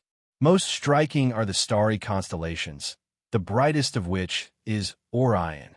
The three bright stars are arranged in a straight line, just like the posture of a hunter holding a bow and arrow. On cold winter nights, Orion displays its grandeur and authority. There are also Canis Major and Canis Minor. They follow in the footsteps of Orion, as if they are loyal canine friends, accompanying travelers in the night sky. The night in Britain in February was cold and windy, and the stars shone brighter in the sky, like a lighthouse that brought comfort and warmth to people. Looking up at the starry sky, people seemed to be able to feel the vastness and mystery of the universe, and immerse themselves in the vastness of the universe. Tonight's weather is overcast and cloudy, and the stars are hidden behind thick clouds, unable to show their true splendor. But even so, when the clouds pass by the stars, there will still be some faint and mysterious rays of light in the gaps where the starlight falls, which makes people's hearts flutter. It is these stars that make Richard and Hermione feel calm and warm in the cold night. And those gorgeous stars seem to be quietly telling the vastness and secrets of the world, leading them into a wonderful and endless journey of the universe. It's been a long time since I felt this comfortable, Hermione said with emotion. That's because you're too busy to look at the scenery behind you. Okay, tell me quickly, how did you know about the time turner Professor McGonagall said? This is not from Hogwarts, but from the Ministry of Magic. Hermione asked curiously. Fudge told me that Hogwarts applied for a time turner for a little wizard, and he thought it was me at first. Richard directly blamed Fudge, and Hermione couldn't verify it anyway. Based on your recent performance, I can tell at a glance that you must be using the time turner. I just said, Professor McGonagall told me it was a decision not to tell anyone else. Richard paused, thought for a moment, and continued. So what do you think of the time turner? Richard asked. It's so convenient. It can give you more time to learn different knowledge. Because of Professor McGonagall's request, Hermione has been unable to tell anyone, let alone discuss it, so Richard took the initiative and immediately attracted Hermione's excitement. Hermione, I understand your enthusiasm and interest in time turners. However, I think there are several reasons for you to consider abandoning the time turner idea. First, time turners may pose a series of risks and instability for such a complex technology. We cannot predict its impact on the timeline. Just imagine, if we manipulate the timeline, it may trigger a chain reaction, causing unforeseen effects on the past and future. Second, the time turner's use may violate the laws of nature. Time is an irreversible factor, and any attempt to change the timeline is risky and irreversible. We must learn to accept and cherish the present moment instead of trying to change it. The most important thing is the time we have is limited. Changing the past or exploring the future through a time turner may waste our opportunities and resources in the present. We should focus on the present and strive to achieve our goals and dreams. You are a smart and decision-making people. I hope you can seriously consider these views and give up the idea of time turners. I believe you will be able to find more meaningful and positive things in reality to use your talents and abilities. 0. Looking for flowers. 0. Hearing Richard's words, Hermione pondered. To be honest, you have used the time turner for so long. Don't you know the changes in yourself? Richard struck while the iron was hot. A change in myself? What have I changed? Hermione asked suspiciously. Your mental state is very poor every day. I dare say that if you continue like this, you will definitely not be able to hold on, and your learning efficiency will become lower and lower. Hearing Richard's words, Hermione also reflected. It is true that her spirit is not good every day, and she is learning new things more and more slowly. Seeing that Hermione had already listened to it, Richard didn't say anything anymore.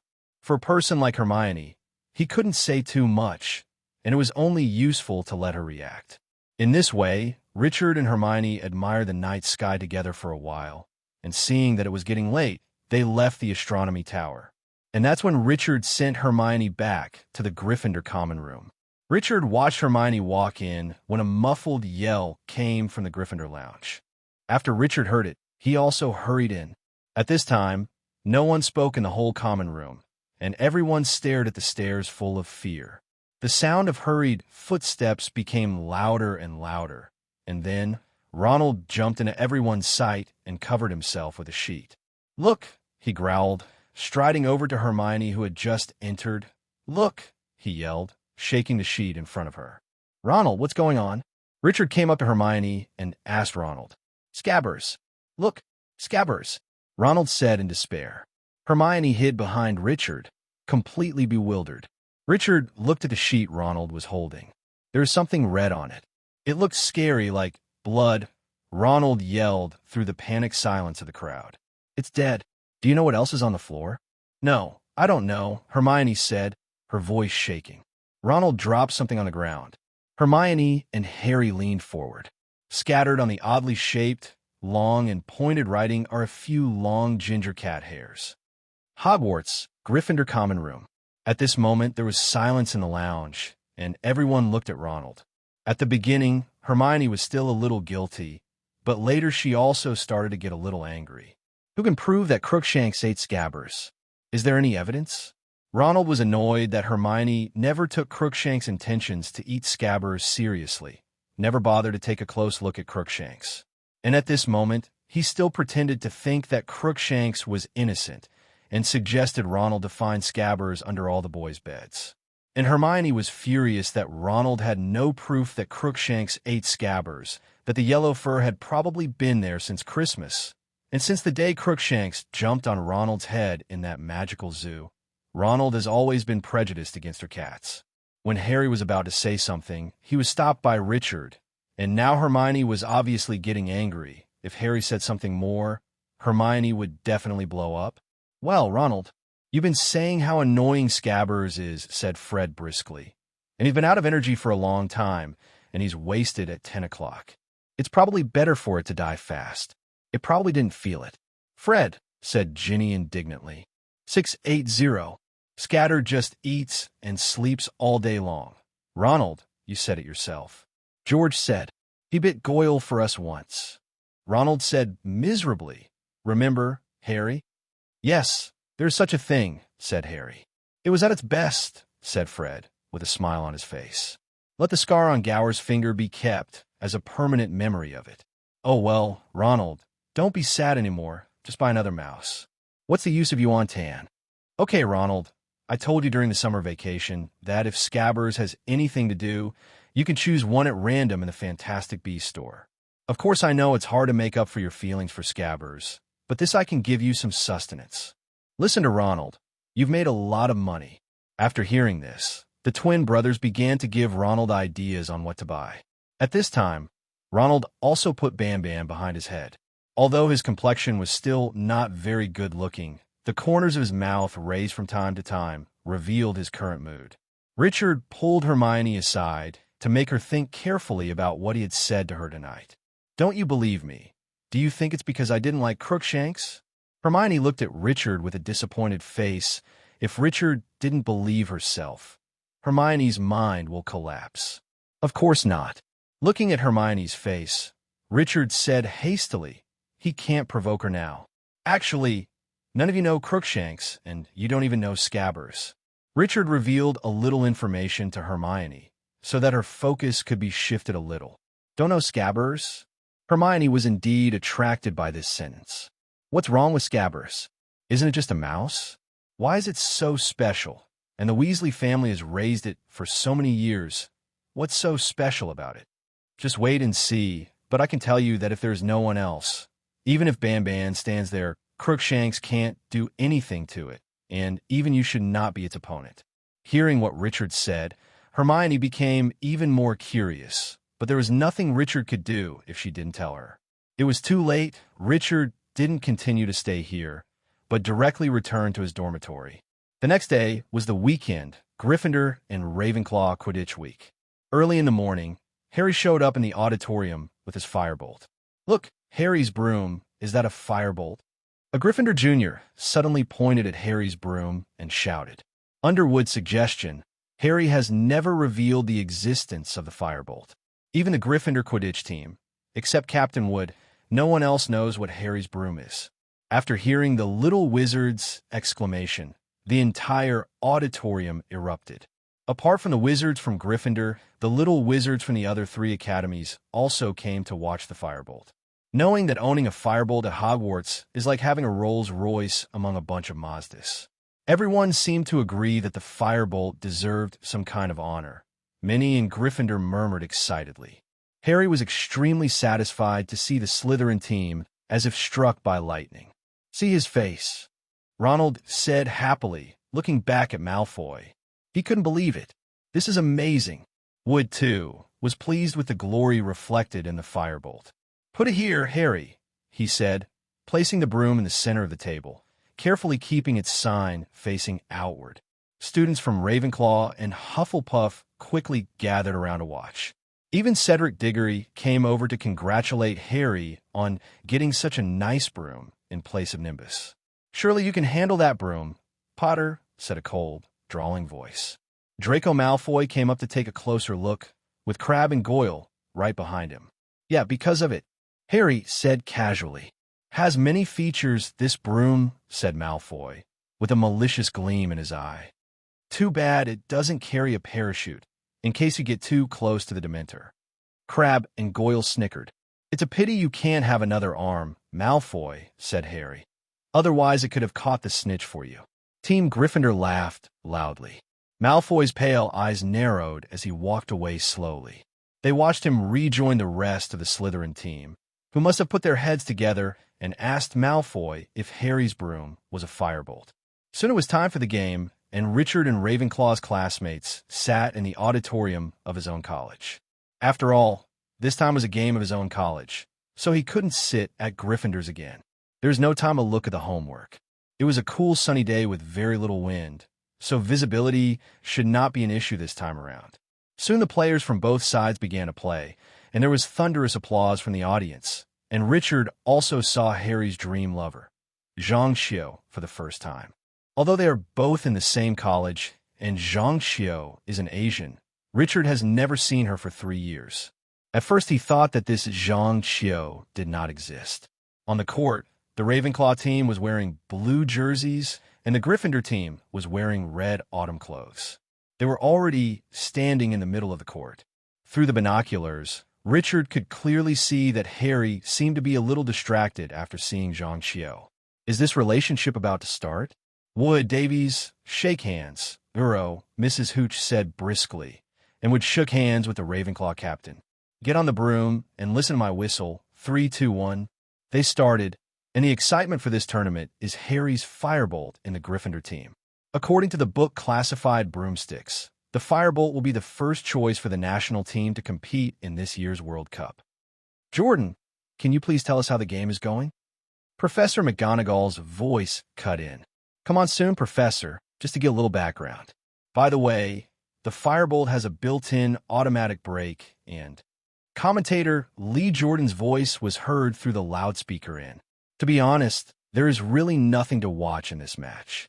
Harry's advantage is too great. His speed is not comparable to Zhang Qiu's. In many cases, as long as the advantage of equipment is too great, it cannot be compensated by technology. Besides, Harry Zhang Qiu's flying skills are also on the field, so Richard has reason to believe that as long as the golden snitch appears on the field, the ball is here for Gryffindor, and Katie Bell of Gryffindor is rushing towards the goal. Harry flashed past Katie, looking around for a golden flash, while Zhang Qiu was chasing after him. She was undoubtedly a good pilot, and she kept passing in front of him, forcing him to change direction. Li Qiaodon's commentary also became serious. Harry urged the firebolts to speed up as they surrounded the Ravenclaw's goal, and Xiu Zhang fell behind. Katie scored the first point of the game, and Gryffindor's side of the pitch was boiling. Soon Harry saw that the snitch was close to the ground. Passing quickly near a barrier, he rushed down immediately. Zhang Qiu would chase after him no matter what he saw. Harry picked up speed. Just when he was only 10 feet from there, a bludger was hit by Ravenclaw's batter, popped up, Harry changed direction, and almost missed it, and in the crucial 1.4 seconds, the golden snitch was gone. Gryffindor supporters let out a disappointed but Ravenclaw team cheered their batsmen loudly from the pitch. George Weasley let off steam by hitting a second bludger on the batter, who was forced to roll in midair to avoid it. Gryffindor is leading 80-0 now. Look how the firebolt is going. Potter is really showing his speed now. Watch him turn. Chang's comet can't match it. In such a long time in the game, the precise balance ability of the firebolt. Li Qiaodon's advertising commentary began again. At this moment, Zhang Qiu suddenly screamed and pointed to the auditorium with his finger. Harry wasn't distracted. He looked down. 3 Dementors, 3 tall, hooded black Dementors were looking up at him. Harry didn't stop to think. He reached one hand from his neck to the underside of his robes, quickly drew his wand and roared, "Chew God Protector!" A huge silver-white thing emerged from the end of his wand. He knew that this thing shot directly at the Dementor, but he didn't stop to observe. His sanity was still miraculously clear. He was still flying forward, and soon his fingers successfully closed on the jumping ball. Hogwarts Quidditch pitch. Harry grabbed the golden snitch tightly in his hands under the watchful eyes of everyone. At this moment, Mrs. Hooch's whistle blew, and Harry turned around in midair, seeing 6 blurry scarlet things rushing towards him. And then the whole team hugged him so hard, he almost fell off his broomstick. He could hear the cheers of the Gryffindor house students below. Fred held him so tightly Harry felt as if his head was going to fall off. The whole team returned to the ground, completely out of formation and in disarray. Harry got off his broom and looked up to see the Gryffindor supporters sprinting onto the field at full speed, with Ronald leading the way. Before he recovered, he was surrounded by cheering crowds. "Win!" Ronald yelled, throwing Harry's arms into the air. "Win! Win! Good job, Harry!" said Percy. "Well done, Harry!" said Seamus Finnegan. "Brilliant!" Hagrid's voice boomed over the throbbing heads of Gryffindor Yard. "That's a nice Patronus," said a voice in Harry's ear. Harry turned and saw Professor Lupin, who looked both shocked and delighted. "The Dementors didn't affect me," Harry said excitedly. "I didn't feel anything." That's probably due to them. Oh, not Dementors. Professor Lupin said. We'll see. He led Harry out of the crowd until they were 20 minutes from where they could see the edge of the pitch. You scare Malfoy pretty badly, Lupin said. Harry was dumbfounded. Malfoy, Crabbe, and Goyle, along with Marcus Flint, captain of the Slytherin team, were lying in a heap on the ground, all struggling to free themselves from their hooded black robes. It was as if Malfoy had once stood on Goyle's shoulders. Professor McGonagall stood looking down at them with a look of utter fury on his face. Despicable means, she yelled. Conspiracy to frame Gryffindor's seeker.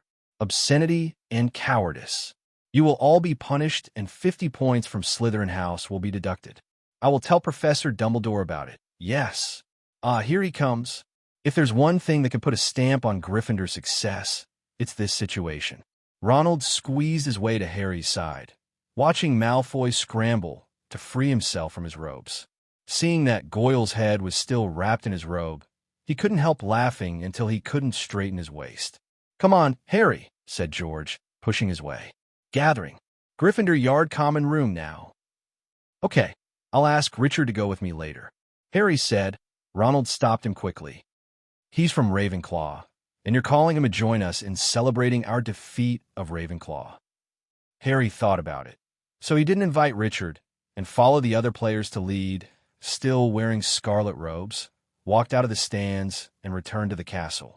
When Richard returned to Ravenclaw's common room, he found a familiar figure sitting in the corner of the lounge, looking very lonely.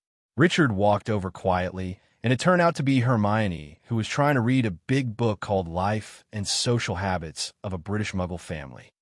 Have you not been to the game? Richard asked Hermione. Of course I've been, said Hermione, looking up at Richard before continuing. I'm glad Gryffindor won. Just at this time, the Ravenclaw Quidditch team also came back, and they all glared at Hermione when they heard Hermione's words. You guys fought well, too? Hermione blushed suddenly and laughed twice in embarrassment. Everyone is fine, huh? Even Richard, who had no interest in Quidditch, felt that Hermione's words were a bit objectionable, so he quickly brought her into his bedroom. Did I get you into trouble? Will they blame you? Or should I apologize? Hermione said as she was about to open the door. Richard quickly stopped her. No, they were just a little upset at the time. Nothing will happen later. You'd better sit here and read your book, by the way. Aren't you Gryffindor celebrating today? Why are you here? I just came here because they were celebrating, they were too loud, and I have to finish this book this weekend. Hermione raised the big book in her hand. You really didn't listen to what I told you. Richard rubbed his nose helplessly. How is it possible? I have listened to it. I plan to return the time turner to Professor McGonagall after finishing this semester. I figured out that the divination class is useless at all. After removing a section, my time can be arranged it's on. You don't need to use the time turner anymore. Hearing what Hermione said, Richard stopped talking, took out a book, and lay down on the bed and began to read. Suddenly, Richard thought that in the original book, Hermione was also a time turner who gave up only after the third year. So does this wave mean that he did nothing? Thinking of this, Richard is a bit emo. Time passed slowly while the two were reading, and when Richard looked out the window again, he found that the sky had already darkened. Let's go, we have to go eat. Richard took out his pocket watch and said to Hermione after looking at it, It's already so late? Hermione looked out the window in surprise. But today's efficiency is really high. Less than 1/5 of it is left. Song will be finished in 10 or so tomorrow morning. That's really good. I'll give you a reward. After saying that, Richard leaned towards Hermione. When the two came out of the dormitory, Richard clutched his waist with a distorted face. How can you use such force? It's all purple. Yeah, but you can't just... Hermione couldn't speak anymore with a red face. The two came to the auditorium squabbling, and when they walked in, they suddenly found that basically no one came to eat at the Gryffindor table. They should still be celebrating. Do you want to go back and celebrate with them? Forget it, it's too loud. Hermione refused without hesitation. Both came to Gryffindor's table to start the meal. After dinner, Hermione refused Richard's invitation to go to the dormitory to read and ran away with her book in embarrassment. And Richard was full of regret, recalling the soft touch of his hand just now, and walked towards his dormitory with a weird smile. When Hermione came to the Gryffindor common room, she saw that all the Gryffindor wizards were still celebrating their Quidditch victory. Seeing bottles of butterbeer, fizzing pumpkin juice, and several large bags of Honeydukes candies on the table, Hermione came to Harry curiously and asked, "Where did these come from? Why are there so many?" "We got a little help from Moony, Wormtail, Padfoot, and Prongs," whispered Fred, who happened to hear Hermione beside Harry. "Is that the map?" Hermione said in surprise. "Did you just sneak out?" "My God, it would be a disaster if you were caught. As long as you don't tell, no one will know about you." Ronald didn't know when he came to them. He still had a bit of a grudge against Crookshanks eating Scabbers, so he said directly. Hermione gave her a hard look, then pushed everyone away and went straight back to her dormitory. The Gryffindor celebrations lasted until 1 o'clock in the morning before they were herded back to their dormitory by Professor McGonagall in a plaid dressing gown and hairnet. Harry crawled into bed, drew the curtains to block out the moonlight, and lay down again, feeling as if he fell asleep right away, and he had a strange dream. He was walking through the woods with a firebolt on his shoulder, and he was following something silver and white. The thing snaked its way through the woods, and he could only catch glimpses of it between the leaves. He was eager to catch up with it, so he quickened his pace, but he walked faster, and the sign he was pursuing was also moving faster. When he started running, he heard the sound of hooves in front of him, and he also quickened his speed. Now he was racing on flat ground, and he could hear the running ahead. Then he turned to 887 corner and came to an open field, so... No. At this moment, Harry woke up suddenly, as if he had been hit in the face. He was completely lost in the darkness. He groped for the curtains around the bed. He heard movement around him. Seamus Finnegan's voice came from the other end of the room. "What's the matter?" Harry thought he heard the dormitory door closing. He finally found the opening of the curtain and pulled it aside. At the same time, Dean Thomas lit the lamp. Ronald sat up on the bed. The curtain was pulled to one side, with a look of extreme terror on his face. "Black. Sirius Black. With a knife." "What?" "Right here. What happened just now? Cut the curtain. Woke me up." "Are you sure you're not dreaming, Ronald?" Dean asked. "Look at that curtain. I tell you, he was here just now." They all crawled out of bed. Harry was the first to reach the dormitory door, and they ran down the stairs at full speed. Doors opened behind them, and sleepy voices greeted them. "Who was yelling just now? What are you doing?" Embers in the fireplace lit the common room, which was littered with party litter. The room was empty. "Are you sure you're not dreaming, Ronald? I tell you, I saw him. Why are there so many voices?" "Professor McGonagall wants us all to bed." A few girls came down the stairs, yawning in their dressing gowns. The boys also showed up one after another. "Great. How about the party go on?" Fred Weasley said cheerfully. "Everybody go back upstairs," said Percy. He hurried to the common room. While talking, he pinned his head boy's badge to his pajamas. "Percy, it's Sirius Black," Ronald said feebly. "In our dorm. With a knife. Woke me up. Hogwarts, Gryffindor common room." Although there were many people standing in the lounge at this time, no one spoke, and everyone looked at Ronald with surprised eyes. After a moment, Percy spoke. "Nonsense," said Percy, also looking terrified. "You eat too much, Ronald, and you're having nightmares. I tell you." "Okay, that's enough. Stop talking." Then Professor McGonagall came back. Once she entered the common room, she slammed the hole in the portrait behind her and looked around furiously. "Gryffindor won the game. I am very happy, but you are so ridiculous now. Percy, I expected you to do better." "I'm sure I didn't let them do it, Professor," said Percy, puffing himself up with righteous indignation. "I'm telling them all to go back to bed. My brother Ronald had a nightmare." "It's not a nightmare," Ronald screamed. "Professor, I wake up. Sirius Black is standing in front of me, holding a knife." Professor McGonagall glared at him. "Don't be a joke, Weasley. How can he get through the hole in the portrait?" "Ask him," said Ronald, pointing with a trembling hand at Sir Cadogan's portrait. "Ask him if he has seen it." Professor McGonagall gave Ronald a suspicious look, pushed the painting away again, and walked out by himself. The entire common room held its breath. Sir Cadogan, Did you let a man in a Gryffindor tower just now?" "Of course, ma'am," cried Sir Cadogan. Everyone was speechless in astonishment, both in and out of the common room. Did you do that?" Professor McGonagall asked. But what about the password?" "He has a password," said Sir Cadogan proudly. "A whole week's password, ma'am. Read it from a little piece of paper." Professor McGonagall came back from the portrait hole, her face as chalky in the face of these stunned, silent students. "Which one?" she said, her voice trembling. "What utterly ignorant fool wrote down all this week's passwords and left them lying around?" There was silence, and then a tiny, frightened voice broke the silence. Shaking from his head to his feet in fluffy slippers, Neville Longbottom slowly raised his hand. No one in Gryffindor House slept that night. They knew the castle had been searched again, and the whole of Gryffindor Yard was waiting in the common room, waiting to hear if Black had been caught. At dawn, Professor McGonagall returns to tell everyone that Black has escaped again. Early the next morning, Richard discovered that the security measures at Hogwarts seemed to have been strengthened. Professor Flitwick was holding a large photo of Black and teaching everyone who guarded the front door to identify.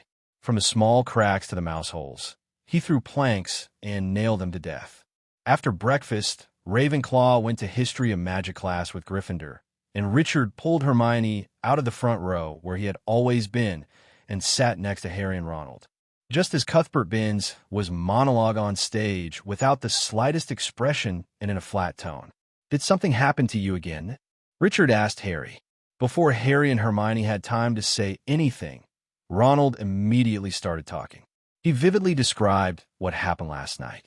"I fell asleep, and I heard things ripping, and I thought I was dreaming, you know?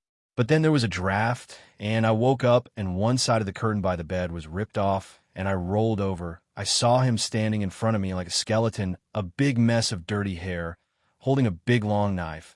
Must have been 12 inches long, and he looked at me. I looked at him, and then I yelled, and he ran away."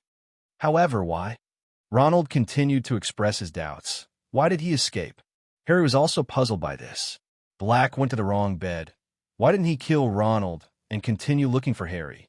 12 years ago, Black showed that he didn't care about killing innocent people, and this time he faced 5 unarmed boys, 4 of whom were still alive, in deep sleep. He must have known that if he woke everyone up, it would be very difficult for him to get out of the castle. Harry said thoughtfully, to get back through the hole in that portrait, he would have to kill the whole courtyard and then return to the castle. Might meet a teacher. Harry thought for a moment before speaking. The witch's statue remains unguarded and closed. Do you think we should tell anyone? We know he's not from Honeydukes, Ronald said dismissively. If anyone breaks into that store, we'll hear about it. Harry was glad Ronald felt that way. If the one-eyed, which was also boarded up, he would never be able to go to Hogsmeade again. No, we should tell Professor McGonagall. What if Black came in through that tunnel? This time he didn't hurt anyone, but next time... Hearing Hermione's words, Harry immediately became entangled. Although he didn't want to think about it, Hermione was right. Let me talk to George and Fred first. They gave me the map after all. At this moment, Harry just wanted to bury his head like an ostrich and wait for a while. The happiest thing about this is Ronald, who has become an instant celebrity. People were paying more attention to him now than to Harry's, and it was the first time in his life that Ronald had encountered such treatment, and he clearly enjoyed the experience. Ronald, while still reeling from the events of that night, was more than happy to tell people what happened, with many details if asked. It was Neville who suffered the most. Professor McGonagall was so angry because of him that he was not allowed to go to Hogsmeade Village in the future. He was locked up, and no one was allowed to give him the password to enter the tower. Poor Neville had to wait in the common room every night to see who would take him in. However, none of these punishments compare to what his grandmother was prepared to await him. 2 days after Black broke into the tower, she sent Neville the worst thing a Hogwarts student could ever get for breakfast, a howling letter. The school owl flew into the hall, delivering the mail, as usual, and Neville was dumbfounded when a huge barn owl landed in front of him with a scarlet envelope in its beak.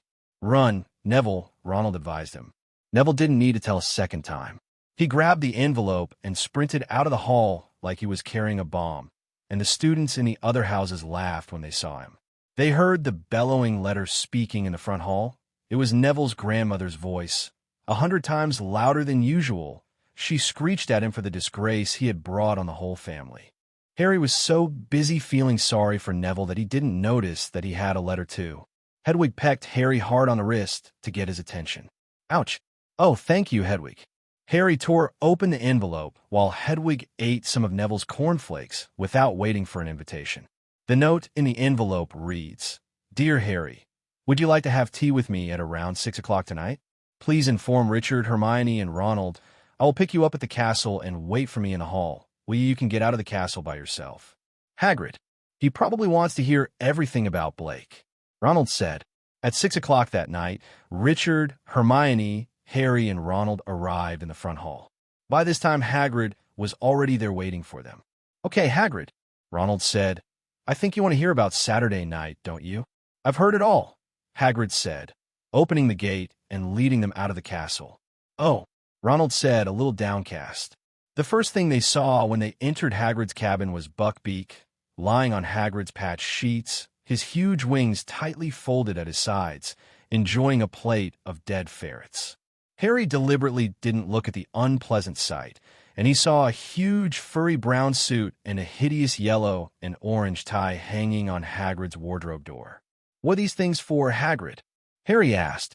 "Buckbeak's case against the Commission on the Disposal of Hazardous Creatures," said Hagrid, "this Friday. I'm going to London with my wife. I've booked 2 berths on the 10 bus. That's when Richard suddenly remembered that he hadn't told Hagrid about the trial yet. Lucius has written back to Richard through Draco, saying that there will be a trial now, but he will definitely do his best good, to calm things down. Richard still believed in this point. After all, Draco was still studying at Hogwarts. He didn't dare mess around. "Hagrid, have you read all the documents I gave you?" Hermione said hastily. "I see, but I don't know what to do," Hagrid said with a full face. An uncomfortable feeling of guilt surged through Harry. With Buckbeak's trial so close, he had completely forgotten about it. And judging by the look on Ronald's face, he forgot too. They also forgot their promise to help prepare Buckbeak's defense, and the arrival of the firebolt made them forget all about it. Hagrid poured them tea and offered them a plate of Bath fruit bread and rock cakes. Everyone became jealous immediately. They had learned enough about Hagrid's craft. At this moment, Richard first winked at several people and then said to Hagrid, "Hagrid, I've already told someone that this is just a formality. Don't worry, Buckbeak will have nothing to do with you."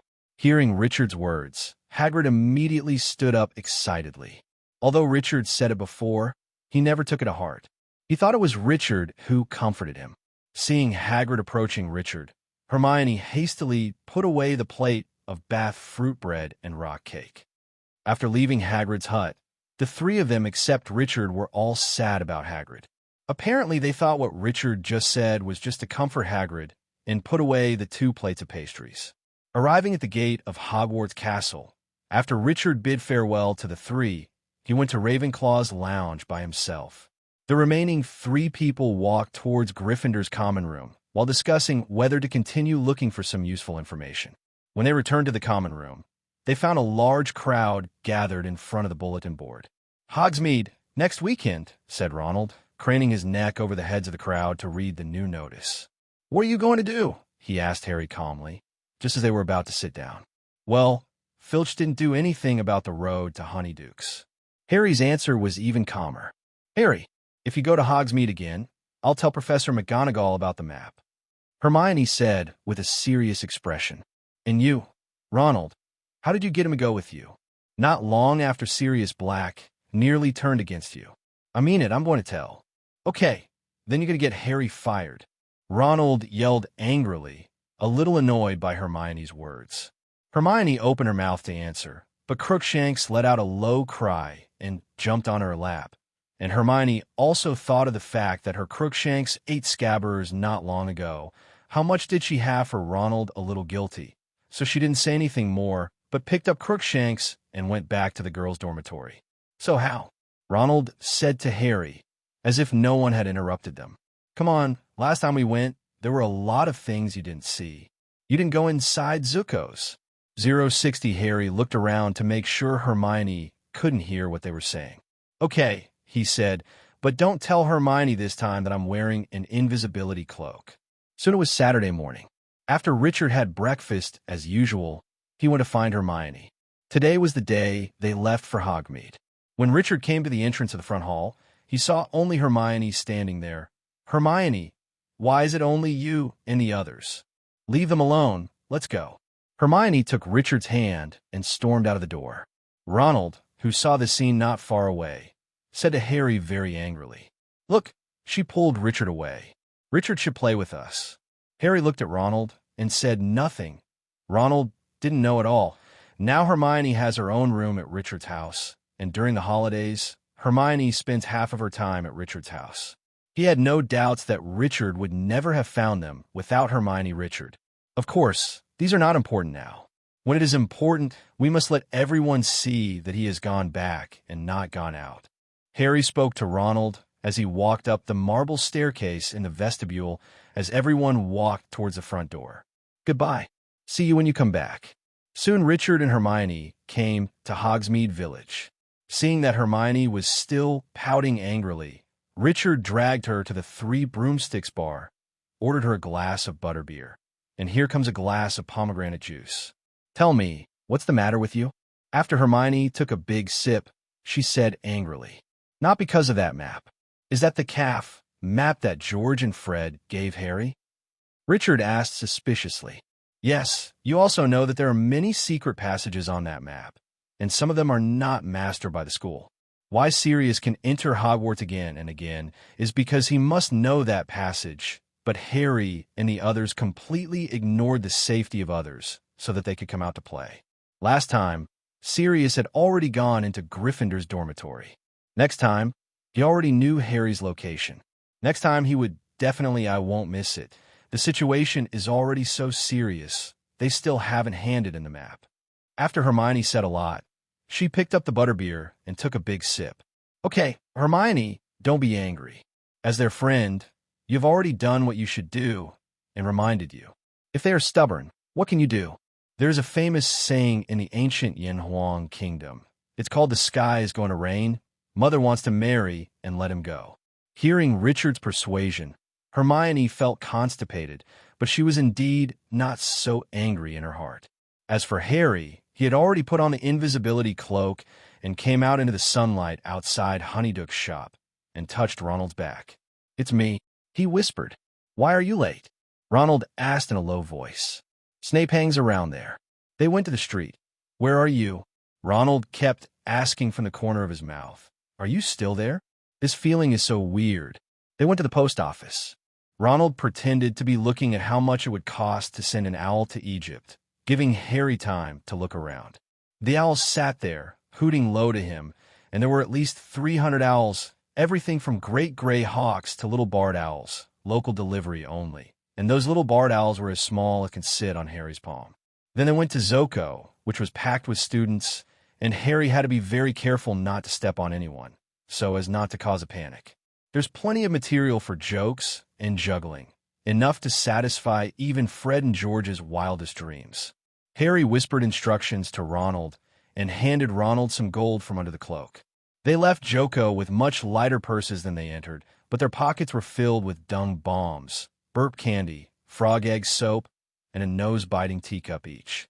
The weather was fine and breezy, and neither wanted to be indoors, so they set out to walk the Three Broomsticks up the slopes to the Shrieking Shack, Britain's most haunted abode.